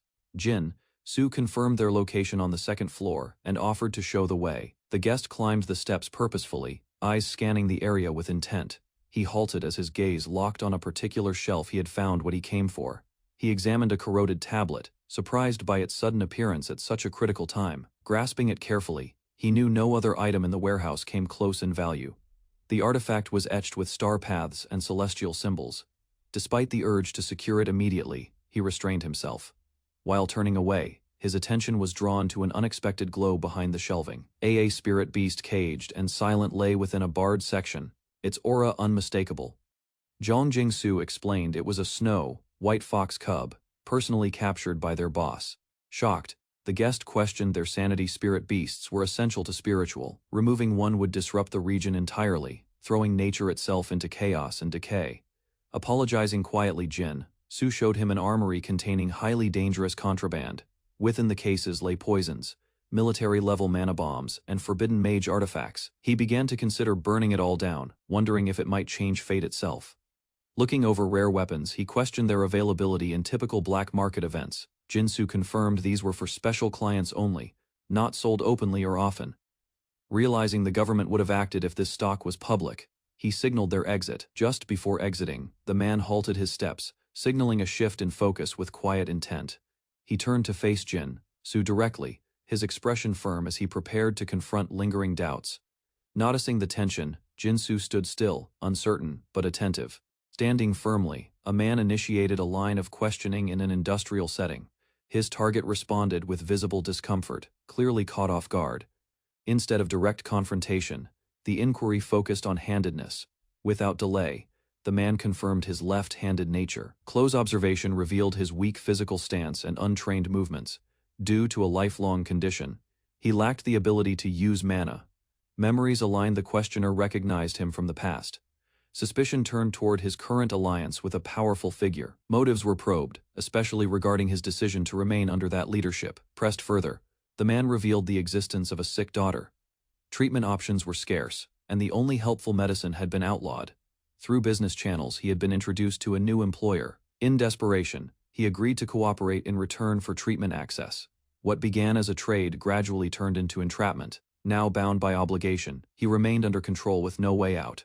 Accusations surfaced, pointing to hidden intentions of betrayal against Baek Kyeolsu. Shock crossed the man's face, unable to immediately respond. Evidence was brought up. The documents he had compiled were too precise to ignore.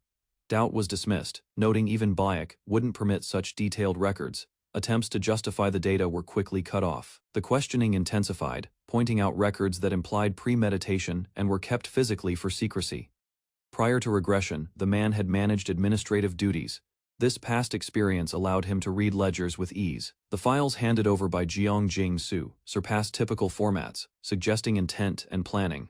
A gang had once clashed with a martial clan and was destroyed overnight. Jeong Jing-Soo was suspected of assisting that collapse. Retaliation or negotiation may have followed, possibly linking him to another power. Panic overtook him, falling to the floor and begging for secrecy. He pleaded for his daughter's sake, fully exposed and desperate. Recognizing the threat, the observer marked him as someone to eliminate before history repeated itself.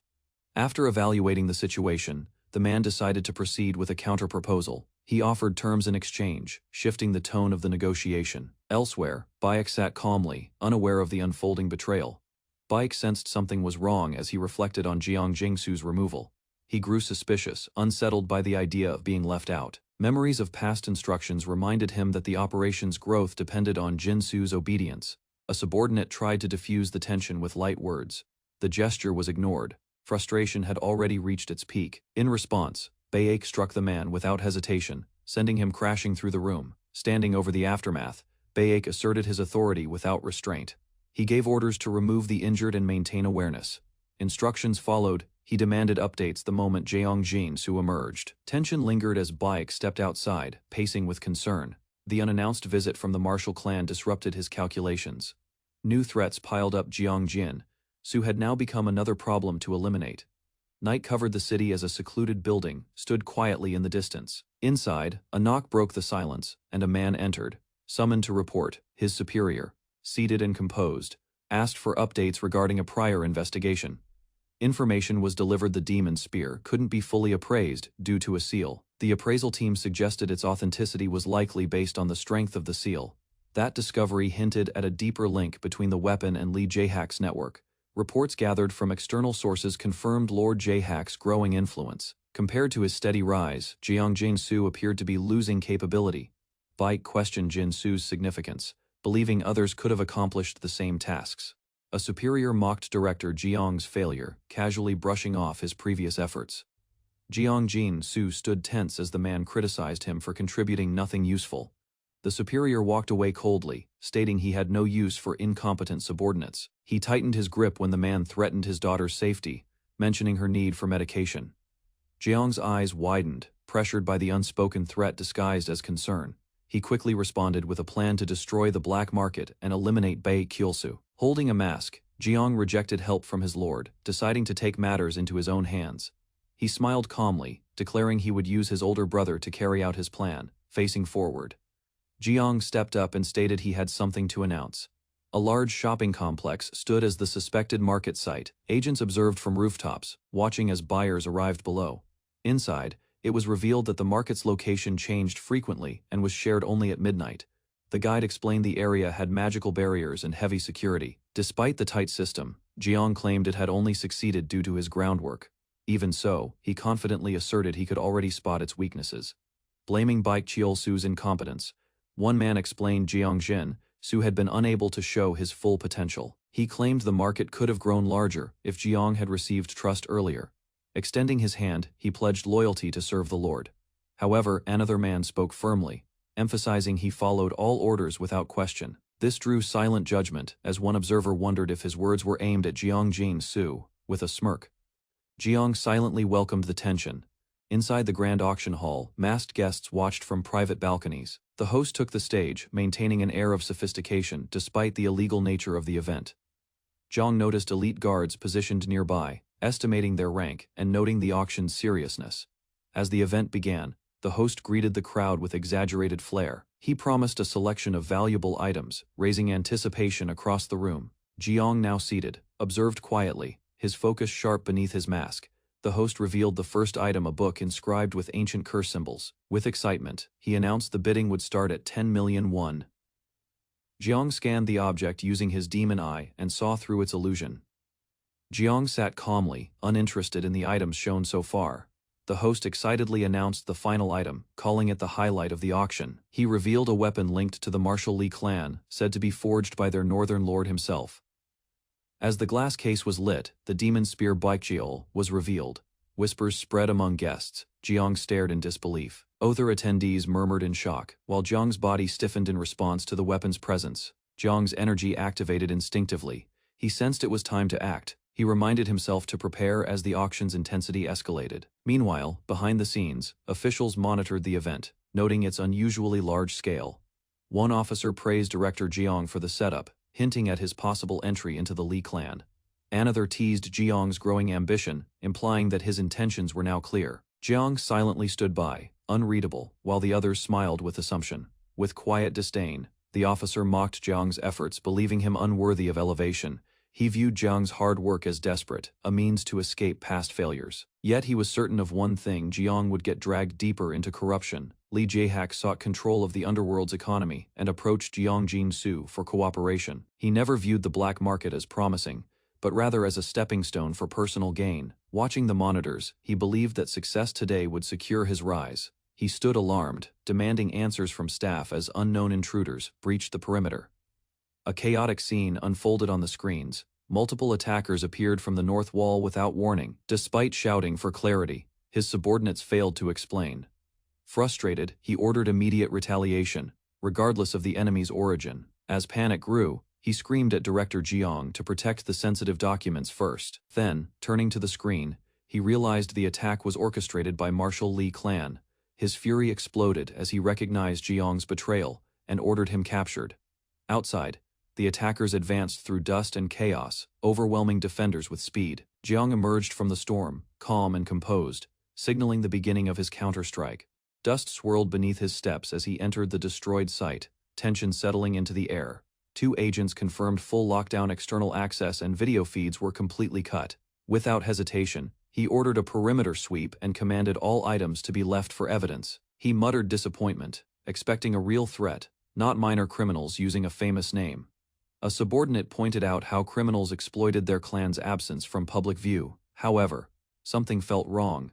The leader sensed deeper involvement, especially with Baekjeol's name involved. Intel came from 2 sources, one business, the other an internal military report. Both pointed to Baekjeol, linking the company directly to its sealed power. Yet one report seemed too deliberate, as if crafted to guide him here. That realization triggered a conclusion: he had been lured intentionally. He assumed 9 dragons were responsible, thinking they unsealed Baekjeol as bait. But Baekjeol remained sealed, and there was no sign of enemy activity. His eyes widened with sudden awareness. He saw someone unexpected earlier, brushing it off with silence. He kept the thought to himself. He recognized the boy. If hidden, he'd be safe. Now exposed, a price must be paid. A lone man stood beneath the spotlight, nervously pleading for time as he guarded a sealed relic. From the balcony above, a dark figure observed silently, uninterested in delays or explanations. Without hesitation, he raised his glowing hand. The relic, Baekjeol, shimmered with energy inside its transparent prison.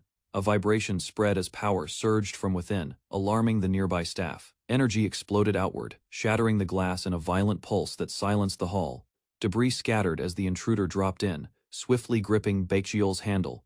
Shouts rang out. Guards ordered his capture, recognizing what had just been stolen. Enraged, they charged, swords drawn, determined to stop the thief before he escaped. With swift movement, he unleashed Yama, a skill that summoned burning red restraints. The attackers were caught mid-air, bound tightly in mid-action by fiery ropes. He muttered calmly, acknowledging the need for speed before stronger reinforcements arrived.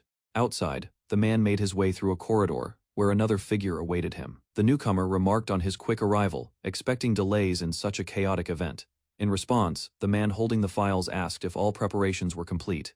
Inside the weapons facility, a quiet declaration shook the air. The listener froze in disbelief. The mention of a direct heir from the Li clan caught him off guard. Realization struck. Li Jae-hak had a younger brother. That brother was Li Chul, the 9th son of the Marshal Li clan, now rising in power. Regardless of acceptance, the threat was clear.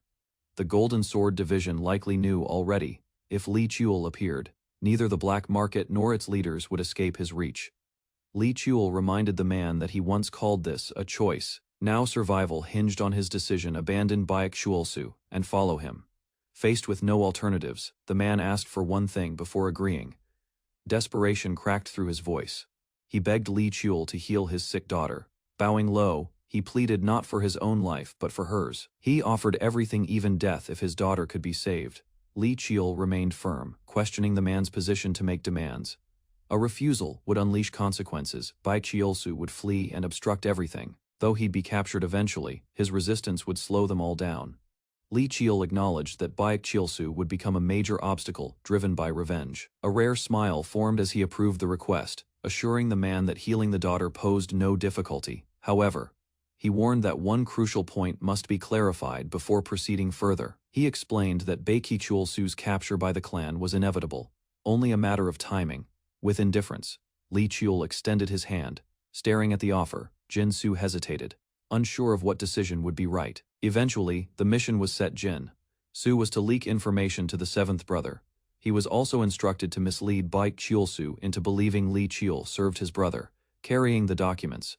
Jinsu confirmed his compliance, but felt uneasy about the implications. He questioned what his fate would have been had he chosen betrayal.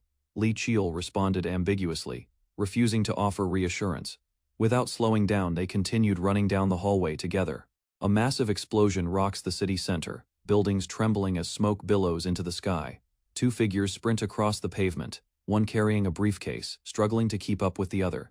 Beside him, the aide delivers the requested materials assets, gold and secured cryptocurrency. He retrieves a USB from the envelope, along with official documentation verifying the transactions. His expression sharpens as he demands the whereabouts of the stone tablet. Pointing ahead, the aide signals that the item is kept in a secured room nearby. Inside the storage facility, crates line the walls under dim industrial lights. The aide directs him to a locked case situated among the boxes. He opens it. Energy flickers out as a strange force reacts to the tablet within. The tablet rests on red cloth, its surface engraved with runes and symbols, verifying its authenticity. He questions the preparation of all necessary documents. The aide affirms readiness. Gripping the case more tightly, orders are given to guard the contents and preserve the artifact's secrecy. He emphasizes that the enclosed letter must be delivered exactly as instructed. Without hesitation, the aide assures compliance, resolve building in his eyes. Li Qiul prepares to leave, issuing a warning in case enemies approach before his return. Suddenly, a powerful force descends from above. From the dust, a large man appears furious, calling out the attackers as deceivers.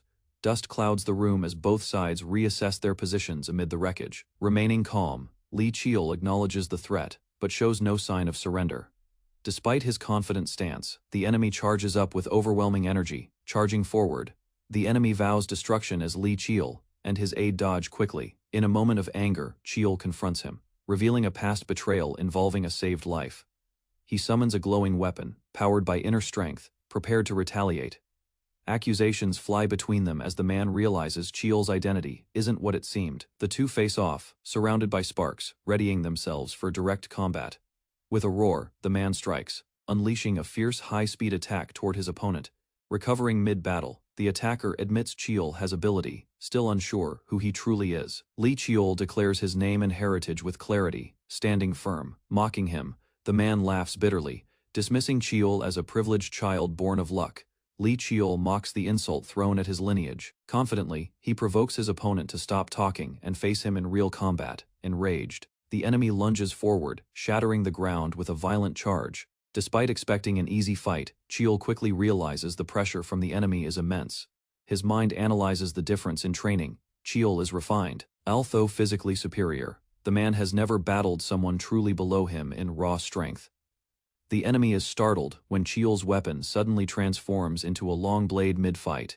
He realizes the fighting style is unfamiliar, blaming someone else for feeding him false info. Still mid-swing, he shouts in frustration, already wounded from underestimating his foe.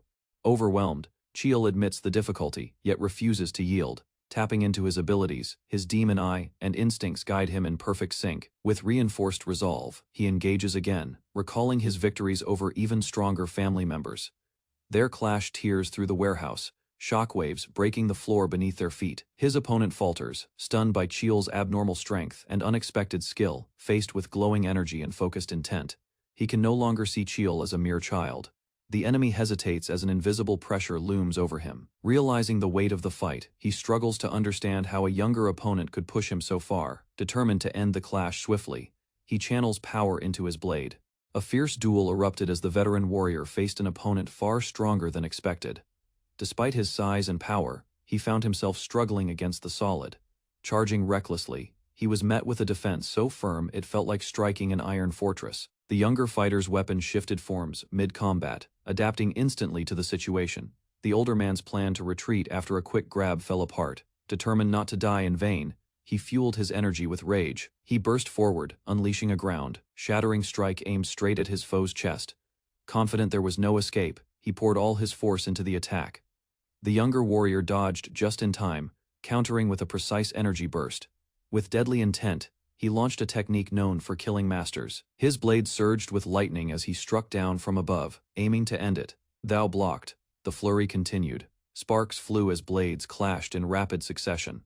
A shallow wound appeared on the young warrior's shoulder, but he stood tall. Seeing an opening, the attacker gathered his final strength for a death blow. he roared with fury, unaware his opponent's glowing eyes were locked and ready. The young warrior revealed a new sword, its dark aura hinting at unfamiliar power. Without hesitation, the older fighter leaped forward, aiming to strike before the weapon could be used. Closing in midair, he believed he had found an opening blade poised for a killing blow. But the younger one countered with precision. His sword technique surged with energy, cutting through the air in a perfect line. The older man was struck cleanly. Blood exploded from his chest. Wounded and disoriented, the man collapsed to one knee, gripping his injury. He cursed weakly, trying to speak, but his strength was fading fast. The younger warrior silenced him coldly, ending the conflict with a final, merciless blow. Blood pooled behind the fallen body. The victor stood, breathing steadily through pain, inspecting himself. He realized internal damage had spread through his leg. As a comrade rushed to support him, he responded with a calm smile, hiding the pain well. He questioned whether this had been his first kill since returning to life. The older ally watched him, noting the boy's youth barely older than his own daughter yet. That child had just overcome a deadly foe. After the battle, the older man expressed his gratitude with sincerity. He dismissed the thanks, explaining that his actions were driven by personal interest, focused on next steps. The man asked for guidance. The older man nodded, remembering their prior arrangement involving his daughter. While watching the young warrior, he sensed something unusual. He silently vowed that if the boy reached out again. Suddenly sharp sounds echoed as a new threat approached from outside the ruined building. The Bikegull gang was making their final desperate attempt to interfere with the mission. Prepared for the worst, the men exchanged final instructions. With calm reassurance, one of them promised to observe the situation closely before fleeing. Despite the looming threat, he remained confident in their escape route via an underground passage. Though narrow and suited for small craft, it was a viable option for getting out unseen. The older man offered to lead the way, determined to uphold his end of the deal. The younger one, sensing the resolve in his ally, questioned his commitment without speaking directly. Deep down, he knew the deal could not be broken, and expected the promise to be honored without delay. The older man stood in thought, realizing his loyalty was no longer bound by obligation but by true conviction. The younger warrior recalled a past victory before regression. Without hesitation, the two moved quickly down the hallway. Smoke rose from a towering building as the operation concluded. A subordinate reported the success. All known members had been restrained. Their superior gave blunt orders: neutralize resistance, and silence complaints through force if needed. Another officer raised the issue of black market attendees who were resisting arrest with arrogance. Despite hearing the Marshall Lee clan's name, they continued to challenge the situation. The young officer stated the authority to act came from the state, but was reserved for special force units. The commander noted the offenders seemed unaware their situation could worsen in court. He emphasized the legal strength behind the clan, able to dismantle opposition even without full deployment.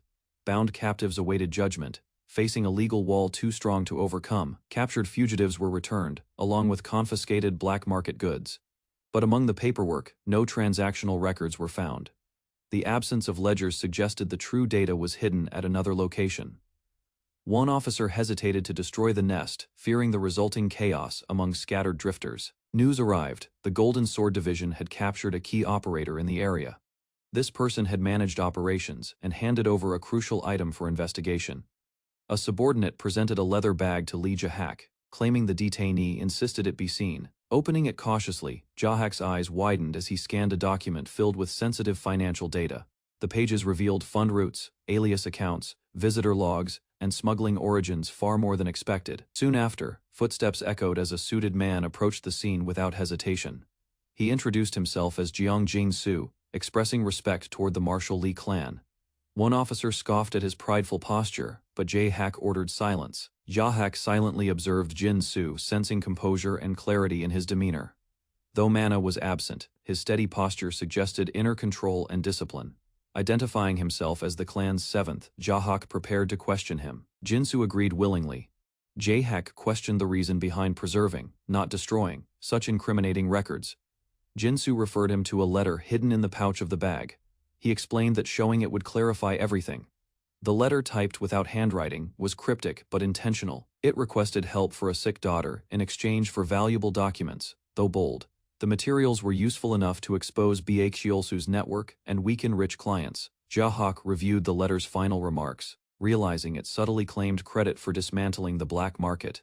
Though the operation's success was built on solid groundwork, he flipped the paper, discovering additional text written on the back. The postscript boldly hinted at expectations of silence, laced with indirect manipulation. Reading in silence, Jaehack noted how unusually long the postscript was compared to the letter itself. Despite its arrogance, it amused him. Rarely had anyone launched a martial journey with such flair. Jaehack mused that the man never contacted him. Still, the deal benefited both sides. The boldness, though irritating, was effective. Elsewhere, another man reflected on past battles. With the matter settled, Jaehack gave the order to conclude the mission. He reminded his team to carefully manage the evidence. Before leaving, he advised Jin-soo to remember who had granted him that opportunity. Far from the scene, a shirtless young man focused in deep meditation as Mujin energy circled his body. His eyes narrowed as he recalled his clash with Baek Chulsu, a meaningful encounter. It was the first time he had ever used Mujin against a person, marking a shift in his growth. While recalling the battle, he analyzed the moment he activated Mujin. Sweat marked his back as he processed the intense clash and sudden rise in inner energy flow. Now fully dressed, he assessed his state calmly, ready to summon the next target without hesitation. A car moves swiftly through Seoul's traffic, heading toward a quiet and concealed location. Stepping out, a young man carrying a large weapon case walks purposefully down the sidewalk. He pauses at a traditional house, noting its lack of signage before knocking on the door. Inside, he informs the receptionist of his reservation under the name Young Jin-soo. Without delay, he's escorted through elegant halls lined with wooden panels. A man in a suit greets him calmly as he enters the private room. The man comments on the existence of such a discreet place. He explains the room is soundproofed, safe for confidential conversations. Observing Lee Cheol's serious expression, he laughs, noting how young he looks. The man reflects on Cheol's reputation, expecting someone older. Despite his youth, Cheol's presence radiates experience and strength. That aura unsettles him. It feels like facing a seasoned warrior. He recalls Cheol's past feats, defeating threats and seizing legendary weapons. Grateful, he thanks Cheol for helping his daughter and himself. Cheol dismisses it, stating it was only a transaction. The man expresses sincere gratitude, acknowledging that the proposed deal freed him from Baek Chulsu's grasp. Cheol calmly asks about the man's daughter, his tone neutral as he sips tea. She is reported to be improving, and the man praises the medical staff of the Lee clan. Reflecting quietly, the man admits Cheol has fulfilled every promise made so far. He declares it's now his turn to repay the debt and pledges full cooperation. Cheol smirks slightly, teasing the idea of assigning him a shady task again. With a subtle smile, Cheol assures him it's not like that this time. He retrieves a sealed file from his case and places it carefully on the table. The man identifies the contents as documents from their past dealings. Cheol calmly instructs him to take charge of the materials, entrusting their handling to him. Surprised, the man warns it'll require substantial funds, and asks about trust. Cheol answers bluntly money now has no owner, and trust must still be earned. The man hesitates, questioning if Cheol suspects him of fleeing with the money. Cheol responds honestly, admitting he doesn't trust him yet. However, he says the situation itself is trustworthy. Cheol identifies two reasons he trusts the situation: ongoing mana treatment for the man's daughter. The second is the man's past ties to the White Skull Gang, severed through a fragile deal. If that deal were broken, it could drag young Jin-soo back into a dangerous past. Cheol states his reasons should explain his guarded stance. The man quietly agrees, thou understanding. The man admits he still feels the sting of being distrusted. Cheol expresses hope that one day, trust won't depend on situations but mutual belief. Surprised by Cheol's sincerity, the man silently questions what caused such honesty. He expected leverage or threats, like others in power once used. Instead, he's treated as an equal in a partnership built on respect. Determined, he promises to prove his worth with consistent action. Cheol acknowledges it with a nod, ready to count on him. With new purpose, the man appears reborn like the speech swordsman he once was. As they part, he asks where Cheol is headed next. Cheol replies simply, "Sooth," and leaves with his weapon slung behind. A child points out the warrior in awe, watching as Cheol walks into the sunset. Inside a quiet office, warm sunlight spills across empty desks and polished wood surfaces. Amid swirling smoke, a woman sits relaxed, holding a long pipe while observing the room. An alert draws her attention as she casually reacts to a beeping monitor nearby.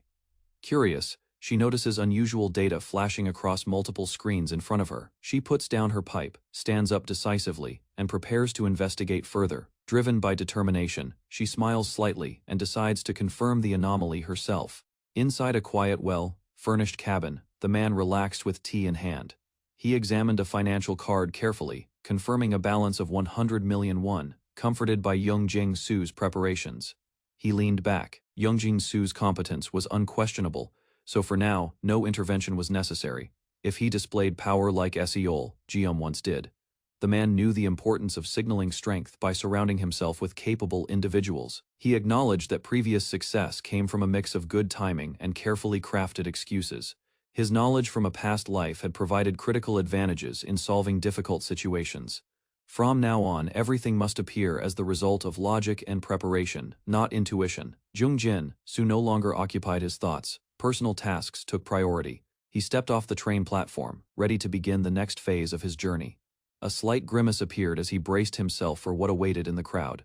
Since training at Chen, he had remained connected to this mission. Jeongu's rich historical depth made it a key place for both relics and revelations. Ancient objects here held hidden power mysteries untouched by the modern world. A glow from the artifact on his back pulsed faintly, signaling the presence of an ancient trace. He recalled the legendary figure, Li Hyul Hun. Even Sungmu Mountain held only a shrine without his body. Despite the skepticism, a feature article recently highlighted new theories about Hyul Hun's legacy. Climbing the stairs, the man pressed forward toward his purpose, unnoticed by passers-by. As he approached his destination, an unknown woman suddenly blocked his path. She immediately sensed something unusual and found his presence interesting. Noticing strange readings from her detector, she had come to investigate the source herself. She quickly identified a similarity in their eyes, hinting at shared mystic traits.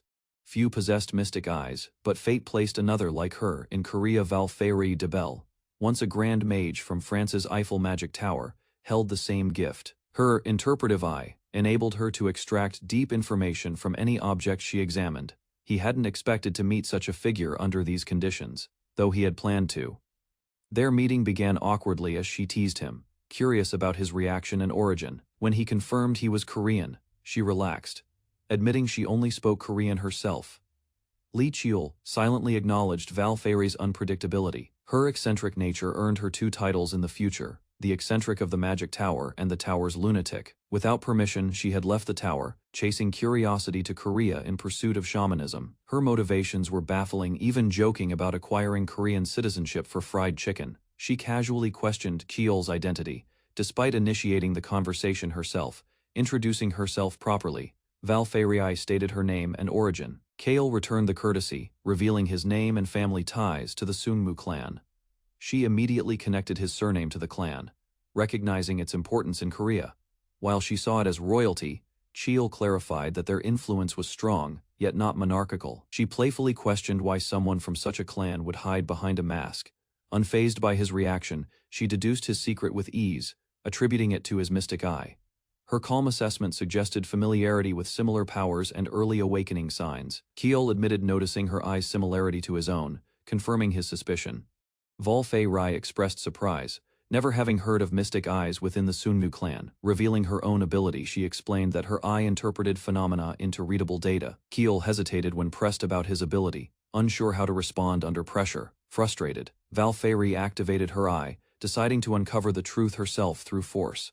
Electric energy surged violently around them, as her mystic power flared. Cheol swiftly retreated, demanding to know what she was doing with her sudden outburst.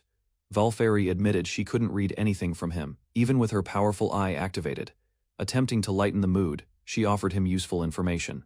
At dusk, the pair arrived at a quiet urban corner. The man walked with purpose. They halted in front of an old sealed gate. Cracks marked the stone walls. The woman questioned the location, noting its abandoned look.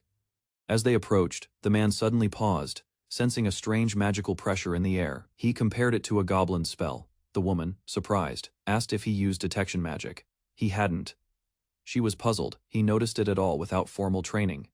She explained that only those at her master's level could detect such spells.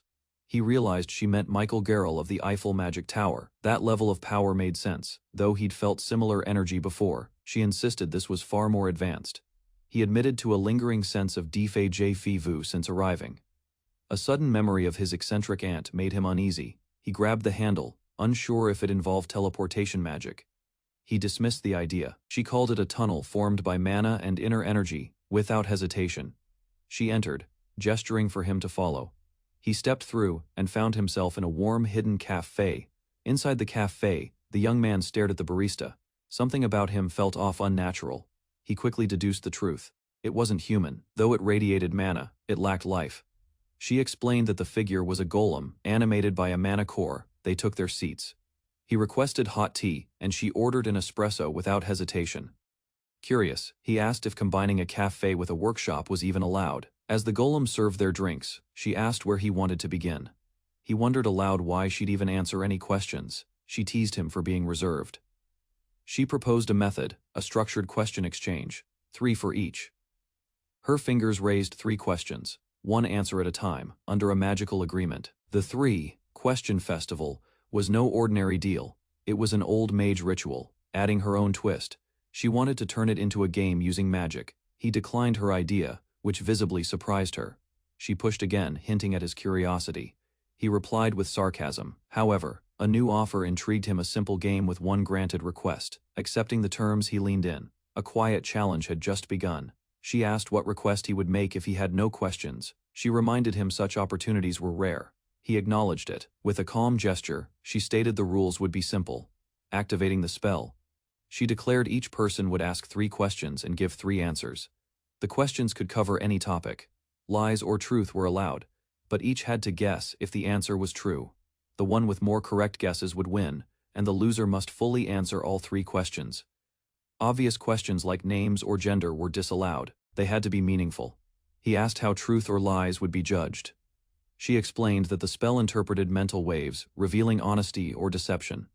Even a refusal to speak wouldn't protect the loser. The spell forced answers. To seal the pact, she invoked the name of Valerie de Belle. With glowing energy, she swore not to cheat and to fulfill her words. A burst of red light sealed her oath in place. She promised fairness, assuring him it was bound by magic. With confidence, she asked if he trusted her now. He nodded once. Yes, the game commenced as she tapped her finger. Flames of mana ignited above them, symbolizing the active spell as both participants locked eyes. She asked him to go first. He agreed and chose a simple starting point.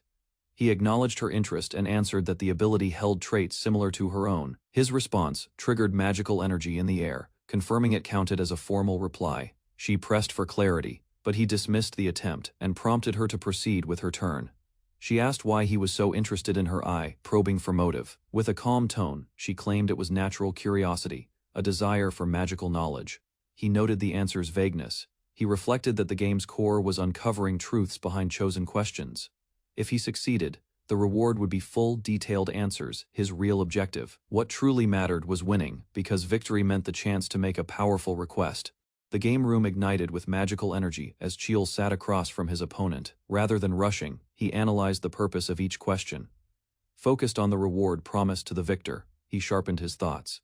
He lifted his chopsticks, quietly signifying the start of his second move. Without emotion, he declared this would be his final question. His eyes locked on hers. He demanded to know exactly how much she had learned about him. Calmly, she claimed ignorance, insisting she had never known or heard of him since birth. Though her expression stayed neutral, her flinch exposed the subtle truth he had hoped for. Recognizing her slip, he confidently stated it was time for his final and decisive question. He asked her directly, did she believe he had won or lost? She paused, surprised at the simplicity, then challenged him with a smirk. Choosing to answer anyway, she encouraged him to proceed with confidence. She claimed victory, stating he had lost because she believed she had won. An explosion erupted, flinging her backward as the truth shattered her assumption. Shocked by the reversal, she questioned her own judgment as Cheel stood. Cheel began explaining the outcome, breaking down her responses one by one. However, the second answer was a deliberate lie. Her denial of knowledge was false. He revealed the secret of the game, a 3-question format shaped by mental magic. Accepting defeat, she admitted her loss and agreed to fulfill her end of the deal. She explained she too possessed a magic eye. Gathering resources had proven difficult, and cooperation from others had been rare. When asked about the second answer, she hesitated, unsure whether to reveal the truth. Cheel gave her permission to skip the question. Relieved, she made one request in return, but her vague tone raised suspicion. Cheel tensed, worried she might ask something unreasonable or dangerous. She quickly clarified it was a joke, offering a nervous smile to ease the tension. With no real reason to refuse, he agreed, accepting whatever followed next without resistance. She declared the game officially over, keeping her expression calm and composed. Inviting him into her workshop, she said they would now discuss his request in detail. As she led the way, she warned him not to touch anything and simply follow her. She led him deeper into her facility, revealing a sealed room she called the core of her workshop. Unlike the outer rooms, this chamber resembled a wizard's lair. She warned him not to touch anything, noting careless move, unseated. She asked him to state his request directly, her tone curious but steady. He revealed an ancient stone tablet and asked her to decipher it, stressing the need for secrecy. Examining the artifact, she acknowledged the challenge but agreed to try. As magical energy flowed into the artifact, glowing patterns began to react violently. She gasped. Realizing the tablet's origin was far older than expected, centuries old at minimum, Kishul noted how quickly she recognized it, impressed by her swift identification. The realization struck her: if the tablet was that ancient, it could have destabilized her entire lab. Frustrated, she scolded him for not warning her about its age. Despite the chaos, she laughed nervously. Composing herself, she offered to re-examine the artifact, this time more cautiously. With enhanced focus, she stared deeply into the tablet, tracing its arcane patterns again. Even with her magic eye, the inscriptions remained elusive, and doubt crept into her mind. She focused intently, channeling her magic eye. Despite her skill, the rest of the markings were obscure. Keel examined the tablet himself, noting patterns of ancient astronomy. While she worked, Keel requested permission to ask his second favor. The tablet's meaning remained elusive, but she agreed to reveal what she knew about the magic eye. Before continuing, she asked about a training area, showing interest in his preparation. She assumed a mage like him would require space to grow stronger. He observed her subtle pride, realizing her wealth allowed her to maintain such a facility. As their talk deepened, she confirmed her noble lineage. Formalizing their agreement, she invoked a sacred phrase to seal the second request. She instructed Chiul to activate his magic eye before they could proceed with her explanation. With focused will, Chiul's eye ignited, signaling the start of the next phase in their exchange. Li Chiul faced the instructor as she instructed him to activate his magic eye. He slowly closed his eyes, the moment he focused. A dark silhouette appeared within the swirl of magical diagrams. Sudden pain struck as the influx of magic overwhelmed his senses, forcing his eyes to twitch. He dropped to a crouch, his breath unsteady, struggling to process what he had just seen. With effort, he explained that countless magic formulas filled the space. Too many to filter. His instructor was surprised he reacted so strongly to standard formations in the room. When he admitted he could see all flows of power, her expression turned serious. She told him to disable the magic eye, giving him a moment to recover. She asked for details if he could perceive mana or view through matter. He answered that while objects remained opaque, movement and hidden energy were visible. Recognizing the abnormality, she decided to return to the lab for analysis. Back in the lab, a cup of tea sat untouched as the discussion resumed. She explained that magic eyes weren't enhanced sight. He struggled to understand her words as she began breaking it down. Inside the lab, Valerie explained how the magic eye linked directly to neural. She recalled an fMRI test that showed a dangerous spike in her brain the moment the ability activated. That overload, she explained, was the reason behind the sharp pain when control slipped from her grasp. Valerie warned that magic eyes were dangerous. Li Chiol's expression remained calm as he was asked how many abilities his possessed. She referenced the Sunmaga ritual, asking whether he had seen signs before awakening the eye. Memories surfaced at age 11, faint visions. Back in the lab, Li confirmed no one else awakened a magic eye like his. Acknowledging the danger, Valerie admitted he'd likely lose control during real combat situations. Li corrected her he'd already used the magic eye many times in battle. Shocked, she exclaimed that such usage should have caused brain damage or death. With steady confidence, he confirmed his control over all its functions despite the risk. Valerie was stunned. His resilience defied expectations. She realized his case was exceptional. Just as she considered new testing methods, his power flared again without warning. Narration followed. Li stayed at her workshop, per HR suggestion. While Valerie focused on artifact research, Li Chiul began intense training to push his magic eye's potential. Energy swirled violently around him as he pushed his body past comfort. Lying exhausted, he realized that though things began smoothly, to test direct impact, Valerie fired concentrated mana toward him. Despite the pain, Li endured the overwhelming assault, barely able to shout in protest. Later, she casually asked for his progress, as if the trials weren't extreme. Valerie reassured him that the device halts before damage occurs. He couldn't believe her enthusiasm, silently labeling her as insane for such experiments. Still, she insisted they were gathering critical data and improving the magic eye's efficiency. With a cheerful tone, she reviewed experimental cooperation, hiding her intent behind playful speech. Confused by her language shift, Lee watched as she approached the monitoring station. Staring at the data, Valerie questioned what she was witnessing, unsure it was accurate. The machine showed Lee's stats adapting in real time, adjusting difficulty automatically to match his output. His rapid improvement stunned her. This wasn't growth, it was something more instinctive. Realization dawned. The issue wasn't complexity, it was how quickly he adapted to it all. Valerie began recording observations on the first day of training while Lee adjusted to the setup. She confirmed he could detect one-dimensional mana circuits and handle 7-class magic with ease. An experiment with a hidden plate revealed he wasn't using sight, but reading the object's energy. Testing continued with live subjects. Lee accurately tracked muscle movement and blood flow in motion. His responses hinted at precognitive traits, surpassing expectations of standard magic eye capabilities. Even by day 8, despite raising difficulty, Valerie observed he adapted far too quickly. Lee emerged from the machine when it stopped, showing no signs of distress. He mentioned hearing an alert, surprising Valerie, who hadn't noticed it yet. His awareness exceeded system timing, confirming heightened perception through his ability. Valerie realized he had completed complex language tasks earlier than expected. Lee explained his clan trained him in multiple languages from a young age.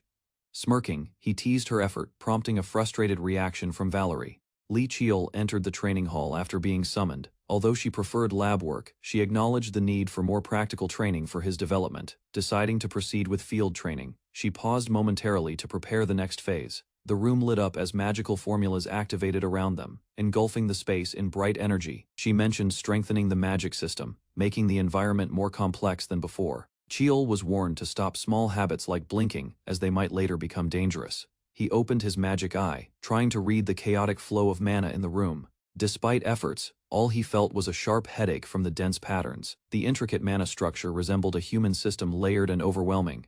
His instructor, though unfamiliar with magic, sensed his exceptional talent. She gave him a sensor tool to help detect mana flows during live testing.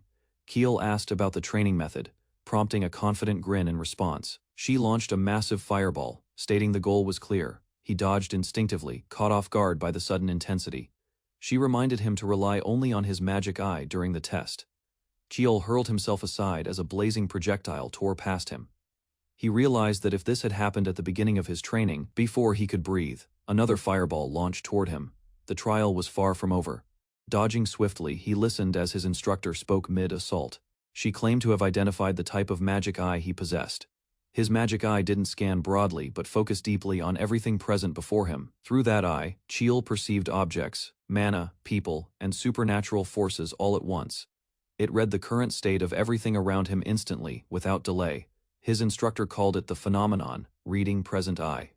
He silently criticized the naming. She continued explaining, the eye could deduce the past and forecast the future from the present. While launching spells, she paused, struggling to recall the technical term for such analysis. Snapping her fingers mid-cast, she shouted the answer.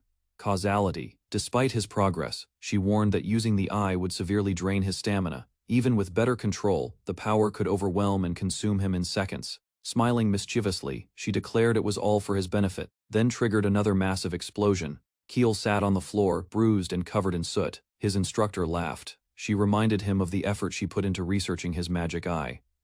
Curious, she questioned whether his rare ability came from the Sungamuga ritual, or if he was just born exceptional.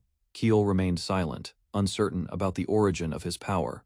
The truth eluded him. She admitted that determining the answer was beyond her, at least for now. With a smirk, she joked about cutting him open for answers. Without pause, she resumed casting spells, declaring training would continue immediately. Keel braced himself amid a barrage of explosions. Despite the chaos, he began adapting. He realized his projection and reflex control had become sharper than ever. She noticed it was getting late and stopped the training abruptly, amused. She noted he no longer looked like a walking ash pile, ordering him to the lab. She mentioned training was done for the day. Inside the lab, she revealed the deciphering process had finally been completed. Keel was surprised how much the room had changed in such a short time. She explained the clutter was all research, related with that task over. While walking through the lab, the instructor reflected on how she used to rely on students at the Magic Tower. Ancient records wasn't difficult due to their good preservation in the Korean peninsula. Keel inspected the tablet and noticed differences, mentioning he had reconstructed the missing characters and constellations. The instructor took over the explanation, showing Keel a star chart and asking about a specific constellation. Keel admitted he hadn't seen it before, and she confirmed it was because the original form had been altered. She pointed out that the stars were falsely connected, hinting at something hidden beneath the surface. They discovered that the deception involved the order of steps. Keel realized the pattern resembled energy lines, prompting him to investigate further. Unfolding a hidden layer, they revealed a map of the Korean peninsula, marked with ancient mana channels. Lee Cheol faced the instructor as she instructed him to activate his magic eye. He slowly closed his eyes, the moment he focused. A dark silhouette appeared within the swirl of magical diagrams. Sudden pain struck as the influx of magic overwhelmed his senses, forcing his eyes to twitch. He dropped to a crouch, his breath unsteady, struggling to process what he had just seen. With effort, he explained that countless magic formulas filled the space. Too many to filter. His instructor was surprised he reacted so strongly to standard formations in the room. When he admitted he could see all flows of power, her expression turned serious. She told him to disable the magic eye, giving him a moment to recover.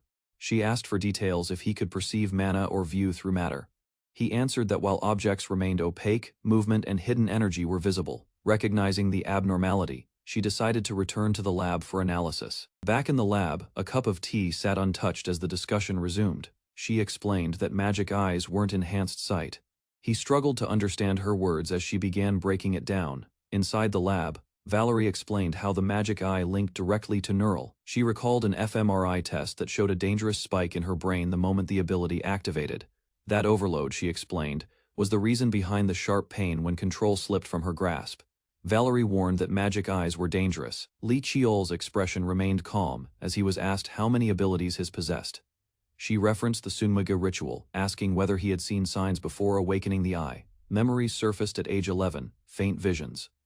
Back in the lab, Lee confirmed no one else awakened a magic eye like his. Acknowledging the danger, Valerie admitted he'd likely lose control during real combat situations. Lee corrected her he'd already used the magic eye many times in battle. Shocked, she exclaimed that such usage should have caused brain damage or death. With steady confidence, he confirmed his control over all its functions despite the risk. Valerie was stunned. His resilience defied expectations. She realized his case was exceptional. Just as she considered new testing methods, his power flared again without warning. Narration followed. Lee stayed at her workshop, per HR suggestion. While Valerie focused on artifact research, Lee Cheol began intense training to push his magic eye's potential. Energy swirled violently around him as he pushed his body past comfort. Lying exhausted, he realized that though things began smoothly, to test direct impact, Valerie fired concentrated mana toward him. Despite the pain, Lee endured the overwhelming assault, barely able to shout in protest. Later, she casually asked for his progress, as if the trials weren't extreme. Valerie reassured him that the device halts before damage occurs. He couldn't believe her enthusiasm, silently labeling her as insane for such experiments. Still, she insisted they were gathering critical data and improving the magic eye's efficiency. With a cheerful tone, she reviewed experimental cooperation, hiding her intent behind playful speech. Confused by her language shift, Lee watched as she approached the monitoring station. Staring at the data, Valerie questioned what she was witnessing, unsure it was accurate. The machine showed Lee's stats adapting in real time, adjusting difficulty automatically to match his output. His rapid improvement stunned her. This wasn't growth, it was something more instinctive. Realization dawned. The issue wasn't complexity, it was how quickly he adapted to it all. Valerie began recording observations on the first day of training while Lee adjusted to the setup. She confirmed he could detect one-dimensional mana circuits and handle 7-class magic with ease. An experiment with a hidden plate revealed he wasn't using sight, but reading the object's energy. Testing continued with live subjects. Lee accurately tracked muscle movement and blood flow in motion. His responses hinted at precognitive traits, surpassing expectations of standard magic eye capabilities. Even by day 8, despite raising difficulty, Valerie observed he adapted far too quickly. Lee emerged from the machine when it stopped, showing no signs of distress. He mentioned hearing an alert, surprising Valerie, who hadn't noticed it yet. His awareness exceeded system timing, confirming heightened perception through his ability. Valerie realized he had completed complex language tasks earlier than expected. Lee explained his clan trained him in multiple languages from a young age. Smirking, he teased her effort, prompting a frustrated reaction from Valerie. Two massive guardians appear from the fire, standing in formation with stone bodies and lifeless faces. Kiel observes closely. There's no mana signature, no presence, that suggests a living opponent. Despite that, one moves toward him. It shouldn't be possible, yet it is acting independently. He notices a faint light embedded in the guardian's chest. A hidden activation point. The guardian crashes down, shaking the ground as debris flies. Kiel dodges quickly. Another fighter realizes he's running out of mana and can't afford a long battle. Kiel rolls away from a wide attack, landing behind a crumbling wall. He sprints around the enemy, avoiding direct hits by reading its rhythm. Recognizing sloppy movements, he prepares to counterattack with precision. Kiel channels energy and strikes with his sword's form, aiming high. Lightning flows through the blade, piercing the guardian's chest. He stays in close, refusing to let the enemy recover distance. Leaping forward, Kiel charges his blade with force. His attack lands hard, cracking the guardian's armor. He evades swiftly and prepares to strike again. Eyes locked. The guardian falls with a heavy crash, its body collapsing after Kiel's final strike lands. He staggers, leaning on his sword for support as exhaustion takes over. Though his mana is fully drained, he confirms the environment is still stable. Kiel's eyes widen as a low rumble vibrates through the ground, signaling danger. The fallen guardians begin reactivating, their cores glowing once more beneath cracked chests. Realizing his mana isn't fully recovered, Kiel prepares for another battle he knows he can't win yet. Focusing his eyes, Kiel enhances his perception. Sensing the faint energy trails inside the statues, glowing patterns reappear on their bodies, multiple cores exposed in unison. He concludes these nodes must be destroyed directly. A clean internal strike is his only option. Before he acts, golden lights swirl around him, catching him off guard. Mischievous fairy-like beings float in the air, laughing and circling the battlefield. They apologize quickly, revealing themselves as mystics. Kiel scolds them, mid-battle, questioning their timing as they flit around. Panicked, they agree to heal him as a form of apology, surrounding him with light. His body begins recovering rapidly, though their reason for being there remains a mystery. Kiel raises his black sword threateningly, demanding an answer from the mystics. The spirits panic, revealing they made a 1,000-year contract to guard the area. Their role, tied to nature, kept them isolated in this forgotten place for centuries. Kiel acknowledges their hardship, recognizing the long task they've endured. The mystics express relief and warmth when he lowers his sword.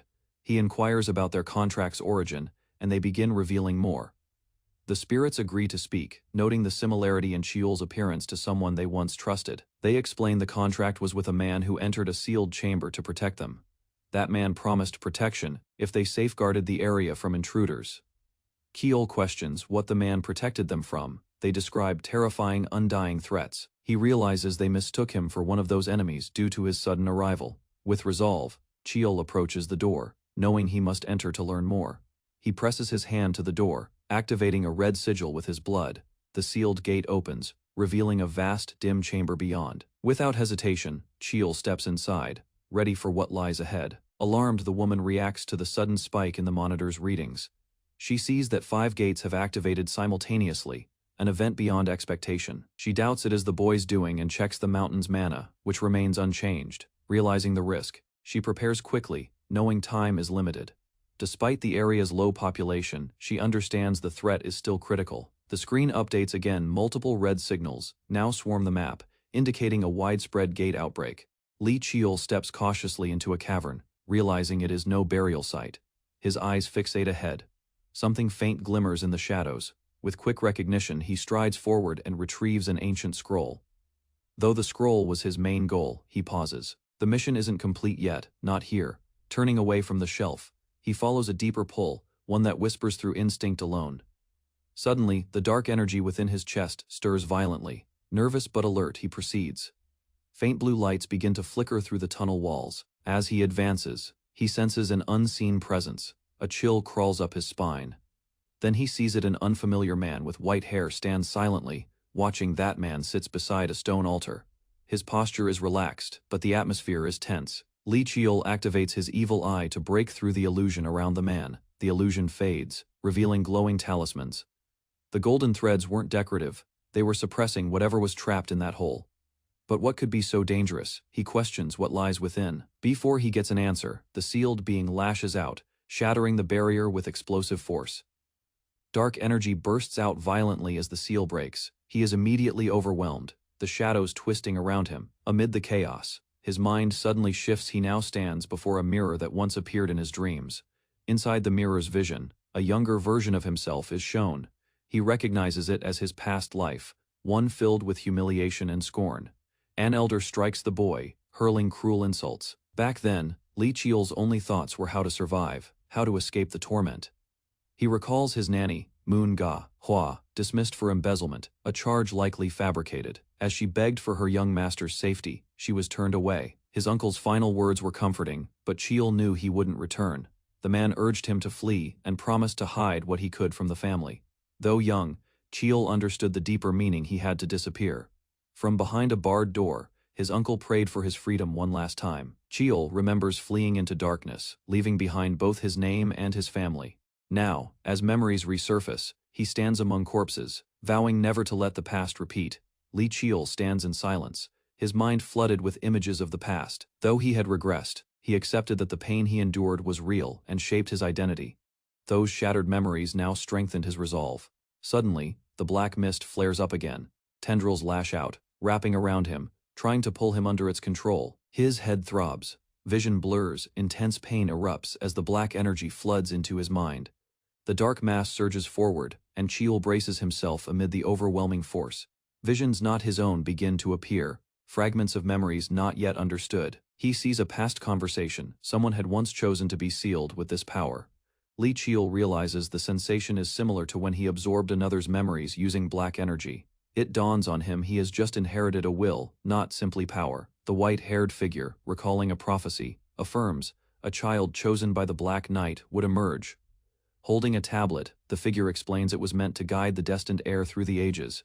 The scattered stone would one day draw the chosen child to him. Now as Cheol approaches from above, the prophecy begins to fulfill itself. He has arrived. Fragments of memory begin to shatter, and the white-haired figure silently pleads to be freed from his burden. Visions of the past ripple through the broken reality. Lee Cheol gasps, overwhelmed by emotion, then steadies himself as he staggers forward through the darkened path. The black mist begins to swirl violently, gathering power in its core. With great effort, Cheol strikes downward, piercing the ground with a massive sword. He exhales sharply, gripping the weapon tightly drained but focused. Lee Cheol gasped for breath, his body trembling as he clutched a darkened sword. Examining himself closely, he realized something had shifted. The sinister energy now coursed evenly through his limbs. Darkness pulsed in his palm, deeper and heavier than ever before. Startled, he clenched his fist, unsure of what this power truly represented. As realization settled, he recognized the chamber's purpose. It wasn't a grave. Cheol pondered the ancestors' foresight. How could one predict an event over 1,000 years ahead? He stood before the spirit, acknowledging a mysterious object present in the chamber. Lowering his head, he expressed regret for his late arrival. He spoke solemnly, stating that he had come too late but in accordance with the ancestors' preparations. Vowing to carry the burden left behind, he declared his intention to continue the legacy. He urged the ancestor to rest peacefully now, signaling the end of a long-standing duty. The ancestor's form collapsed, his energy dispersing like dust. Cheol saw it as a final offering, a gift meant solely for him. Accepting it with a calm smile, he acknowledged the responsibility that had now become his. Cheol walked through the glowing path as golden lights floated around him. Echoes of voices cheered, praising his achievement. The fairies, now free, celebrated their fulfilled promise. Their mission had ended, and they began to disappear. He acknowledged their efforts with a nod. Their long-standing role was complete. Cheol glanced back at the mess they left behind. It annoyed him, knowing he'd face questions later. He muttered about the fairies' irresponsibility, stepping past vines and debris. A swirling portal shimmered nearby. He approached, unsure how it formed but ready to move on. The portal pulled him in quickly. He kept steady as light swirled around him. Momentum threw him out into open air. He braced himself mid-fall. Landing hard, he grumbled. Dimensional travel was never gentle. Cheol rose as dawn broke. A strange presence caught his attention, reacting fast. He unsheathed his sword and searched the area. Several figures emerged from the shadows, quietly surrounding him.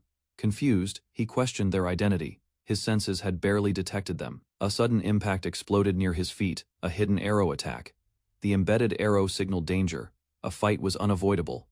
Cheol demanded answers from the masked intruders, but they responded only with erratic. The creatures muttered about a fragment and removing a mask, speaking as if possessed by many minds. Alarmed by the chaotic chatter, Chiel realized he wasn't facing ordinary enemies. Strange energy swirled around the foes.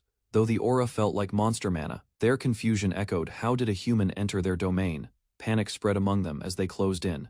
One lunged forward, shouting for freedom through the mask, revealing desperation in their assault. Chiel countered immediately, unleashing a powerful swing to stop the attacker's advance. A hidden observer watched, stunned that a human could wield such force.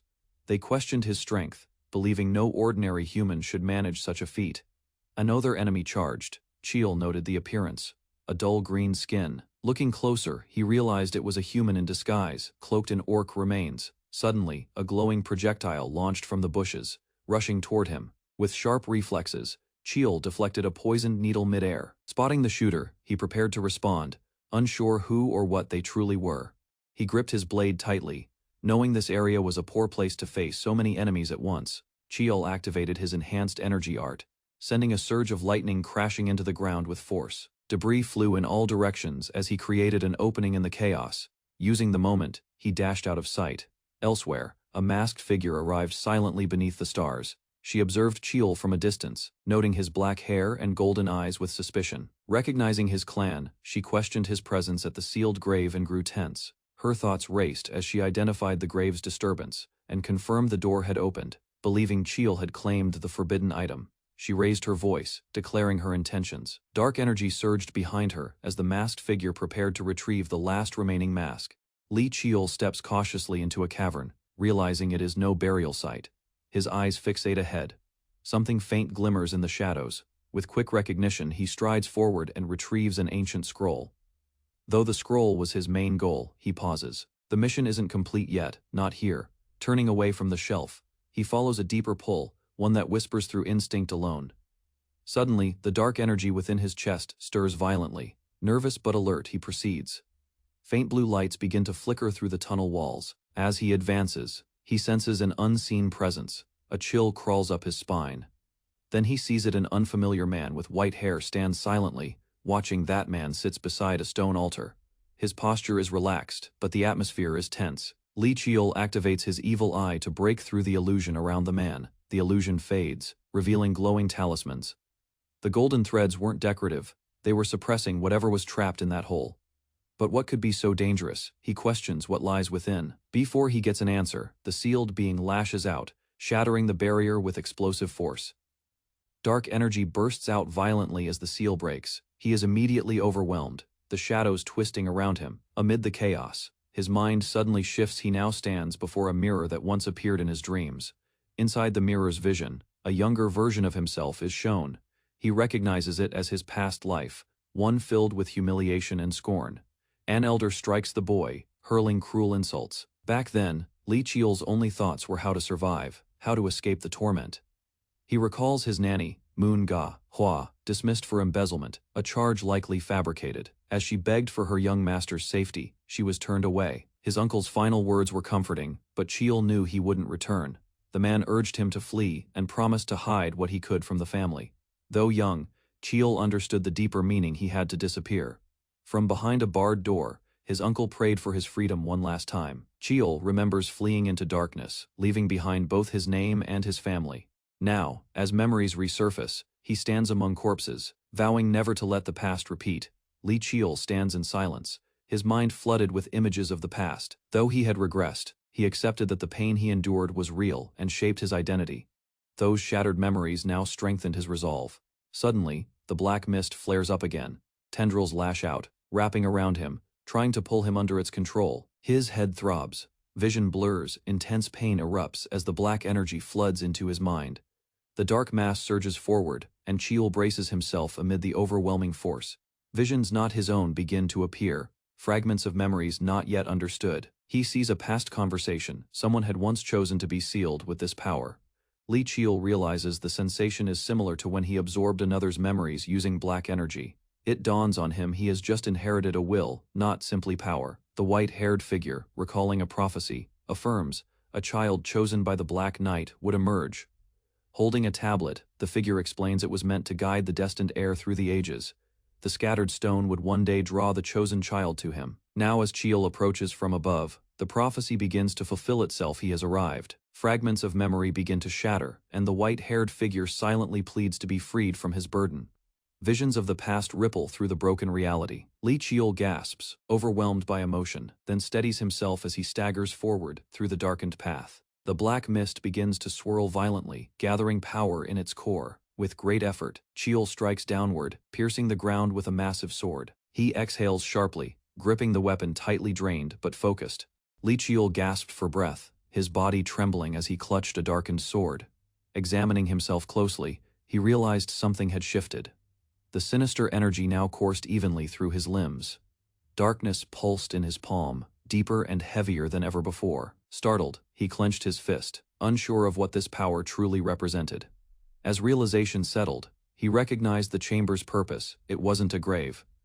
Qiul pondered the ancestors' foresight. How could one predict an event over 1,000 years ahead? He stood before the spirit, acknowledging a mysterious object present in the chamber. Lowering his head, he expressed regret for his late arrival.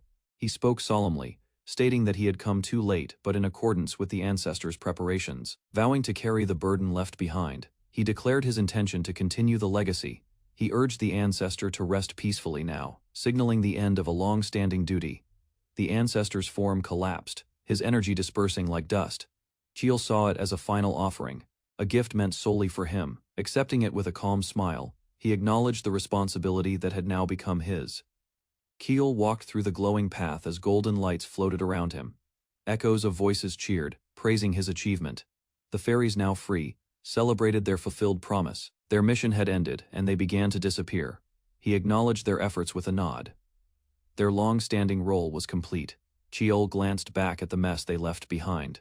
It annoyed him, knowing he'd face questions later. He muttered about the fairies' irresponsibility, stepping past vines and debris. A swirling portal shimmered nearby. He approached, unsure how it formed but ready to move on. The portal pulled him in quickly. He kept steady as light swirled around him. Momentum threw him out into open air. He braced himself mid-fall. Landing hard, he grumbled. Dimensional travel was never gentle. Qiul rose as dawn broke. A strange presence caught his attention, reacting fast.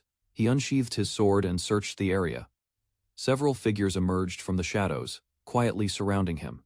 Confused, he questioned their identity. His senses had barely detected them. A sudden impact exploded near his feet, a hidden arrow attack. The embedded arrow signaled danger. A fight was unavoidable.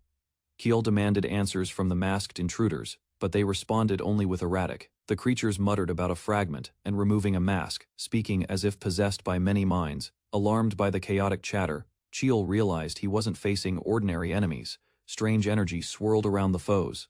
Though the aura felt like monster mana, their confusion echoed. How did a human enter their domain? Panic spread among them as they closed in. One lunged forward, shouting for freedom through the mask, revealing desperation in their assault.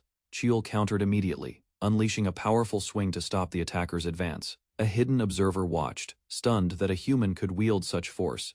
They questioned his strength, believing no ordinary human should manage such a feat. Another enemy charged. Qiul noted the appearance. A dull green skin. Looking closer, he realized it was a human in disguise, cloaked in orc remains. Suddenly, a glowing projectile launched from the bushes, rushing toward him. With sharp reflexes, Qiul deflected a poisoned needle mid-air. Spotting the shooter, he prepared to respond, unsure who or what they truly were. He gripped his blade tightly, knowing this area was a poor place to face so many enemies at once. Qiul activated his enhanced energy art, sending a surge of lightning crashing into the ground with force. Debris flew in all directions as he created an opening in the chaos. Using the moment, he dashed out of sight.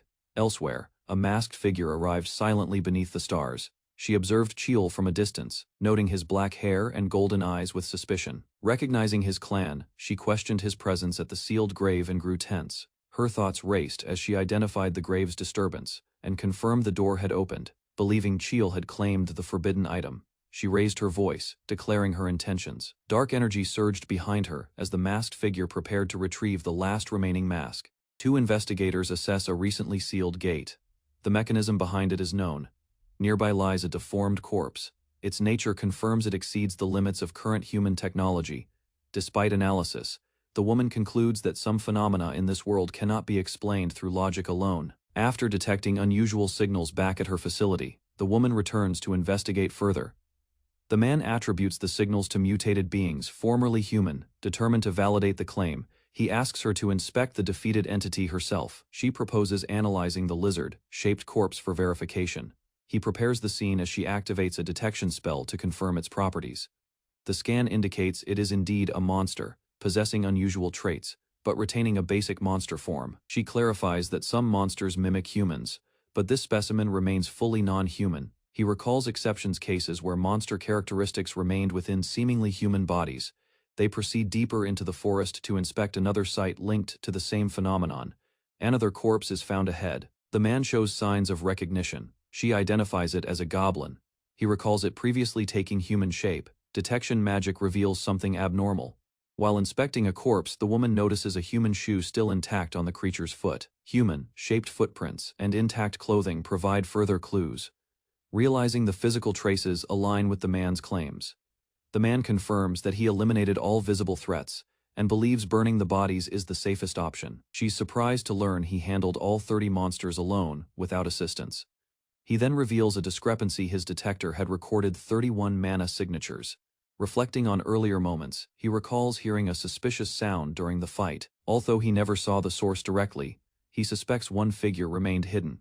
He concludes that someone else had been controlling the monsters from the shadows. Later at the lab, he arrives to check the results of the monster analysis. She reports no significant findings. The magical readings matched what she'd already seen on site. While the atmosphere grows tense, he reminds her of their earlier test to shift the focus. He pushes her to trust his instincts, referencing her past confidence in detecting lies. As they bicker, she brags about her academic achievements in magical research. Hearing she was a top student at Eiffel Magic University. At the lab, the woman demands he stop deflecting and explain the results clearly. He notices her mood but holds back. Internally, he acknowledges her capabilities. Caught off guard by his praise, she gives a modest reply. He continues complimenting her achievements, mentioning her magic eyes. Realizing his tone sounds overly academic, he hesitates, wondering if he went too far. Instead of taking offense, she beams with pride, easily swayed by the praise. Before revealing more, he asks her a question: were the attackers targeting him from the beginning? Though unsure, she admits it's possible. Communication with the creatures had failed. She then shifts the discussion to the stone tablet's location. He confirms partial findings, but withholds details, citing clan restrictions tied to the artifact. She listens quietly but questions his secrecy, growing suspicious of his hesitation. Unwilling to press too hard, she begins to explain her own reasoning behind the events. She suggests a theory based not on fact, but intuition shaped by past events. Recalling the Great War, she explains how it began with monsters. As alliances blurred, humans and monsters alike pursued their own goals. As war escalated, buried forces began to emerge, answering the chaos with silent presence. 6 mysterious factions appeared, hidden from common knowledge and enveloped in secrecy. Known only as the 6 Knights, these grotesque yet captivating groups altered the world through distinct, untraceable methods. Despite being collectively labeled, these groups didn't acknowledge each other as allies or even equals. Among them was a group called Behemoth, believed to share traits with the recent encounter. Behemoth's ideology rejected logic, instead promoting release from structured thought. They believed instinct should govern human behavior, not conscious reason. To them, human form was a false identity, and discarding it meant achieving true freedom. Thus, they disguised themselves as monsters to live outside the limits of humanity. They argued monsters acted on pure instinct, which they viewed as life's true form. However, her master had stated they wore disguises, not that actual transformation took place. This contradiction raised uncertainty if transformation now occurred. She explained that Behemoth's ideology was absolute in their eyes. The group had once grown so powerful that it dared to challenge nations. Although it wasn't confirmed they were involved, someone had clearly targeted him, he replied. Without hesitation, he would continue his warrior's journey, unaffected by the vague threat. If fear was enough to stop him, he never would have left the clan to begin with. She exhaled, softly, accepting his resolve even though her unease hadn't faded. He stood before a robe, noting its unusual design and aura. It wasn't ordinary attire. Touching the fabric, he confirmed it felt foreign, reinforced by the sensation he felt wearing it. In the mirror, the robe adapted to fit him perfectly, affirming its unique qualities. He tested it through movement, light, flexible, and ideal for battle. Her voice interrupted, calling out to him with cheerful energy. She barged in proposing fried chicken for dinner, catching him off guard. She laughed, joking that he was acting like a fashion-obsessed teen. He stood awkwardly while she recalled how uninterested he'd been before. Rushing toward him, she demanded to know why he was acting so strangely. She quickly moved in, examining the robe with growing urgency. Startled, she questioned him about its origin, realizing too late that she had overlooked its quality earlier. Her eyes widened upon touching it. The fabric was no ordinary material. She explained the rarity of heavenly silk, a fabric so valuable it was often used only in sacred ceremonies. Calling it heavenly grade equipment, she emphasized how few ever encountered even a scrap of it. According to her, the material bonded with owners and was known for spiritual adaptability. Tempted, she reached toward the robe, overwhelmed by its presence and aura. Despite his protest, she continued, drawn to touch it even if only briefly. But the robe rejected her, responding, as if it already had a chosen owner. Annoyed, he asked how long she planned to admire it before handing over the book. The entry revealed its source, the heavenly silkworm. Its cocoon, matured over decades, produced silk infused with mystical properties. The silk's threads, once treated, became living fibers resistant. He questioned if gear could truly be alive, and she affirmed spiritual, not conscious. Despite lacking magical resistance, the robe's unmatched harmony with mana made it limitless equipment. She explained how even an average spellcaster could reach elite levels using that robe. If it weren't already bound to him, she would have taken even a single strand. He hadn't realized its full potential until now, surprised by its overwhelming value. Inside the robe, white letters spelled its name, Silver River. Though unrelated, it perfectly complemented his black sword, both exuding unique power. Clothing and weapon didn't originate as a set, yet felt like they belonged together. Days later, he sat surrounded by scrolls, struggling to decode ancient writings. Though Valerie could read them easily, he hesitated, bound by clan secrecy. Thanks to her, he at least had rare reference books to study. He resumed his work and uncovered a passage left by a past clan leader. The message defied the ancestors' will, written for future generations in secret. It was authored by Li Hyangson, the clan's second head. Despite great risk, he noticed only certain parts were missing while the rest was preserved. At first he suspected tampering, but the tomb had shown no intrusion. It seemed his ancestor anticipated this, knowing the record might vanish one day. He discovered there was less information about the sword's seal than expected. The document confirmed that the second clan leader, like others, this explained why records ended at the third seal, and showed his brother hadn't withheld anything. While reading, his hand stopped suddenly on a phrase that revealed the sword was forged by a god. He confirmed the translation, stunned by the divine origin behind the weapon in his possession. Before he could reflect further, a strange vibration caught his attention from his pocket. He prepared to contact someone about the discovery, considering his next move carefully. Unexpectedly, a call arrived from Yongjin Su, raising suspicion with its sudden timing. The message on the screen warned of a problem and proposed a secret meeting. Li Chiol stood outside the building, expressing gratitude to Valerie for her support throughout his journey. Valerie proudly reminded him of her crucial help with deciphering the stone tablet.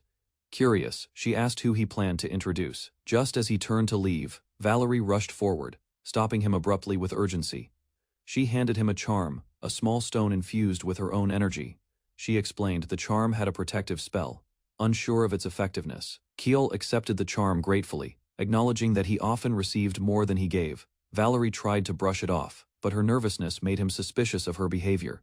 He questioned her directly, prompting a flustered denial as she panicked under his gaze. Internally, Valerie struggled, realizing she couldn't reveal what she had done in her research paper.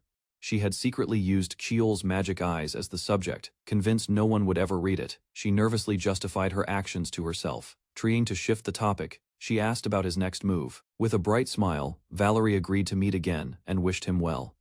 Kiel gave a final thanks, their farewell sincere, as he set off toward his next destination. In the outskirts of Seoul, Li Chiel arrived at a modest building. Kiel appeared worn from his journey. They entered a simple office space, where the man admitted it was still under development. Kiel observed the compact layout, noting it was smaller than expected for such a venture, despite the size. He found the staff motivated and the environment healthy. The man noticed his reaction and cautiously asked if Chiel felt disappointed with what he saw. At first, Chiel had doubts, but soon recognized the reasoning behind the conservative setup. He questioned if starting small had been intentional from the beginning. The man confirmed it, explaining his careful planning when Chiel initially provided the funding. Rather than chase quick profits, the man chose to build a strong, lasting business structure. He recruited promising individuals and trained them gradually, with long-term growth in mind. Kiel silently respected the decision, acknowledging the wisdom behind the slow but steady progress. That cautious strategy matched exactly what Cheel had hoped for when he gave support. The man hesitated, wondering if his choices had crossed any boundaries. Keel reassured him to continue confidently, encouraging him to trust his own judgment moving forward. Jung Jin-soo hesitated to praise the strategy outright, fearing it might restrict future decisions. Instead, he shifted the topic, handing Lee Cheol documents tied to laundering funds through legal fronts. Keel carefully reviewed the paperwork, understanding the scale of money involved. The funds had already passed one laundering process. Keel realized if his identity remained hidden, scrutiny would be avoided by authorities. Jin-soo confirmed he was only acting as a proxy and intended to use all available resources. Keel understood that Jin-soo's formality was a way to define loyalty and chain of command. Accepting the arrangement, he signed the papers without hesitation. He then asked directly if the real reason for his summons was the Nine-Dragon stronghold. Jin-soo confirmed the group had taken unexpected action, raising suspicion through black market activity. They discovered the stronghold's backing of Baek Chulsu. Explaining the sudden movement, Keel recognized the Nine-Dragon stronghold's power and noted their darker operational methods. After identifying the stronghold's presence, Jin-soo began monitoring them closely. Due to territorial limitations and public awareness, they were forced to act discreetly in Korea. Keel immediately deduced the target, Jung Jin-soo, the man managing these affairs. A thunderstorm raged over the Nine-Dragon stronghold as a lone figure approached the gates in the dark. The cloaked visitor was greeted with a stern, "You're late from a master, waiting under the storm." He explained his delay came from fulfilling an elder's request. The master, sipping calmly, remarked there had never been official orders from the main group. Still, he acknowledged the elder's involvement. Despite his harsh upbringing, the young man showed curiosity about the power held above him. The master criticized him for becoming a pawn in political schemes instead of sharpening his swordsmanship. Yet he tossed a sealed envelope, entrusting him with a mission that would support his ambition. As the disciple accepted the task, he recognized it as another test under his master's guidance. It was revealed that the order came directly from the main group. The Martial Li clan's involvement shifted the dynamics. Formally presenting himself, Jang Han showed gratitude. The master warned him not to underestimate the Martial Li clan's influence or reputation. Even so, Jang Han moved forward with determination. Seeing through the clan's moral facade, he remained resolute, prepared to confront the hypocritical forces hiding behind righteousness. She explained that Behemoth's ideology was absolute in their eyes. The group had once grown so powerful that it dared to challenge nations. Although it wasn't confirmed they were involved, someone had clearly targeted him, he replied. Without hesitation, he would continue his warrior's journey, unaffected by the vague threat. If fear was enough to stop him, he never would have left the clan to begin with. She exhaled, softly, accepting his resolve even though her unease hadn't faded. He stood before a robe, noting its unusual design and aura. It wasn't ordinary attire. Touching the fabric, he confirmed it felt foreign, reinforced by the sensation he felt wearing it. In the mirror, the robe adapted to fit him perfectly, affirming its unique qualities. He tested it through movement, light, flexible, and ideal for battle. Her voice interrupted, calling out to him with cheerful energy. She barged in proposing fried chicken for dinner, catching him off guard. She laughed, joking that he was acting like a fashion-obsessed teen. He stood awkwardly while she recalled how uninterested he'd been before. Rushing toward him, she demanded to know why he was acting so strangely. She quickly moved in, examining the robe with growing urgency. Startled, she questioned him about its origin, realizing too late that she had overlooked its quality earlier. Her eyes widened upon touching it. The fabric was no ordinary material. She explained the rarity of heavenly silk, a fabric so valuable it was often used only in sacred ceremonies. Calling it heavenly grade equipment, she emphasized how few ever encountered even a scrap of it. According to her, the material bonded with owners and was known for spiritual adaptability. Tempted, she reached toward the robe, overwhelmed by its presence and aura. Despite his protest, she continued, drawn to touch it even if only briefly. But the robe rejected her, responding, as if it already had a chosen owner. Annoyed, he asked how long she planned to admire it before handing over the book. The entry revealed its source, the heavenly silkworm. Its cocoon, matured over decades, produced silk infused with mystical properties. The silk's threads, once treated, became living fibers resistant. He questioned if gear could truly be alive, and she affirmed spiritual, not conscious. Despite lacking magical resistance, the robe's unmatched harmony with mana made it limitless equipment. She explained how even an average spellcaster could reach elite levels using that robe. If it weren't already bound to him, she would have taken even a single strand. He hadn't realized its full potential until now. surprised by its overwhelming value. Inside the robe, white letters spelled its name, Silver River. Though unrelated, it perfectly complemented his black sword, both exuding unique power. Clothing and weapon didn't originate as a set, yet felt like they belonged together. Days later, he sat surrounded by scrolls, struggling to decode ancient writings. Though Valerie could read them easily, he hesitated, bound by clan secrecy. Thanks to her, he at least had rare reference books to study. He resumed his work and uncovered a passage left by a past clan leader. The message defied the ancestors' will, written for future generations in secret.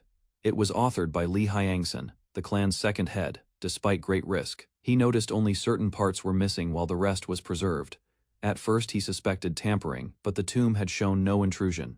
It seemed his ancestor anticipated this, knowing the record might vanish one day. He discovered there was less information about the sword's seal than expected. The document confirmed that the second clan leader, like others, this explained why records ended at the third seal, and showed his brother hadn't withheld anything. While reading, his hand stopped suddenly on a phrase that revealed the sword was forged by a god. He confirmed the translation, stunned by the divine origin behind the weapon in his possession. Before he could reflect further, a strange vibration caught his attention from his pocket. He prepared to contact someone about the discovery, considering his next move carefully. Unexpectedly, a call arrived from Yongjin Su, raising suspicion with its sudden timing. The message on the screen warned of a problem and proposed a secret meeting. The Jongno Chansang Hotel towered over the city, its high floors shielding hidden operations. Inside a private room, a man listened to troubling news. Lee Jae-hak had released a key target. He dismissed unreliable allies and decided to secure just one man. With that, their exit from the country would be assured. Elsewhere, a group spoke about a man who claimed success while avoiding real effort. Rumors spread, but no one dared speak openly. Though not directly linked, the Lee clan's power silenced dissent. Suddenly, a tablet rang. Attention shifted. The unexpected call could change their direction. A guard informed his superior that guests had arrived, claiming relevance by name. Hearing Yongjin Su, he grew alert. That name wasn't random. Surprise registered. This visit carried weight and purpose. Two men waited. One couldn't believe their target approached them first. Inside, the visitor calmly explained an information broker led him here. He introduced himself, Yang Seuden of the Nine Dragon Stronghold. Li Chiul revealed he already knew Yang's identity and future role. He praised the information network used to find him, but questioned why Yang still brought a guard. Trust remained fragile. Yang Seuden claimed caution was necessary when meeting a warrior from the Nine Dragon Stronghold. Li Chiul, seated calmly, dismissed the concern. He stated plainly that he had no mana and was just an ordinary man. Despite being looked down upon, he stood, uninterested in further talk. Yang Seuden immediately rejected the demand. His refusal was firm and final. Li Chiul paused. Shocked, Yang apologized, but made it clear he wouldn't be escorted anywhere. Anger erupted. Li shouted that this wasn't a suggestion but a direct order. Rising from his seat, Li shouted about his authority as future elder. Yang remained calm, claiming he knew why they were really in Korea. Before Li could speak again, Yang threatened to drag him back by force. Li turned to his swordsman, issuing a quiet command. He ordered the masked man to eliminate Yang first. In a blur of speed, the swordsman intercepted. The masked man noted his opponent's swiftness. Other guards intervened. Li shouted angrily at the sudden clash, blaming poor judgment. He realized the meeting had spiraled out of control. The situation was now a mess. The masked warrior internally criticized Yang, labeling him weak and unworthy. He studied the young swordsman, surprised by his presence and strength. Despite appearing only 17 or so, the swordsman radiated killing intent. Recognizing an unfamiliar aura, the masked man gripped his ornate weapon tighter. The swordsman admitted he'd aimed for the neck, but his enemy reacted instantly. He noted that the masked man might be his age, yet clearly more skilled. The tight space gave no advantage, though he preferred 10 steps distance. With no time to hesitate, the swordsman charged. The mission took priority. Hesitation could mean failure. As he closed in, the masked man panicked internally, overwhelmed by fear rushing to his head and chest. He couldn't reveal his identity or use magic. Relying solely on instinct, he defended with desperation. Clashing steel filled the room as blows landed. The swordsman struck without hesitation. Their violent exchange shattered the surroundings. Realizing each strike aimed precisely for vital points, he grew alarmed. Green energy surged from the masked man's blade. He activated enhanced energy art, shouting his technique, Razor Wind. He launched himself with full force to end the fight, but before his power could land, the swordsman countered mid-air. his body twisted unnaturally as he endured the enemy's enhanced energy. Despite the strain, he held his sword firm, fully aware it was nearing its breaking point. Assessing the situation, he realized reinforcements wouldn't help. With focus, he channeled deadly energy into his blade, glowing red from the gathered force. The air trembled as he activated the heavenly Slaughterblade's first form, readying his decisive attack. His overwhelming power stunned his opponent, who questioned how such strength could exist. The masked man responded by unleashing his own art-boundless first form, Demon Slayer. Both warriors rushed forward, weapons drawn, clashing with full force under opposing energy. Their blades collided in a blinding explosion, power surging outward in a violent shockwave. A heavy sword crashes into the ground, scattering debris and marking the battle's end. Jang Han coughs blood, pain etched across his face as he clutches his chest. Collapsed beside his blade, he reflects on his failure. Despite relentless training, he couldn't defeat the masked man. The masked figure approaches, asking for Jang Han's name without hostility. Lowering his head, Jang Han mutters his name, tense and uncertain. Nearby observers whisper in surprise, one recalling how he had dismissed Jang Han as weak. Another man concludes that if Jang Han was that strong, the victor must be even more dangerous. He claps once, then announces they should end matters for today. Before leaving, he notes the distant noise, likely caused by a recent explosion. Passing by, he promises Jang Han they will meet again. The masked warrior reassures a companion that his injuries are minor. Outside, he explains that stepping in prevented further complications. Another man reflects that the situation worked out, and they still hold control. He repeats Jang Han's name quietly, intrigued. Looking at the building, he admits he always knew they'd cross paths, just not this soon. Jang Han, once a feared assassin from the garbage slums, stands engulfed in power. His exceptional skills caught the attention of the Nine Dragon Stronghold's chief. Over time, he became a figure of quiet authority, respected yet enigmatic. In a calm meeting, Jang Han requests entry into the Nine Dragon Stronghold. The man in the suit, currently working under Bayek, Jang Han urges reconsideration, implying deeper implications behind the mission's goal. The man explains how secret support for Bayek Chul-Su led to conflict with Korea's underground. He reveals Jang Han's involvement was an unintended discovery during a broader investigation. Realizing he wasn't the original target, Jang Han listens in silence, surprised. Asked if he'll redirect the mission, the masked figure agrees and offers something even more valuable. He promises evidence proving the Marshall Lee clan won't retaliate over the recent events. Though doubtful, the seated man concedes it might be useful if presented wisely. The suited man praises the insights Jang Han uncovered about the clan's motives. When asked what he truly wants, he answers plainly nothing excessive. He simply seeks a solid alliance, knowing Jang Han's future status within the Nine Dragon Stronghold.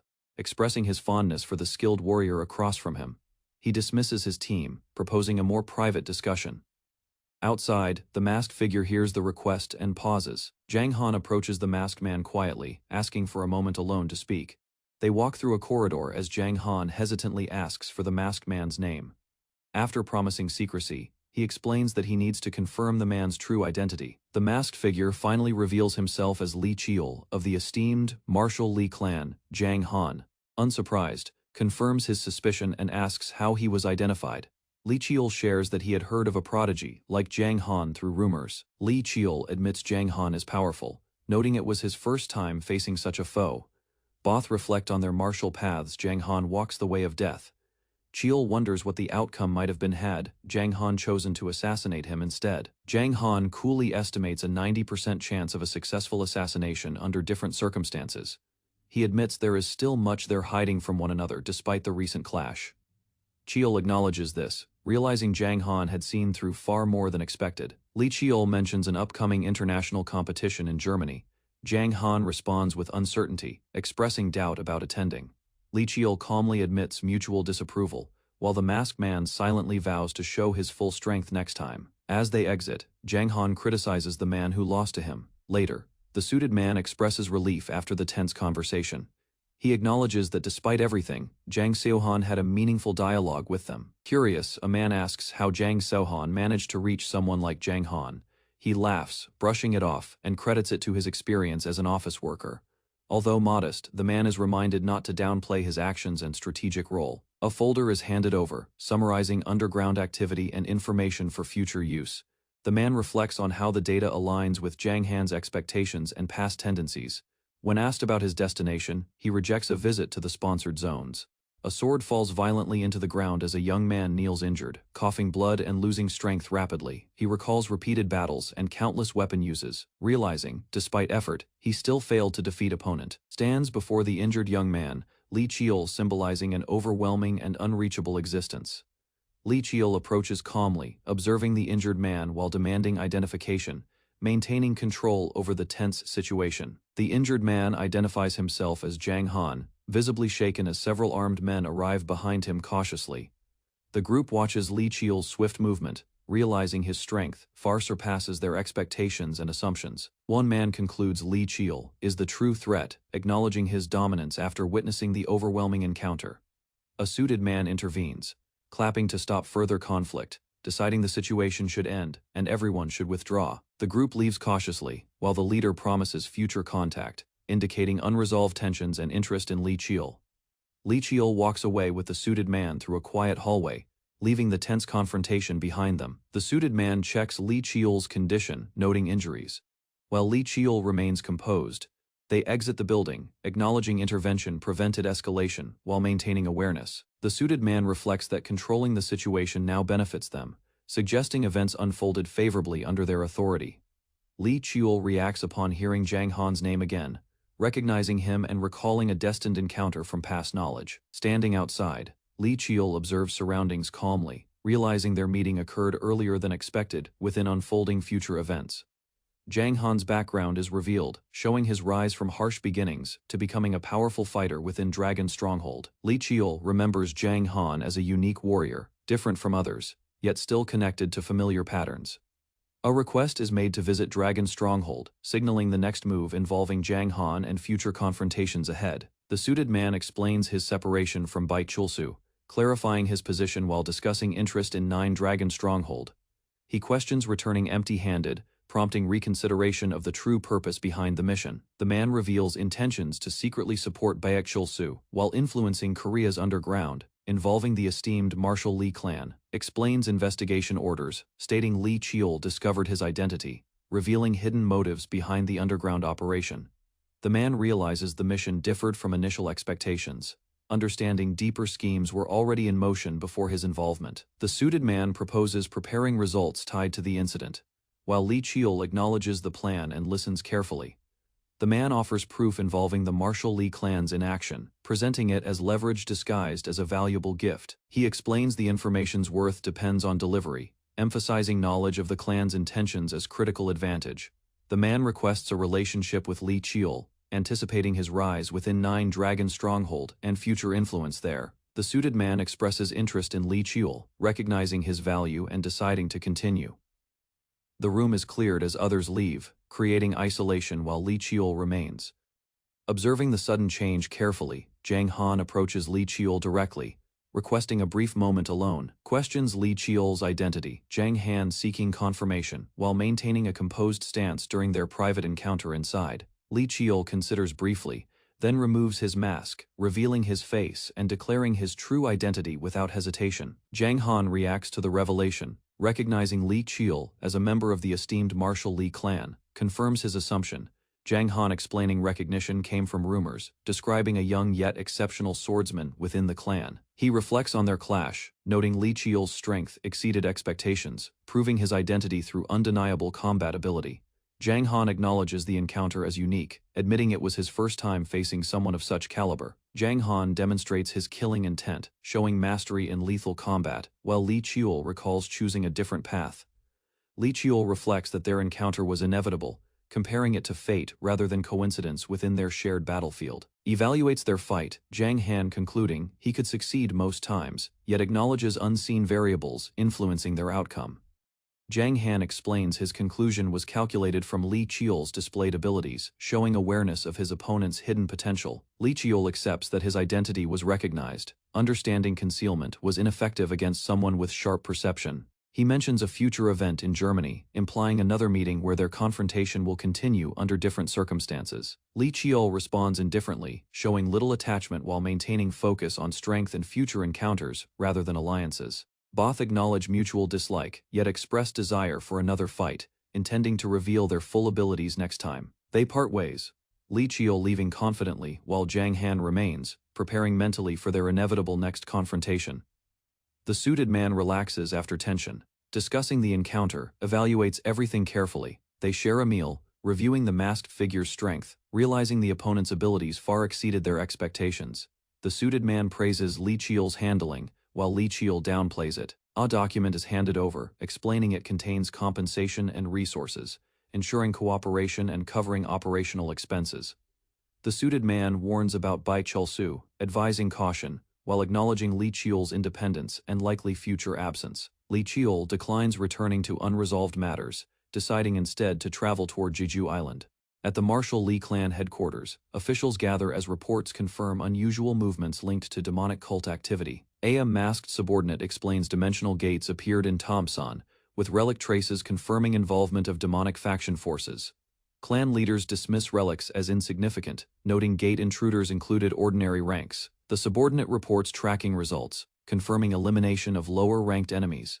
A leader reacts seriously after learning Li Qiu was present in Jianggu during the demonic cult incident. They deduce the cult targeted the youngest, despite exposure risks, indicating intentional focus on Li Qiu specifically. The clan head questions Li Qiu's presence, while subordinates explain he was following orders and avoiding unnecessary attention. Concern rises as leaders suspect patterns repeating, suggesting larger schemes involving Li Qiu and demonic cult actions.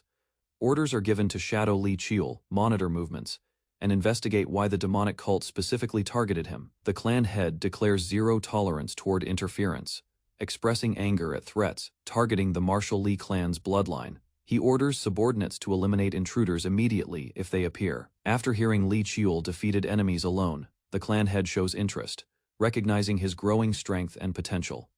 Li Qiu arrives at Jeju International Airport, observing the environment while noting unusual demonic energy spreading across the area. He realizes the demonic presence already reached the airport, indicating a serious situation developing faster than expected. A taxi driver approaches Li Qiu, attempting conversation and offering transport.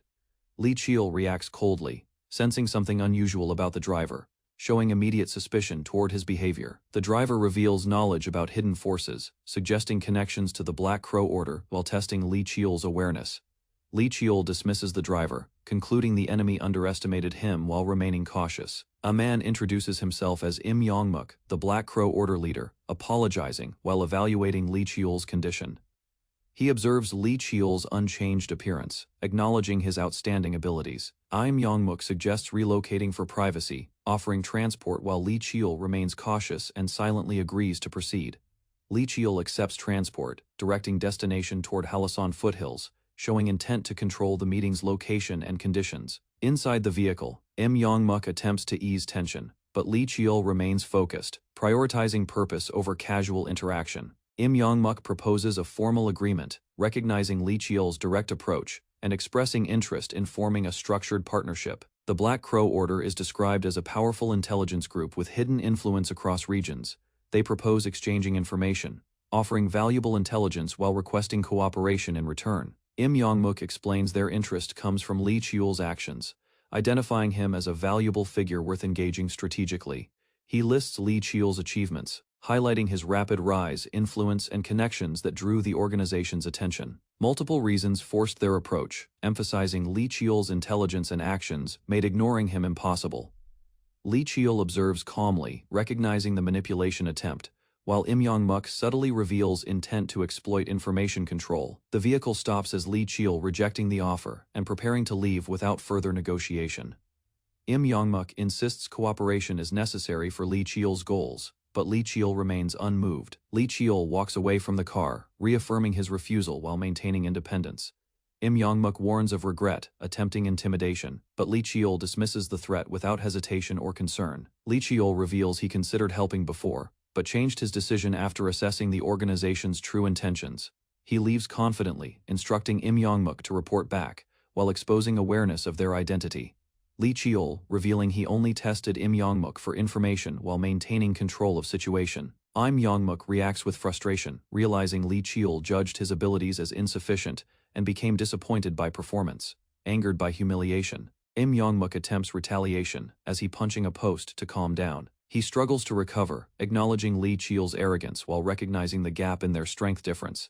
Reflects on failure, he realizing personal involvement backfired, damaging his reputation as Black Crow Order's Southern Branch leader. Still confused, he questions Li Qiul's motives, considering why direct contact and negotiation were personally initiated earlier. Yongmuk reports to superiors, explaining Li Qiul misunderstood circumstances and confirming that the proposed contract ultimately failed. He ends the call, stating nothing further occurred, attempting to minimize the situation. Hesitantly, he mentions Li Qiul left a message, suggesting lingering uncertainty about its truth and implications ahead. Yongmuk receives urgent orders, learning Li Qiul is moving through Halasan. Superiors command full mobilization, demanding no mistakes, while pressuring Yongmuk to prepare for consequences. Yongmuk reacts with shock, realizing Li Qiul's knowledge threatens them. Li Qiul arrives at the restricted gate, calmly facing guards while maintaining composure, despite entering a high-risk zone. After identity verification, guards acknowledge his status, allowing entry while noting the area's unusual danger compared to others. The gate opens as Li Qiul proceeds forward, entering deeper into Halasan. Inside, Li Qiul senses extreme environmental changes, recognizing the area differs greatly from previously encountered locations. Despite harsh conditions, he continues advancing, refusing retreat, while maintaining focus on his objective within the mountain. Li Qiul recalls a powerful entity tied to Halasan, confirming his destination involves confronting a godlike presence ahead. Jeju Island is introduced as a sacred land filled with spiritual energy, known for dangerous sea monsters nearby. Li Qiul, recognizing the difficulty of control due to constant threats and unstable conditions, he identifies the jungle as a dangerous spreading zone, sensing abnormal energy concentrated. Li Qiul moves through the forest cautiously, realizing the environment changes suddenly. He recognizes the phenomenon as spirit play, where terrain shifts instantly without magic circles or visible activation. Li Qiul recalls limited knowledge about Halasan, understanding that only records of Black Twilight provide useful information. Ancient knowledge describes mysterious beings existing in the region, differing from known creatures and misunderstood by people. These beings, called dokibi, possess craftsmanship abilities, creating weapons and armor using unique supernatural methods. Li Qiul connects Black Twilight events to dokebi presence, realizing their influence shaped the region's hidden dangers. A dokebi forges weapons, hammering metal while sensing an unfamiliar presence. The dokebi feeling disruption nearby, as his instincts warn him that something unusual has entered. He reacts with anger, turning aggressively toward the source, preparing to confront whoever intruded upon his territory. Li Qiul eliminates a monster, instantly confirming that even lower-ranked creatures here possess unusual mana. He analyzes the environment, realizing the mountain's mana saturation strengthens all creatures. Li Qiul prepares his weapon, acknowledging the region's abnormality and understanding why it is considered a demonic realm. A mysterious seal appears, indicating Tamna's hidden mechanism, suggesting the existence of Black Twilight's fifth seal nearby. Li Qiul advances toward the summit, recognizing proximity to the basin where critical changes and dangers will emerge. A powerful presence detects him, proving intelligence beyond monsters, forcing Li Qiul to react with immediate caution. Li Qiul reacting instantly, as a fast attack strikes toward him unexpectedly. He narrowly evades the strike, glimpsing the dokebi, whose identity remains unclear. Li Qiul experiences intense pain as overwhelming energy affects his senses. He struggles to recover, realizing the opponent's presence is extremely powerful, far beyond anything he previously encountered. The figure stands within flames, confirming its identity as a dokebi tied to Black Twilight. Li Qiul regains composure, recognizing the connection between this entity and recorded events from past knowledge. Li Qiul respectfully introduces himself, acknowledging his heritage while maintaining caution. The dokebi expressing hostility toward humans, asserting control over the domain and rejecting intruders entirely. Li Qiul senses rising danger as the dokebi's energy intensifies, indicating imminent conflict if he continues forward. The dokebi refuses negotiation, turning away while Li Qiul urgently attempts stopping him from leaving immediately. Li Qiul reaches out, but force pushes him back, overwhelming his control and preventing further communication efforts. The dokebi commands departure, forcing Li Qiul outside the domain instantly. Li Qiul stands before Halasan entrance, realizing he was expelled quickly without gaining useful information from encounter. He concluding he must grow stronger before returning to challenge the mountain again successfully. Li Qiul accepts temporary retreat, preparing mentally for future confrontation. Back in the city, Li Qiul walks alone, planning preparation strategies and considering adjustments before attempting again. He senses danger approaching, realizing external forces are monitoring him closely and reacting faster than expected movements. Li Qiul identifies Black Crow Order tracking him, understanding new threats are emerging beyond the mountain challenge ahead. Avoids pursuers, Li Qiul, moving through streets quietly, while enemies search nearby, failing to maintain visual contact. Opponents coordinating search efforts while spreading across the area to recover lost tracking position. Li Qiul activates Stealth Aura, concealing presence while adjusting energy flow to prevent detection by nearby enemies. He refines technique carefully, acknowledging limitations while maintaining concealment, ensuring enemies cannot easily locate his position. Li Qiul uses acquired mask ability, altering appearance completely, securing identity while preparing to move freely again, with disguise complete.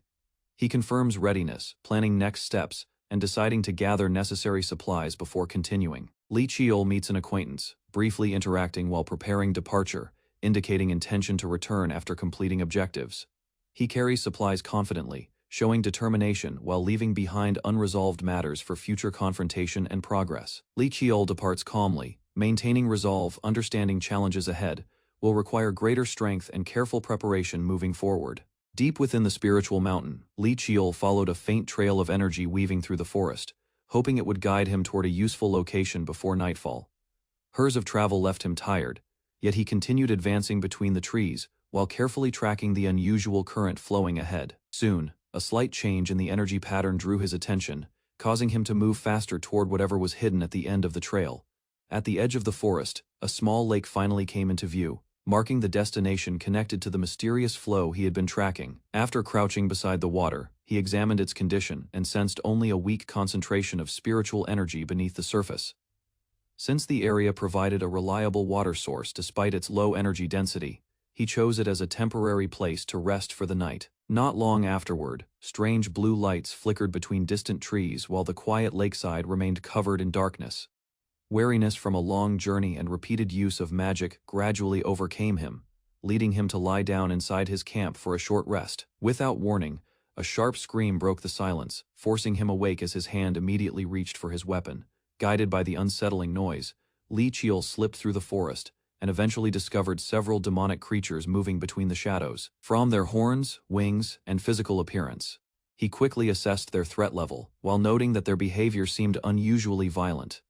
Another desperate cry echoed through the woods moments later, revealing that the demons were actively hunting nearby children. Ahead of the monsters, a frightened group of children sprinted through the forest while desperately trying to escape their pursuers. Just before the demons could catch them, several blue spirit flames suddenly appeared and surged across the path with great speed. Meanwhile, the leading demon lunged forward to continue the chase, only to have its advance interrupted by the unexpected attack, creating a chance for Li Qiul to step in and help the children.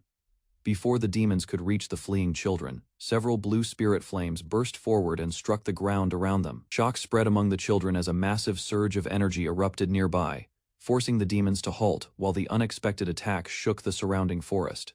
Behind the confusion, a powerful force descended from above and crashed into the area, drawing every creature's attention toward the source of the disturbance. Turning toward the battlefield, Li Qiul immediately assessed the situation and decided to eliminate the threat before the children were caught again. Rather than charging recklessly, he unleashed dark energy to pressure the demons and disrupt their movements while maintaining control of the battlefield. At the same time, he activated a masterwork-grade protective charm, knowing its sacred energy would greatly weaken the influence of unclean demonic power. Confusion appeared on a demon's face as the sacred energy spread across the area and interfered with the monster's natural strength. Using the opening he created, Li Qiul rushed forward and delivered a swift attack that forced the nearest demon backward. Confidence filled his expression as the protective charm continued to function, proving that his final piece of equipment had been the correct choice. Without wasting time, he handed the protective item to the frightened children and instructed them to keep it close while staying together. After learning the name of the boy leading the group, Li Qiul entrusted him with protecting the charm and ensuring the others remained safe. Suddenly, a demon slipped behind him and prepared to strike, but his sharp senses detected the danger before the attack could land. Reacting instantly, Li Qiul formed a sacred barrier around himself and launched a counterattack that sent a demon flying away from the children.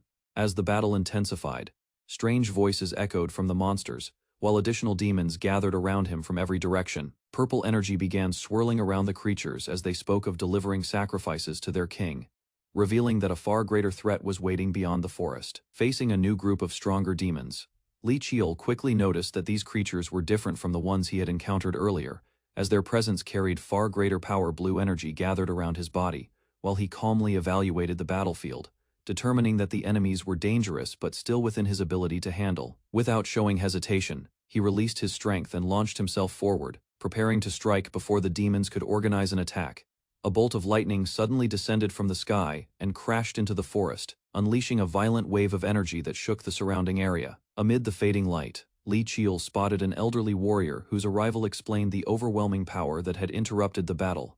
Relief spread among the rescued children as they rushed toward the elder, recognizing the person who had come searching for them. After confirming the children's safety, the elder scolded them for wandering into danger while keeping a close watch on the remaining demons.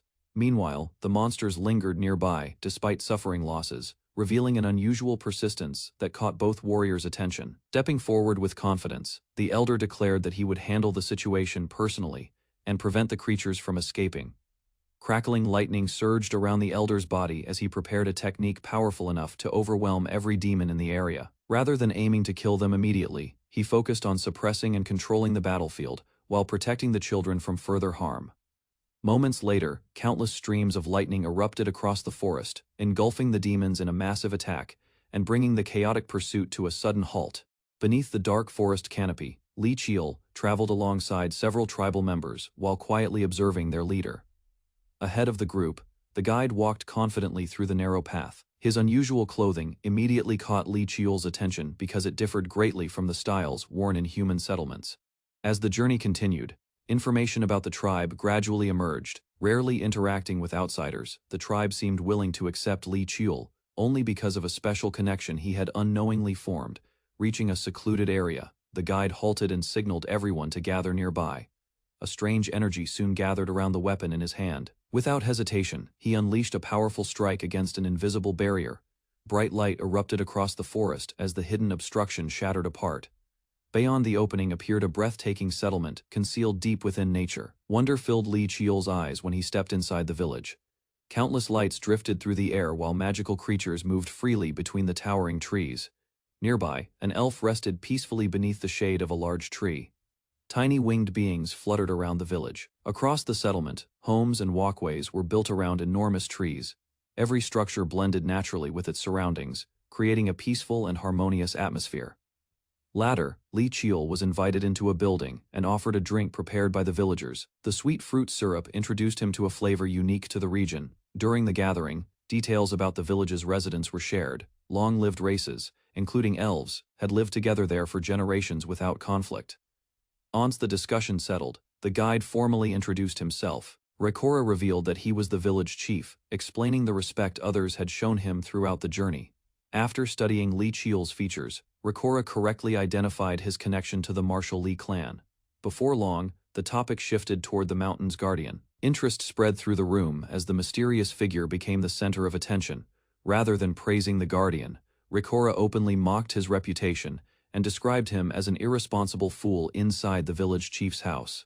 Li Qiul sat across from Reborn while discussing recent events. Gratitude filled the conversation as the chief acknowledged the help given to several young tribe members. Rather than letting the matter end there, Reborn insisted that a favor should always be repaid. His serious attitude revealed how strongly the tribe valued responsibility and honor. After hearing that he could request a reward, Li Qiul decided to seek information instead. Questions mattered more to him than material compensation. Carefully placing a black sword on the table, Li Qiul directed the discussion toward the mysterious weapon.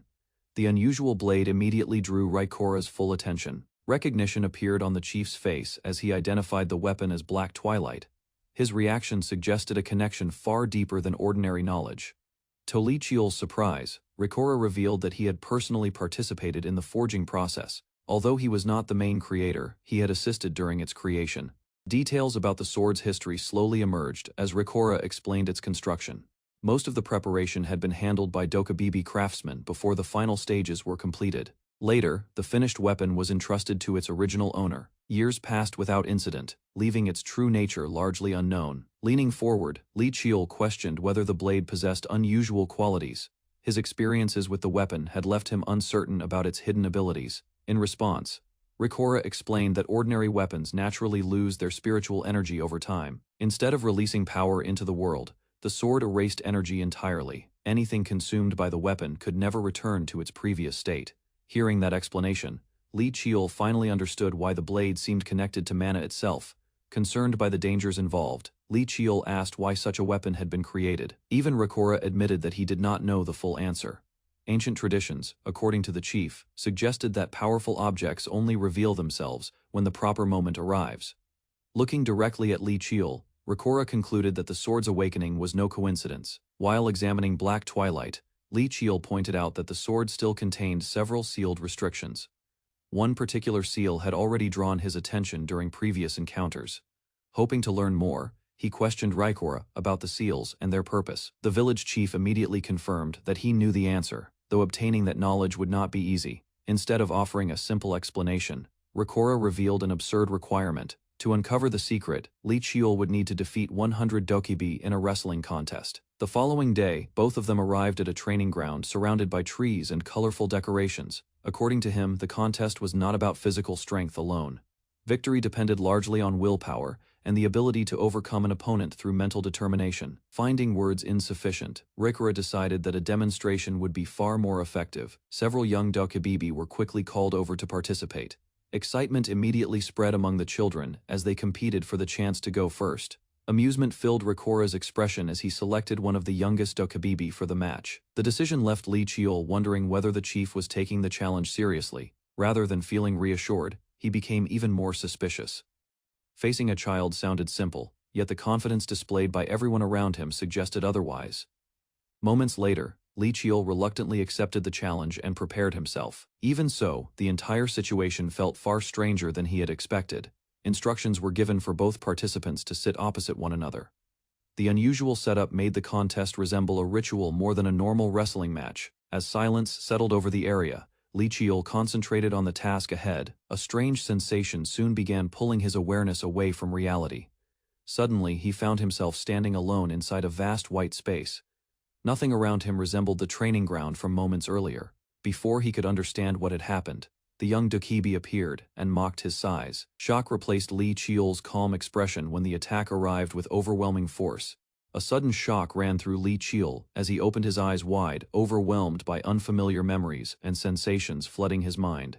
Moments later, he discovered himself sitting within a peaceful forest-like realm. Rays of light filtered through the trees while he tried to understand his surroundings. Still feeling dizzy, the young man pressed a hand against his forehead and carefully examined the strange place, realizing it was unlike any location he had visited before.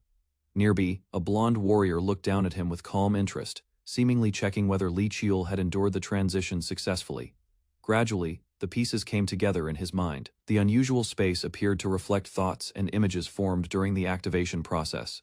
Driven by curiosity, he immediately tested his conclusion by charging forward and triggering the phenomenon once more, surprising the warrior with his decisiveness. Seeing the result, the warrior quickly realized that Li Qiul had already grasped the fundamental nature of the realm far sooner than expected. Off to the side, a cheerful child celebrated another victory while proudly standing among the adults, creating a lively contrast to the serious discussion. Attention soon shifted to the flow of time. After careful observation, Li Qiul concluded that time moved significantly faster inside the realm than in the outside world. Rather than hesitating, he proposed repeating the process again. Confidence filled his expression as he prepared to continue exploring the realm's potential. Concern appeared on the warrior's face as he considered the consequences. Extensive use of the space placed tremendous strain on the mind despite its benefits. Even after learning the risks, Li Qiul eagerly accepted the challenge. His enthusiasm stunned the warrior, while the child reacted with obvious excitement. Training sessions began immediately, and repeated defeats sent Li Qiul tumbling out of the realm again and again. Despite those losses, each attempt lasted slightly longer than the previous one. Steady improvement became visible through his persistence. Quietly gathering himself, Li Qiul focused on entering the realm once more and pushing his limits further. Something about the young man's progress reminded him of a legendary figure from the martial Li clan's distant past. Meanwhile, Li Qiul focused on his training while an image of a former clan founder lingered in the warrior's thoughts. Hidden among the trees, a rugged old man silently watched the training grounds from afar. His sharp gaze remained fixed on the group as he quietly assessed the situation. 2 weeks passed, and the results of Li Qiul's efforts became obvious throughout the village. Several villagers expressed their amazement as they compared his achievements to tasks that normally required days of labor rather than becoming complacent. Li Qiul continued experimenting with his techniques. Green energy flowed from his movements as he practiced controlling his growing power with greater precision. Confidence gradually replaced uncertainty as he noticed improvements beyond physical strength. Repeated wrestling matches inside the realm had sharpened his thoughts and reactions as well. After finishing another training session, he accepted a drink offered by a village elder. The refreshing liquid immediately eased the mental fatigue that had accumulated during practice. From a distance, the blonde warrior observed the scene with interest. The unusual kindness shown by the normally distant tribe suggested that Li Qiul was slowly earning their trust. Heavy stones that once seemed impossible to move were now lifted with surprising ease. Dust and debris scattered as Li Qiul demonstrated the results of his relentless training. Their discussion naturally shifted toward village matters and recent changes within the settlement. During the exchange, the blonde warrior joined them and casually mentioned unfinished tasks. His playful attitude contrasted sharply with the seriousness of their earlier training. Pleased with his contributions, the warrior acknowledged how much effort Li Qiul had invested in helping the village. Attention soon turned toward the mysterious drink given by the tribe. Curious about its effects, Li Qiul explained that it seemed to clear his mind and restore his focus. An explanation followed as the warrior revealed that the beverage was a rare elixir infused with spirit energy. While examining the valuable gift he had received, Li Qiul listened as the blonde warrior explained why the tribe had gathered around him, despite being cautious toward outsiders. Rather than pressing for answers earlier, Li Qiul had respected their silence and focused on helping where he could. His patience gradually earned the trust of those around him. Images of destruction and fleeing civilians came to mind as the warrior recalled the devastating Great War that had forced many of their people into exile. As the discussion continued, the warrior explained that those tragic events had happened long before either of them was born. Beyond the village, the thriving settlement showed how the tribe had rebuilt its life over time. A sudden thought crossed the warrior's mind, prompting him to leave Li Qiul with the children while he attended to another matter. Before he could go far, an elder emerged from the forest and approached him directly. The elder's serious expression suggested that an important issue needed immediate attention. Without wasting time, the elder questioned the warrior about why the human visitor was still being allowed to remain within the tribe's territory. Meanwhile, Li Qiul continued spending time with the village children and assisting the residents. Turning away, the elder revealed that his opposition came from an old promise made many years ago. Refusing to back down, the warrior challenged the elder's reasoning and pointed toward the children. From his perspective, the tribe could no longer survive by isolating itself from the outside world. Reluctantly, the elder listened while the warrior reminded him that the tribe's future might depend on assistance from beyond their borders. The mood suddenly changed when the warrior revealed that a protective seal connected to the tribe had begun weakening. Even after hearing the warning, the elder insisted that humans would abandon the tribe once danger arrived, and argued that they could not be trusted in times of crisis. Seated within the training grounds, Li Qiul unknowingly stood at the center of a growing conflict between distrust and necessity. Emerging within a cloud-filled training space, Li Qiul walked forward with a focused expression. The unfamiliar environment suggested that another challenge had already begun. Ahead of him, several children eagerly gathered together and encouraged one another while preparing for the task before them. Their excitement showed that they were accustomed to this training. Carefully observing the scene, Li Qiul studied both the children and the surroundings. Rather than rushing ahead, he chose to assess the situation first.